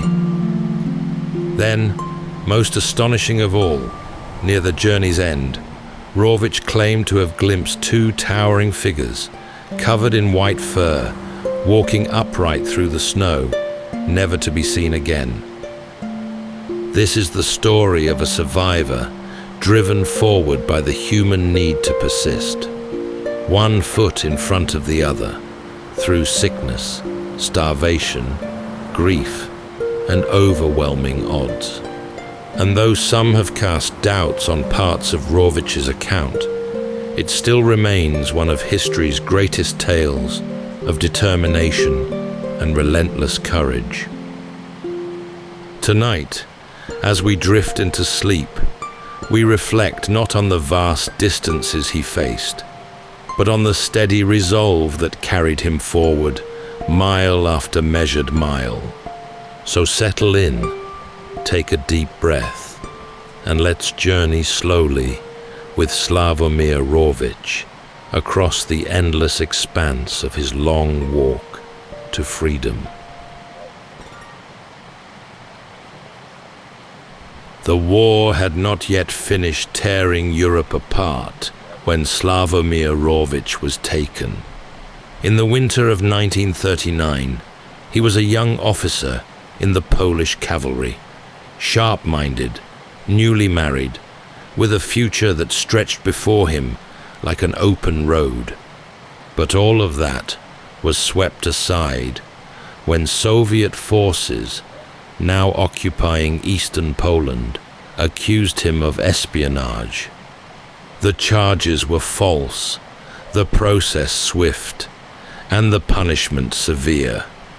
He was transported across a frozen continent, bound not by chains, but by the grim finality of a 25-year sentence in a Siberian labor camp. The journey alone was punishment. For weeks he sat in the cramped dark of a cattle wagon, crammed among other prisoners, cold seeping through every board and seam. The days blurred into each other, marked only by the rattle of iron wheels and the cries of those who could no longer stand. Outside, the landscape grew starker. Villages thinned, forests deepened, frost clung to everything. When at last the doors opened, it was not to freedom, but to Camp 303, a gulag buried in the heart of Siberia, a place unreachable by roads and untouched by mercy. There, beneath a dull steel sky, Rawicz was handed a shovel and a number. The guards barely looked at the men they commanded. The labor was constant, digging, hauling timber, moving stones, surviving, and above all, enduring the cold, which did not come in gusts or storms, but settled, always present, heavy as iron and twice as cruel. The camp took its toll in slow, grinding increments. Some prisoners deteriorated quickly, others held out longer. Rawicz learned to work just hard enough to avoid beatings, just slow enough to preserve his strength. He listened. He watched. He kept track of routines, which guards changed shifts, which fences weren't patrolled after dusk. There were moments, buried in the repetition, when he could almost feel himself disappearing, not just physically, but mentally, as if the camp's only true purpose was to erase its inmates from within. But he held on. Among the men around him were those whose names would later fade into the snow, and a few whose fates would become inseparable from his own. There was Mr. Smith, a pale and methodical American, quiet-spoken but dependable. Zaro, the Ukrainian, strong as an ox, often gruff, occasionally kind. Makowski, a fellow Pole with sea-weathered skin and sharp instincts, and others, still strangers to him then, whose paths would eventually align in ways none of them yet imagined. At night, when the fires burned low and the wind scraped across the barracks, Rawicz would sometimes close his eyes and picture nothing, not freedom, not escape, but simply the feeling of open sky, a space above, unmeasured by wire or watchtowers. That thought alone was enough to keep something in him awake. Because somewhere, far beyond the forests and snow, there was a world still waiting, and when the time came, he intended to press onto it. Time in the Gulag did not pass in days, but in tasks. One plank carried, one tree felled, one breath drawn through frozen air. For Rawicz, survival became a rhythm, not of living, but of not dying. The camp at Camp 303 was both a prison and a crucible, stripping away all illusions and forging something harder in their place. Each morning began before the light arrived. A bell barked orders. Thin soup, when it came, swallowed in silence. Then the work began. They moved logs, rocks, earth, whatever the guards demanded. The cold was constant, and even the slightest breeze could peel skin from fingers already cracked and bloodless. The men wore the same clothes day after day. They slept two, to a cot, back to back, using each other's warmth as a shield against the deep freeze. The guards didn't need to shout. Their presence alone kept the men moving, rifles slung low, eyes half-lidded. punishment was rarely theatrical. It was efficient. A missed quota might mean fewer rations. A misstep in line might mean the whole. Pain came not in sudden bursts, but in the long, unrelenting erosion of strength, dignity, and self. But even in such a place, Rawicz found something to anchor him. He was not alone. Among the prisoners were men who had once lived full lives: teachers, merchants, engineers, soldiers, now reduced to numbers in a ledger. They came from Poland, Hungary, Ukraine, Germany, and even the far edge of America. Most kept to themselves, some barely spoke, but a few became companions in the way only hardship can forge. Mr. Smith, the American, had a calmness to him that felt almost unnatural.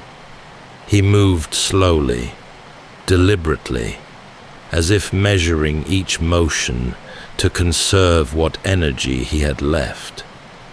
There were whispers that he'd once been an engineer. He rarely confirmed or denied anything, but he listened. And when he spoke, others listened too. Zaro, broad and strong, gave the impression of someone who had survived worse. His face was lined, his beard full, and his hands calloused from a life of hard labor. He complained often, mostly about the food, or lack thereof, but never once did he falter when work needed to be done.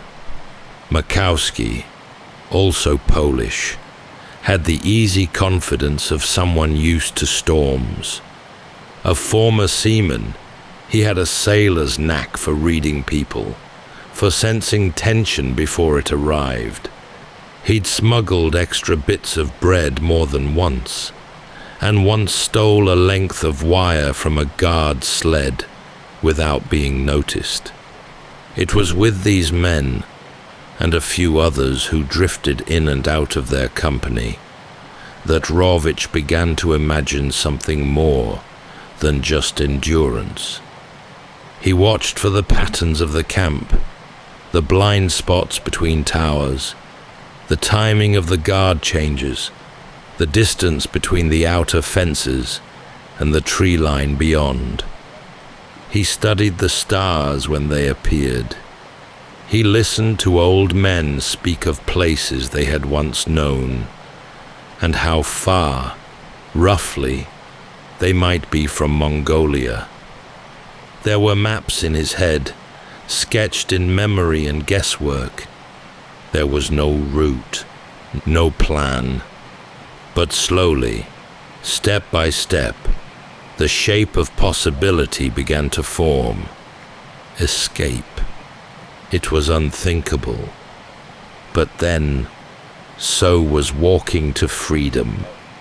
And yet, the alternative, to remain, to disappear piece by piece in that frozen place, was not one Rawicz could accept.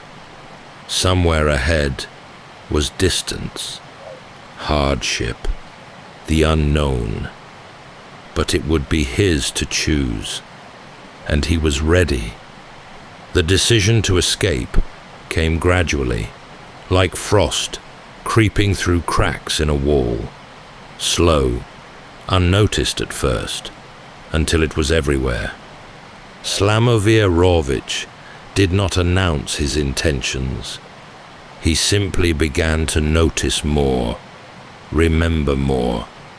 How long it took the guards to circle the camp, which dogs barked and which merely watched, where the wire fences sagged under snowdrifts, and most importantly, who among his fellow prisoners might risk everything for the chance to breathe free air again. It was around a low-burning fire one evening that the subject finally surfaced, not directly, but in suggestion. A conversation about the stars, about direction, about Mongolia to the south, about the warm winds that might blow somewhere beyond the wall of trees. Makowski nodded first, his eyes fixed on the firelight, reflecting on places he'd once known. Beside him, Mr. Smith remained still, quiet as ever, weighing distances in his mind, perhaps already knowing how far it might be to the border, perhaps only needing to hear it spoken. Zaro responded with a grunt, part challenge, part acknowledgement, as if testing the thought aloud. Rawicz met it with a glance, and something passed between them. Not agreement, not certainty, but something just as strong. After that, the idea became real. Not yet a plan, but a shape, passed between them in fragments. They couldn't speak of it often, not where others might hear. Informers were always a risk, and a single misplaced word could mean death or solitary confinement. So they whispered at night, over cracked bread and melting snow. They shared guesses, drew invisible maps with fingers in the dirt, calculated how long a man could carry on without proper boots, how to steal food, how to disappear. They agreed the journey would have to be made in late winter or early spring. The snow would be thinning, the rivers still frozen, and if they could reach Mongolia, there might be refuge. But to get there, they would have to cross hundreds of miles of forest and ice. No certainty, no turning back. A small, vital circle formed. Rawicz, Smith, Zaro, and Makowski, and a few others whose names would soon be written into the frozen earth alongside theirs. Kovalev, Paluchovich, Batek, and Christina, a young woman who had arrived in the camp only weeks before, her history unknown, but her strength evident in the way she carried herself. Her presence shifted something in the group. Not protection, she didn't ask for it, but a sense of shared purpose, made stronger by the risk she took simply in joining them. Over the weeks that followed, they gathered what little they could. A piece of flint, a strip of leather, a coil of wire. Small things, hidden in sleeves, tucked beneath mattresses. They would need more, but they knew better than to rush. The forest beyond the camp held no promises, only possibility, and they would enter into it soon. The night they left was colder than most, though the air no longer carried the deep bite of midwinter. Snow still blanketed the ground, but beneath it, the earth was softening, just enough for footsteps to sink, just enough for the promise of spring to feel barely, faintly within reach. They chose a moonless night when the stars offered little guidance, but the shadows offered cover. Each man moved in silence, their breath barely visible, their hearts beating not with fear, but with something sharper, resolve. There were 9 of them, 9 souls passing through the final barrier that separated them from the wilderness beyond. Rawicz led, not because he claimed authority, but because his mind had been going down this path for months. Behind him, Smith went lightly, already scanning the darkness ahead. Zaro moved like a man who expected to be hunted. Makowski, calm and methodical, brought up the rear. Christina pressed on somewhere near the center, steady, her eyes forward. They had prepared for weeks, yet their supplies were still meager. Scraps of bread, a small tin of dried meat, stolen matches wrapped in cloth, a length of rope, a crude axe, and a compass taken from an inattentive guard. They wore layers of ragged clothing, scavenged wool, and whatever they could find to bind around their feet. There were no packs, no proper maps, only will and instinct. Within the first few miles, the sounds of the camp disappeared behind them. There were no searchlights now, no guards shouting from towers, just the vast expanse of forest, endless, quiet, unknowable.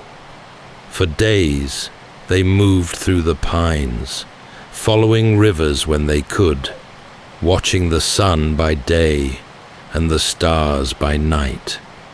They rationed food carefully, sleeping in shallow pits or beneath fallen branches. Each morning, they rose frozen and sore, but they rose. They had one rule: keep moving. There were dangers, of course. Wolves, though unseen, were heard in the distance. A frozen stream gave way beneath Zaro's foot, soaking him to the knee and forcing the group to stop and build a fire. One night, they heard voices, distant, slurred, carried on the breeze, possibly hunters, possibly worse. They lay still until the sound faded. Hunger came swiftly. Their rations dwindled faster than expected. Snowmelt filled their flasks, and tree bark, moss, and the occasional root became a meal. Christina found edible fungi beneath a log. Makowski caught a hare with a handmade snare. Each small success lifted their spirits, if only for a day, but always they kept moving, southward, toward Mongolia. As the forest thinned and the air grew milder, they crossed into terrain that none of them recognized. Low hills, long stretches of frozen grassland, valleys painted with drifting fog. They avoided roads. They avoided people. The farther they went, the more the world seemed to open, and yet the weight of the distance ahead only grew heavier. By the end of their second week on foot, the group had lost track of time. Faces grew hollow, feet blistered and bled, yet no one spoke of stopping. They had escaped, yes, but they were far from free. Freedom would not be found behind them. It lay somewhere ahead, across deserts and mountains, across every impossible stretch of earth, still waiting beneath their battered souls. The land rolled on before them, endless and pale, a vast, indifferent canvas of snow and ice. Forests fell away behind, replaced by frozen plains, where the wind met no resistance. There were no trees now, no cover, only wide, open ground, stretching as far as the eye could see, and the long shadow of each man cast across it by the low arc of the sun. They moved in single file, heads bowed against the wind.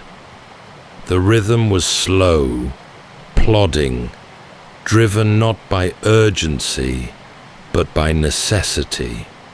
There was no way to measure progress beyond the shifting position of the stars and the faint pull of the compass needle in Rawicz's hand. By now, their feet were wrapped in layers of cloth, torn from what little clothing they had to spare. Some had fashioned crude soles from bark and twine. Every night they removed them, revealing skin rubbed raw, toes blackening at the edges. Still, they walked.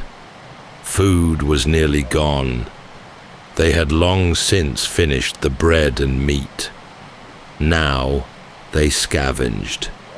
Roots, lichen, the rare frozen berry. One day, Makowski spotted a crow circling low overhead. They waited, still as stones, until it landed. Then Zaro brought it down with a thrown rock.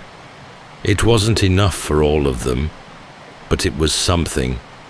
That night, the fire hissed low and oily as they roasted what little meat there was. Conversation grew less frequent. Energy had to be conserved. They spoke only when necessary, to warn, to point, to guide. Even Christina, who had once hummed softly to herself on the march, grew silent. Her steps, like theirs, were smaller now. One evening, Smith staggered and fell.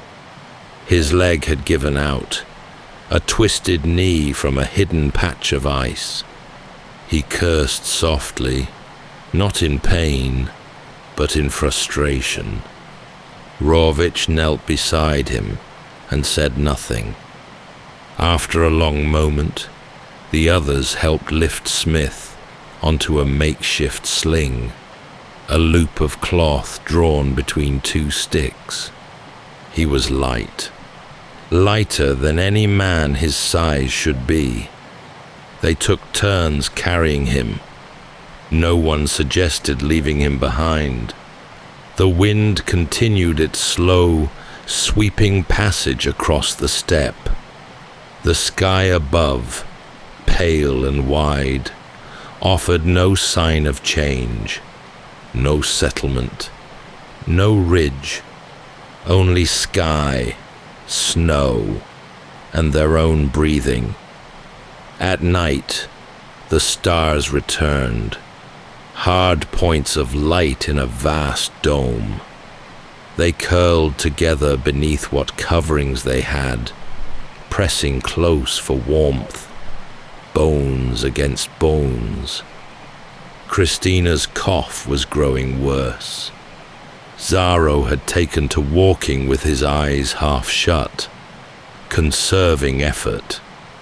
Makowski still scanned the horizon, but less often now. Rawicz did not count the days.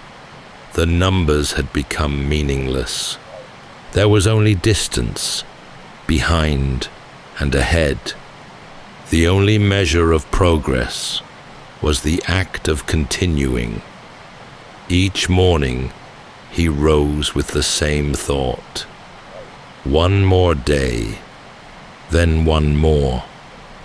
And so they moved forward, across the endless white, into the unknowable reach of the land beyond. The change came slowly, almost imperceptibly.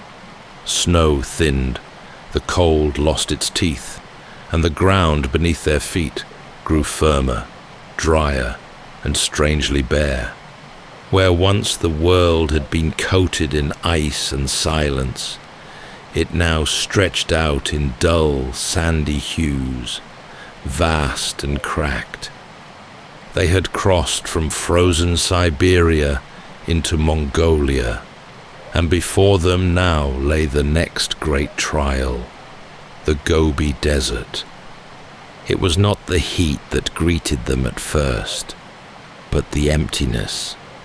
The desert was not a single terrain, but a series of shifting challenges. Hard-pan earth, shallow scrub, rocky outcrops, and long blinding tracts of sand. And above it all, the sun, fierce and absolute. Without trees, without shade, it ruled the days without mercy. Their clothing, meant for frost, now became a burden. Layers were stripped, wrapped around heads and shoulders to block the sun.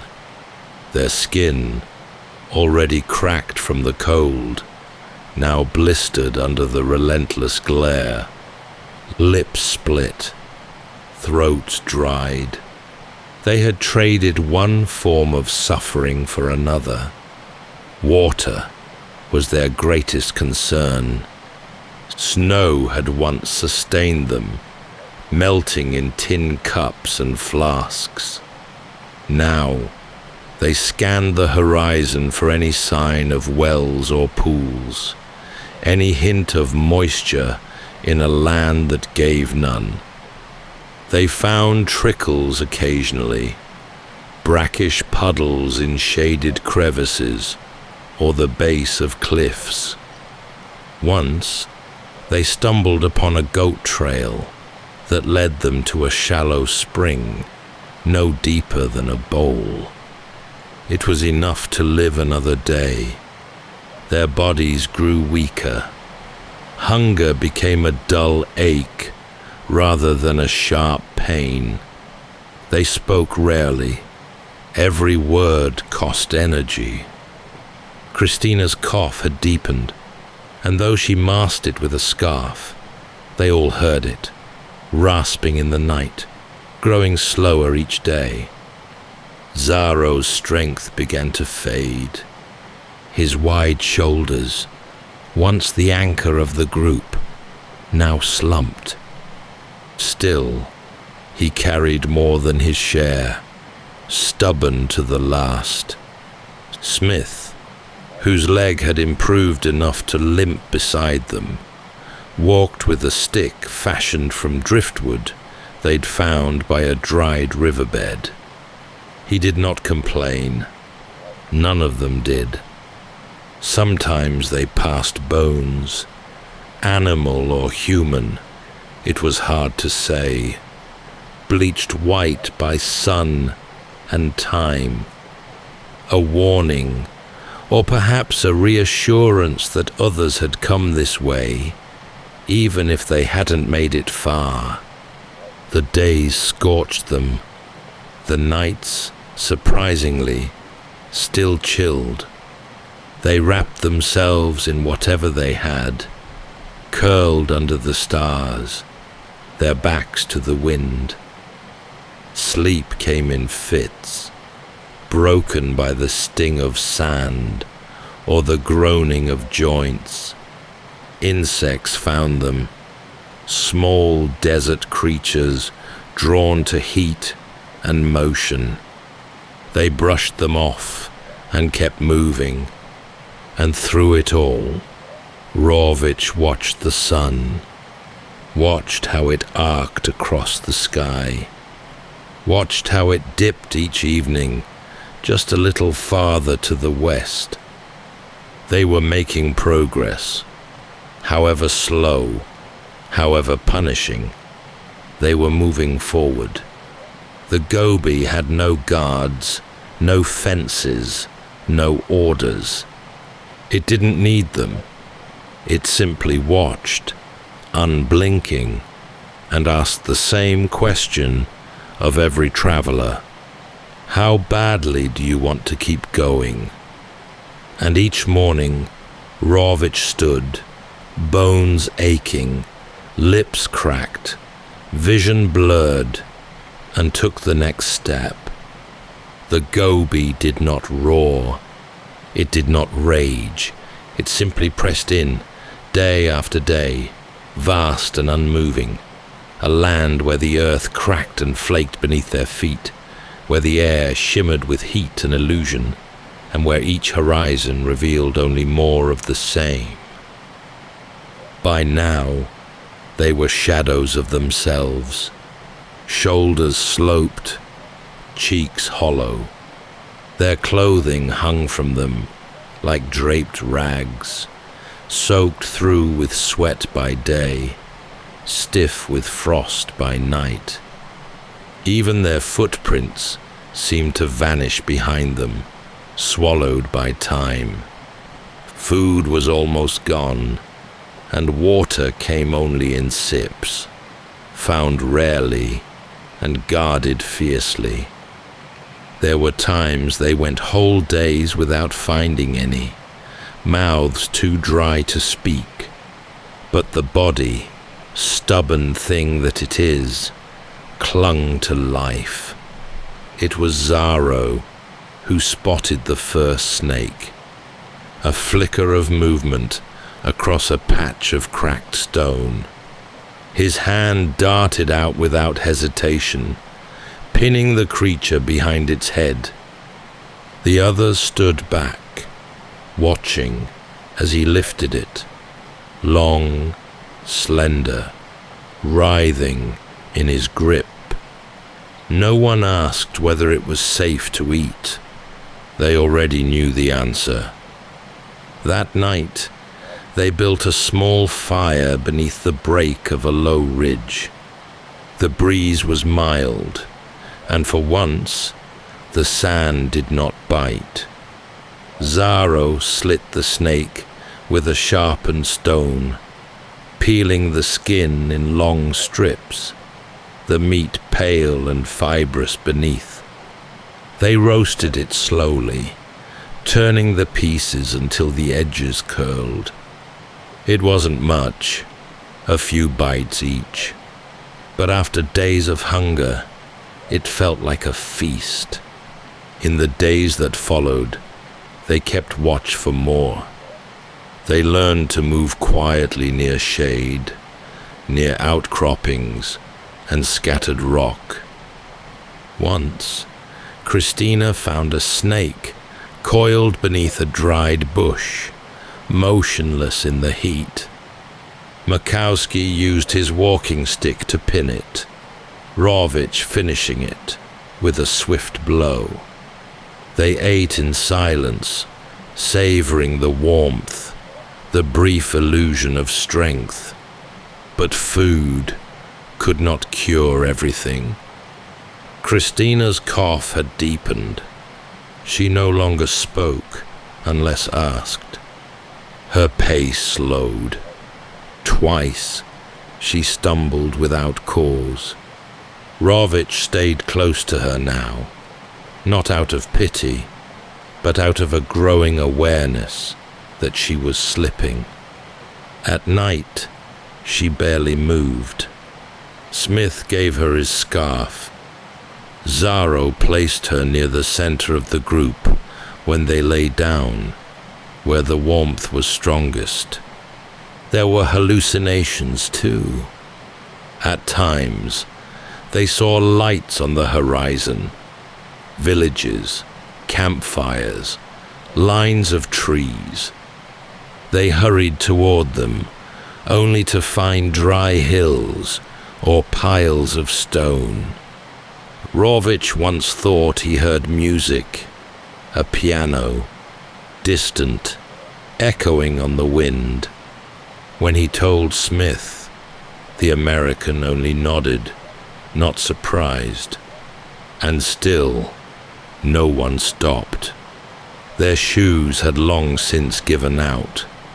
Some wrapped their feet in layers of cloth. Others wore strips of hide scavenged from animals long dead.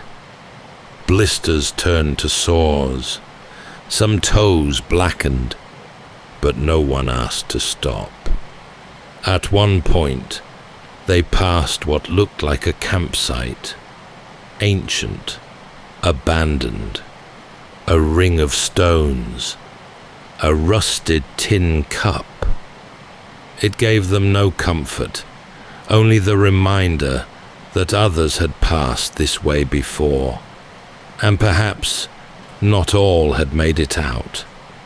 The Gobi had taken many and asked no forgiveness, but Rawicz, sunburned and unshaven, eyes shaded by a strip of cloth, kept moving. His legs burned, his lips cracked, his voice barely more than a whisper. Yet in his mind, the desert was already behind him. Ahead were mountains, and beyond them, freedom.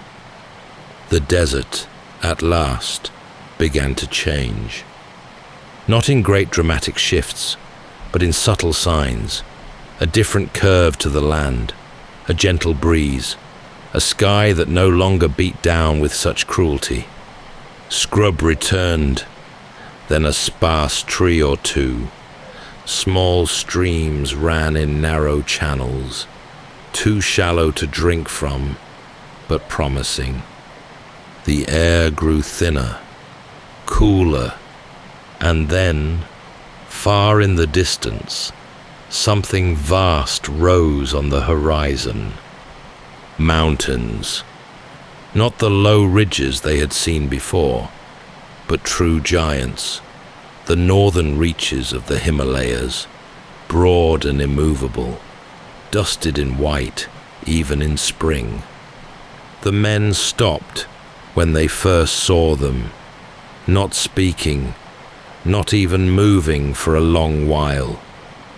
There was no triumph in their faces, only awe and something close to fear, because what lay ahead was not an ending, but a final test. The crossing would be treacherous. No maps, no known passes, no Sherpas, no equipment, just legs that had walked for thousands of miles and bodies too light to cast proper shadows. Still, the mountains gave them something they had lacked for weeks, a destination they could see. They climbed slowly, always upward, finding narrow paths along goat tracks, clinging to rock and loose soil.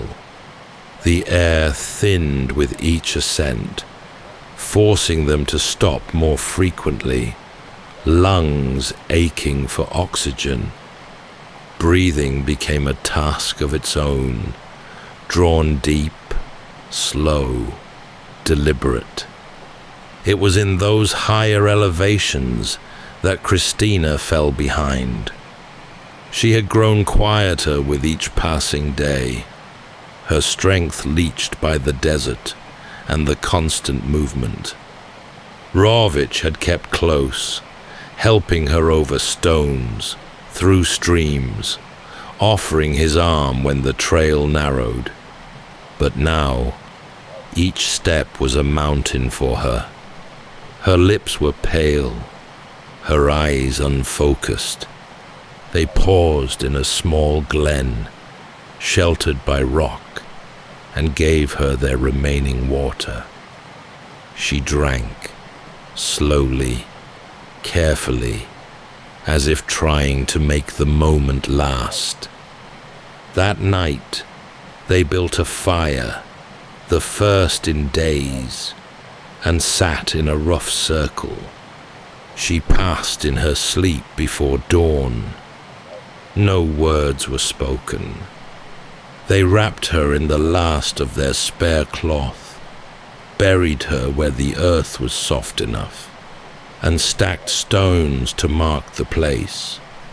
A small cairn in the shadow of a Himalayan ridge.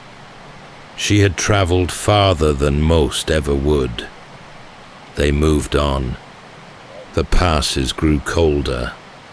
Snow returned, clinging to ledges and blanketing narrow valleys. Zaro had begun coughing now. Makowski's hands trembled when he tried to hold the walking stick. Smith's leg, once almost healed, had begun to stiffen in the cold. They ate little. Boiled leaves, a bird once, a few insects, and always they drank from the streams, cold and clear, water that seemed to come from the sky itself. Each morning they rose slower. Each climb stretched longer. Yet with each bend in the path, the land grew more hospitable. Small villages seen from afar, tiny plumes of smoke, signs of life. And then, one afternoon, as they crossed a narrow pass beneath a jagged ridge, they looked out and saw green. It lay far below. Forest, rivers, fields, India. They had reached the final edge. The world they had come from was now behind them. But the journey wasn't over. Not yet. The path down from the Himalayas was no descent in the usual sense. It was fractured and steep, a slow, testing unraveling of will and strength. Each stone underfoot threatened to turn an ankle. Each ridge revealed not sanctuary, but more sky and more thinning air. The group had little left to give. Zaro leaned now on Makowski's shoulder.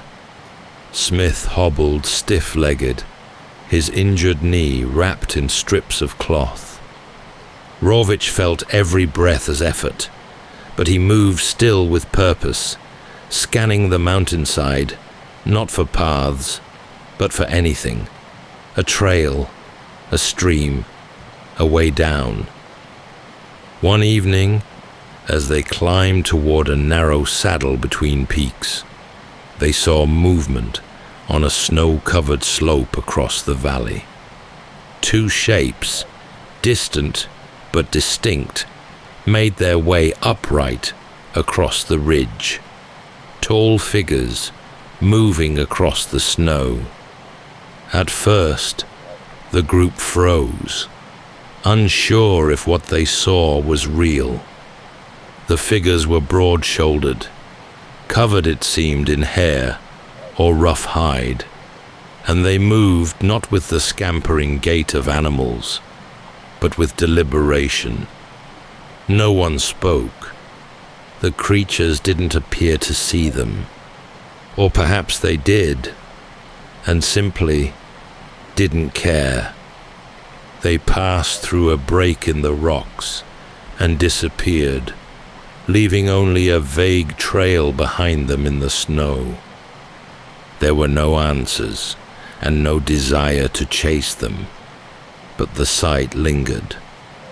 Another strangeness in a world that had already pushed the bounds of the possible.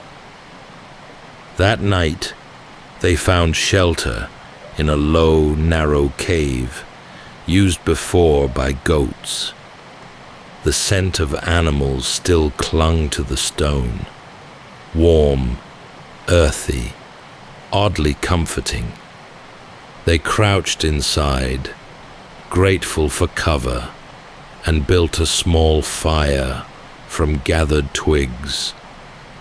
Christina curled near the warmth, her breathing faint but steady. No one mentioned the figures on the slope.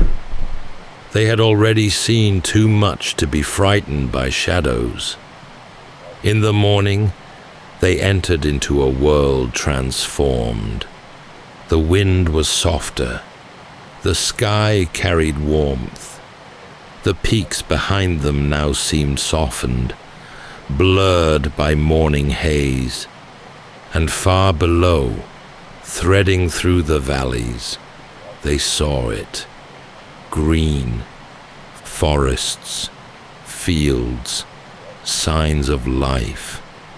India. Villages appeared like brushstrokes along the land, modest and scattered.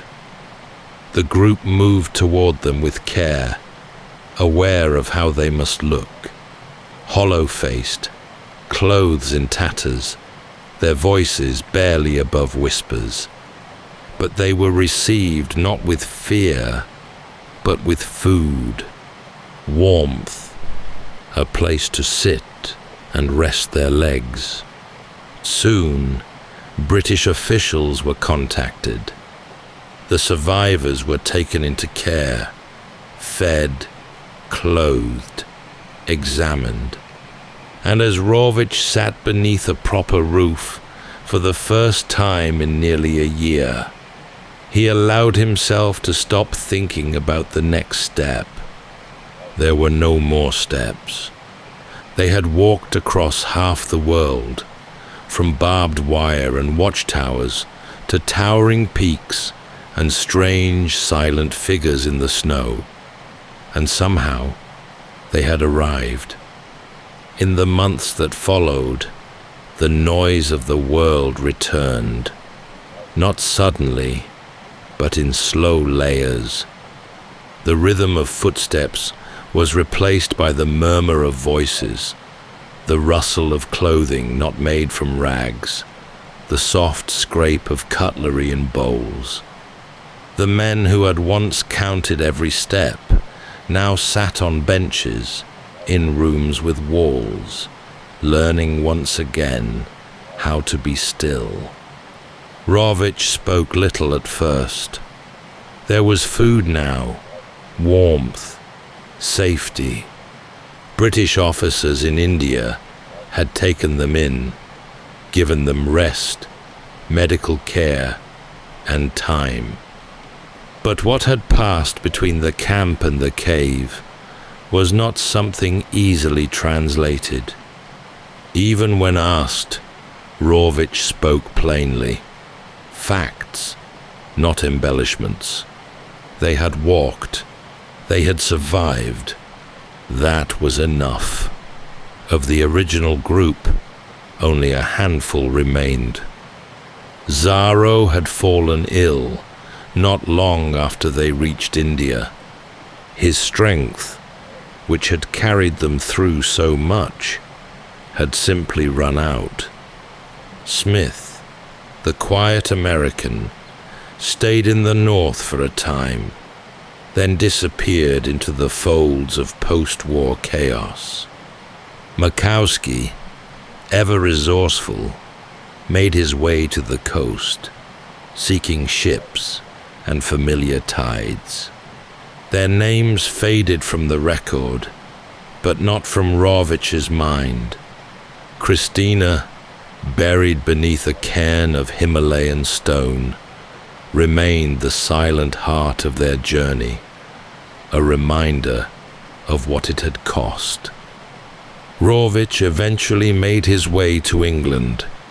He found work. He built a life. He remarried.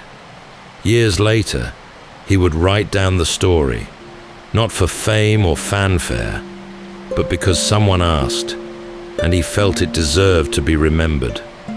The Long Walk was published in 1956, a simple title for an impossible journey. And though questions would later arise about documents, timelines, whether he himself had made the full crossing, Rawicz never wavered. He told what he knew, what he lived, what he remembered, step by step. Whether every mile belonged to him or to others he met along the way, the heart of the journey remained unchanged. Men who had nothing left but the will to go forward, who crossed the emptiest places on earth, not with weapons or wealth, but with bone, grit, and direction. There were no medals, no statues, only the long silence between footsteps.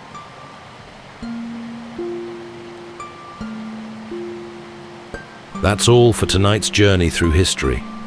Whether you're fast asleep or still drifting there, thank you for listening.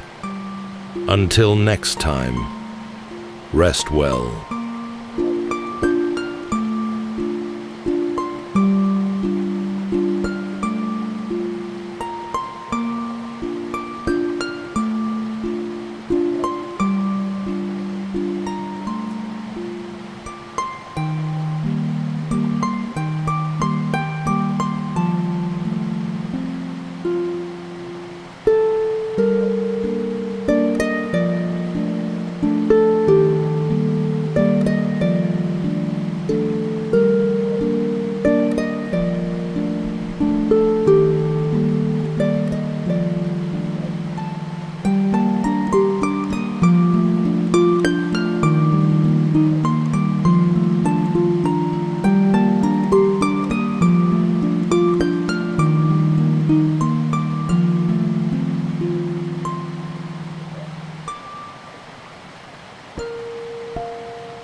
Welcome to Sleepytime History. True stories from the pages of history for a full night's rest. If this is your first time listening, let us know where you're tuning in from, or make a request for a future episode. And if you like what you hear, please consider liking and subscribing. It helps us immensely. All right, it's time to settle in, relax, and take a wander through the pages of history and storytelling. Tonight, we're going to be exploring the remarkable true story of Alvar Nunez Cabeza de Vaca, a Spanish nobleman and explorer turned castaway. His journey across the wild interior of 16th century North America remains one of the most astonishing feats of resilience and personal reckoning in history. Born 2 years after Columbus first set sail, de Vaca grew up in a world that, for Europeans, was suddenly larger, wilder, and ripe with promise. He began with grand intentions, seeking fortune and fame to claim the vast and uncharted lands of what the Spanish referred to as La Florida. But what was meant to be a glorious conquest unraveled into a nightmare. Storms scattered his ships, starvation set in, and almost all of de Vaca's 600 men were lost to the swamps, the heat, and disease.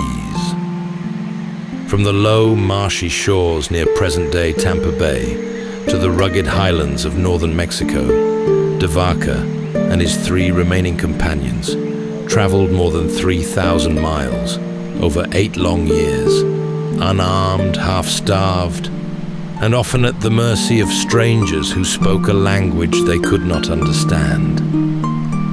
Along the way, de Vaca shed the trappings of a conquistador and Spanish nobleman and began to see the world differently, eventually returning to Spain, not as a triumphant conqueror driven by greed, but as a man utterly transformed, humbled, and determined to speak for those whose stories were seldom told.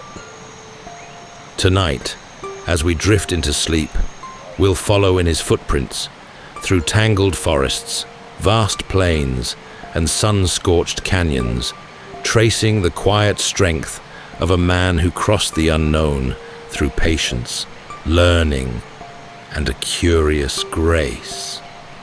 So settle in, take a deep breath, and let's journey alongside Alvar Nunez Cabeza de Vaca into the wilderness of forgotten worlds.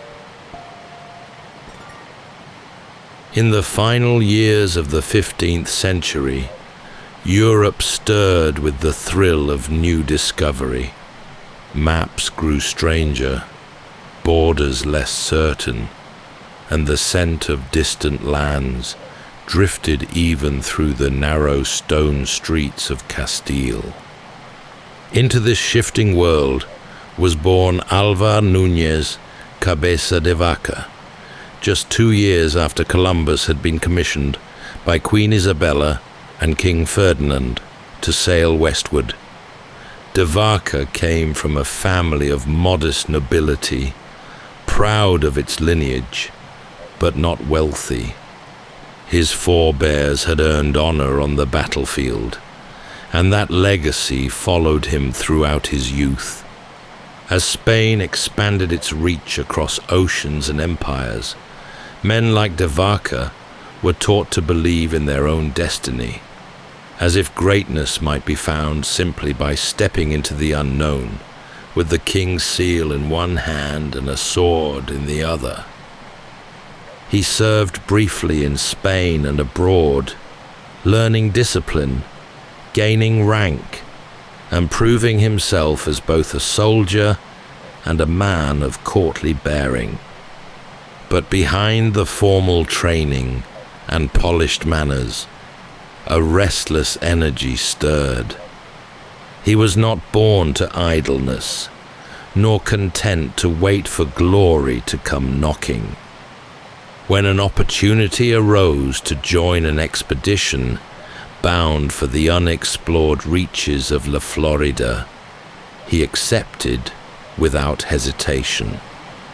It was to be a grand conquest, a sweeping claim over lands unseen, with riches whispered on the wind and honors sure to follow. Vaca was named treasurer and second in command under the appointed governor, Panfilo de Narvaez. It was, by all accounts, a respectable post for a man of his standing. In 1527, they set sail from Spain with nearly 600 men, several ships, and dreams that gleamed too brightly to question. There were dangers, of course, unknown peoples, treacherous waters, and the ever-looming spectre of failure. But ambition tends to silence such concerns.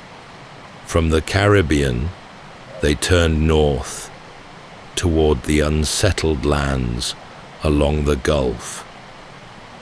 Vaca stood on the deck, watching the green ribbon of the Florida coast grow near. If only he had known what lay beyond it. The shoreline was deceptively tranquil as they stepped ashore near present-day Tampa Bay. The sea behind them lapped gently against the sand, but the land ahead breathed a different rhythm, dense, humid, and humming with life.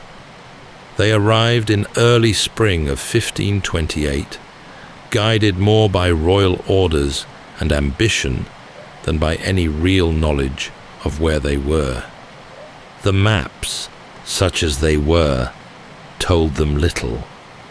They stepped onto the shores of La Florida, a name given years earlier by the famed explorer Juan Ponce de Leon, who had only briefly explored its mist-covered, unfamiliar coast. They expected the land to bow before them, but nothing here would come easily. The landing was followed by confusion and delay. Governor Narvaez made a fateful decision to split the expedition, sending the ships along the coast, while the majority of the men, including Vaca, marched inland in search of a fabled native kingdom said to be rich with gold. It was a decision that would sever them from their supplies, their communication, and any real hope of reunion. They pushed into the interior, into cypress swamps and tangled forests, through sharp palmetto and ankle-deep mud. The heat clung to them. Their armor grew heavy, their food spoiled, and the native communities they encountered did not cower. They resisted. They vanished. They offered false directions, or none at all. The Spaniards, with their fine titles and polished steel, were now intruders in a place that refused to be claimed. Weeks passed.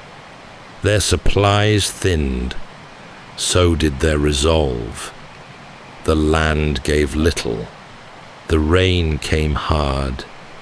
And still they marched, searching for something they couldn't name, slowly realizing they had no true idea where they were or how to get back. At last, when their bodies grew too weak and their spirits too thin, they turned southward, hoping to find the coast again. But the sea, like the land, had become elusive. The ships were gone. The rendezvous had failed. And so the men began to fall, some to fever, others to thirst, others still to despair. Vaca, though not yet broken, understood what many around him could not yet admit. The expedition had failed, yet he kept moving. By midsummer, the once proud expedition had become a scattered procession of hollow-eyed men, trudging through knee-deep water and mosquito-thick air. Their polished armor, so carefully strapped on in Spain, now hung rusted and slack. Rations had long since vanished. Horses, once symbols of command and prestige, had been eaten. The forest closed in around them, green, endless, and unforgiving. They had expected resistance, perhaps even battle, but they had not expected this, a landscape so vast and unknowable that it swallowed maps and swallowed men. Each turn led to more confusion. The rivers curved in ways they hadn't imagined, and the inland terrain offered no landmarks they could understand. Vaca kept careful records, trying to impose order where there was none, but even his notes could not hold back the disintegration. Illness came next. Fevers rose quickly and took men without warning. One morning, a man might be marching. By evening, he would fall wordless and sweating into the muck. Others simply walked away into the trees, silent and lost. Some drowned trying to cross swollen streams. Others fought among themselves, over scraps of food, over direction, over nothing at all. Vaca tried to hold them together. As treasurer, he had little authority, but he bore himself with steady discipline. He knew the cost of letting fear take root. Still, even he began to question whether survival was possible. When they finally stumbled back toward the coast, tattered, starved, and without a single clear idea of their location, the ships were nowhere to be seen. The agreed rendezvous had passed. Either the ships had moved on, or they had been lost to the Gulf. In their place stood only the wind and the rising tide. There was no shelter, no food, and no way to send word. They could not stay where they were, but they could not go forward as they had. So they began to build, fashioning crude rafts from timber and sinew, lashing them together with strips of leather and soaked rope. It was a final gamble. The land had offered no mercy. Now they would try the sea. They worked in silence, or close to it, bones showing beneath their skin, hands blistered and shaking. Vaca and the remaining survivors felled trees with rusted tools, stripped bark, and scavenged nails from broken gear. There was no true shipwright among them, no canvas, no tar, only desperation, and the slow understanding that if they stayed on land, they would perish. 5 rafts were built in total, lashed together from green wood. The men had little food, less water, and no real means of navigation. They loaded what they could: barrels, broken helmets, the bodies of the sick, and pushed off into the Gulf, hoping the current might carry them to Spanish settlements in the west. What followed was a drifting unlike any they could have imagined. The sun beat down during the day, merciless and absolute. Salt dried on their skin, lips cracked. They rationed water in thimblefuls. At night, the wind would rise, and the rafts creaked and groaned as waves lifted and dropped them like toys. One by one, the rafts fell out of sight, lost to currents, to storms, or to the slow collapse of their makeshift frames. On de Vaca's raft, they caught fish with bare hands when they could. They chewed leather to keep their hunger at bay. Some men went mad and threw themselves overboard. Others whispered prayers and clutched their knees until the sea took them.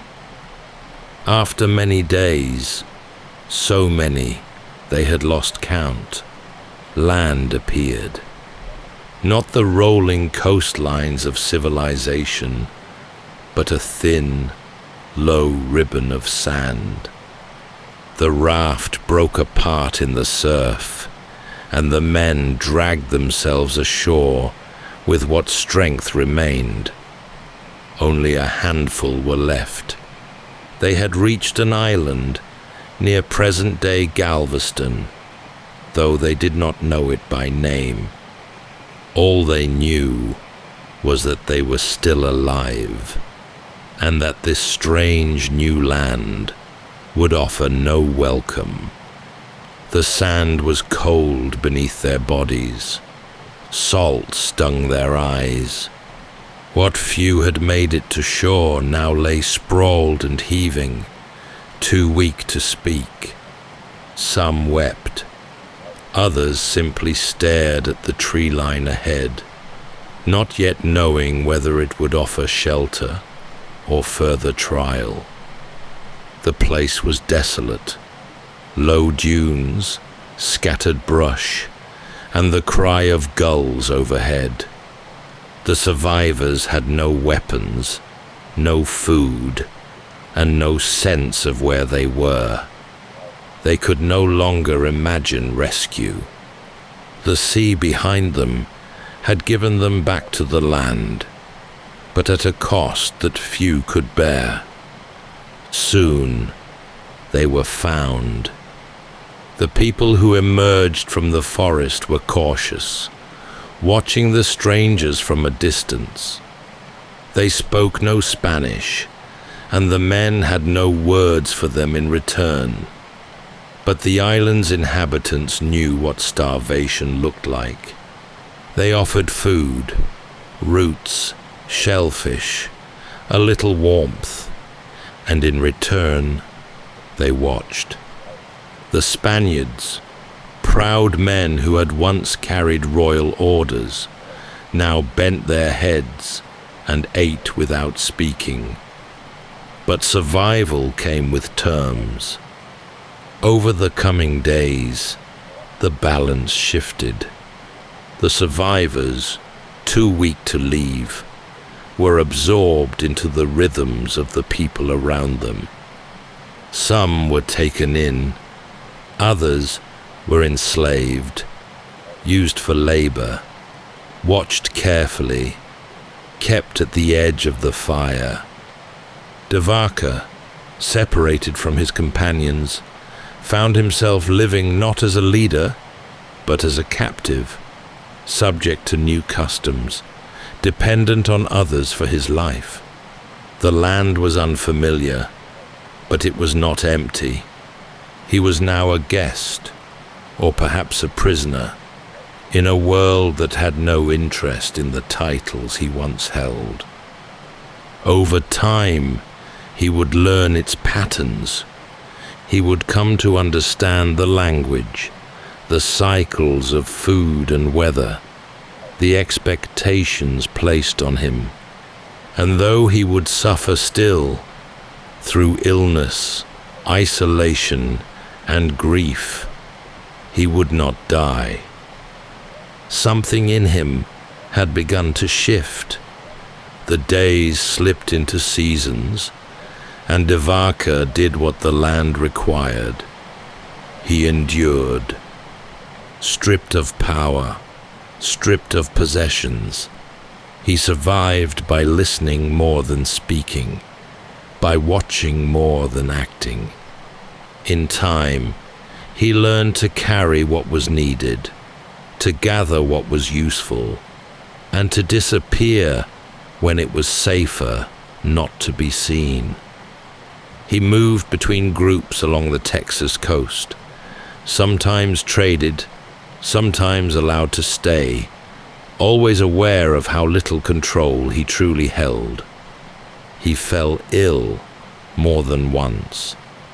He thought of escape, but there was nowhere to go. The interior was vast, and the coastline stretched endlessly in both directions. Vaca observed carefully. He learned to distinguish plants, to follow water, to read the weather in the trees. And slowly, his presence shifted from burden to asset. He became a trader of goods between communities, shells, hides, pigment, and flint. He knew who had what and what could be exchanged. He was allowed to move more freely, and in that movement, he found a kind of deep purpose. But more than that, he began to heal. Not just in body, but in the way he was seen. He learned of herbs and rituals, and when he treated the sick, however humbly, some recovered. Word spread. In places, he was welcomed not as a prisoner, but as a healer. People came to him with ailments. He blew gently across wounds. He spoke soft blessings over the fevered. He did not know whether it worked, only that those who believed it did. And perhaps, in that belief, something sacred stirred. He no longer saw the land as a thing to be conquered, nor did he see the people as obstacles. He moved with them, ate with them, slept under the same wide sky, and came to understand that survival was not something one did alone. It was a lesson he would carry for the rest of his life. Years had passed. Vaca, once a castaway barely clinging to life, had become a man reshaped by quiet observation and endurance. He no longer dreamed of galleons or gold. Instead, he thought of water sources, safe shelter, and which direction the herds were moving. The empire he had once served felt impossibly far away. And then he met others like himself. Inland, by sheer chance or providence, Vaca reunited with 3 other survivors of the Narvaez expedition: Andres Dorantes, Alonso del Castillo, and Estevanico, a North African enslaved man. Like Vaca, they had lived among various indigenous groups, surviving by usefulness and humility. Their reunion was not triumphant, but it was profound. Each bore the same weathered skin, the same deep brilliance behind the eyes. Together, they resolved to try for Mexico. Not by sea, but overland, through thick forests, vast plains, and sun-baked deserts. They relied on the goodwill of those they encountered and the growing reputation that followed them. Word had spread far ahead. of 4 strange men who healed the sick, who came unarmed, who brought no violence, and asked only for passage. They began to travel across what is now southern Texas, into the arid reaches of Coahuila, and further still toward the Sierra Madre. They followed rivers when they could, used mountain ranges as guides, and stopped only when the land demanded it. Sometimes they were welcomed with gifts and songs, other times with caution or stony silence. But they kept moving, step after patient step, watching the sun, watching the animals, watching for kindness. What had begun as a desperate retreat had become something more enduring, a long migration shaped not by conquest, but by trust and exchange. And always, Vaca walked at the center of it, not leading, not commanding, but simply moving forward, reshaped now not by Spain or war, but by the land beneath his feet and the lives that passed beside him. By now, the 4 men were no longer seen as outsiders. They were travelers of great renown, lean, barefoot, and dressed in the manner of those they moved among. Their Spanish names meant little to the people they met, but their presence stirred whispers. They were said to carry healing with them. They spoke many tongues, or at least enough to be understood. And unlike the soldiers who had come before, they brought no harm. They crossed vast stretches of what is now northern Mexico, Durango, Chihuahua, and Sonora, where the land rose and fell in dusty ridges and scattered thorn brush. In some villages, people came forward bearing gifts, woven mats, handfuls of maize, gourds filled with water. In others, they arrived to find illness or injury, and Vaca did what he had come to know: simple gestures, small rituals, words that soothed. Sometimes the sick recovered. And when they did, the story traveled further still. Their journey became less a flight and more a passage. At times, they were joined by small bands of people, moving alongside them for a day or two, sometimes longer. They were fed, clothed, and protected. It was a far cry from the expedition they had begun with. No banners, no commands, no objectives carved into royal letters. Just a slow movement through land that no longer seemed foreign, and among people who no longer seemed strange. Vaca saw these communities not as subjects or obstacles, but as stewards, keepers of knowledge, of survival, of memory. He listened closely. He watched the way children were taught, the way disputes were settled, the way plants were gathered only with thanks. And somewhere deep within, he began to understand that the world was not shaped solely by those who held power, but also by those who held patience. They were drawing nearer now to Spanish territory. The mountains whispered of it. The language began to shift. But Vaca was no longer sure what return meant. He had traveled so far, in distance and in spirit, that he no longer knew if he could step back into the life he once claimed. Still, they kept walking, It was in the foothills near Culiacan that they met the first Spanish settlers, armed men on horseback, their helmets gleaming beneath the sun. The moment should have felt like salvation. And yet, Vaca hesitated. The soldiers were stunned. Before them stood 4 figures draped in woven garments, sun-darkened and barefoot, with no armor, no horses, no sign of rank, only the slow, sure bearing of those who had endured. They were not what Spain remembered.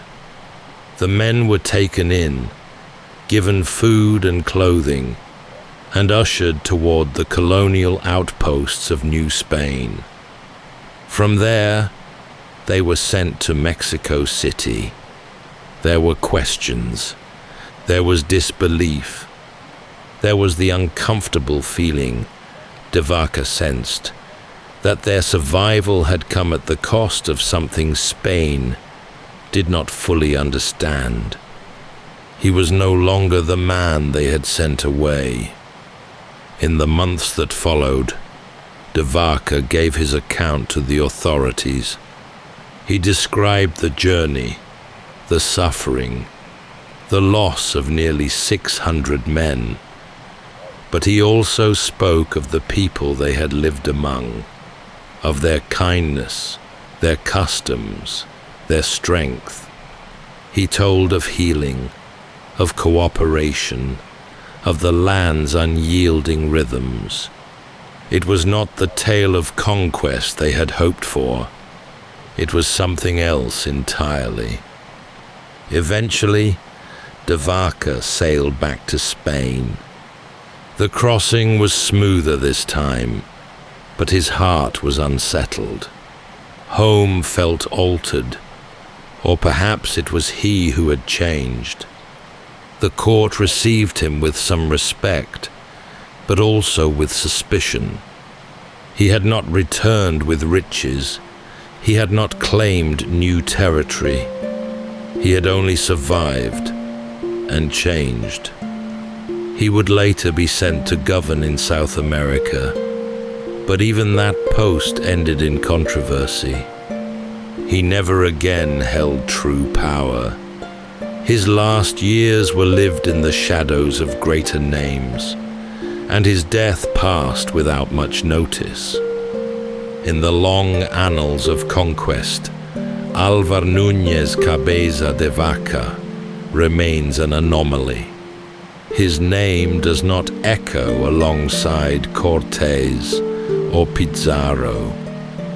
There were no cities named in his honor, no empires built upon his return. He left no monuments, but he left a voice.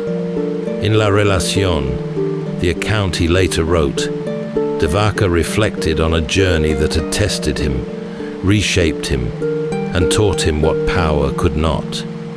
And perhaps that is why we remember him.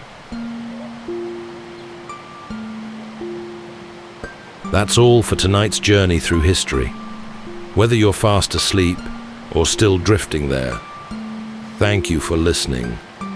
And for those who prefer an easier listen, we've created The Nightstand, a quiet corner of the internet, free from advertisements and with early access to new stories. So please do consider joining us at the Patreon link in our description. Until next time, rest well.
not yet, or had not yet.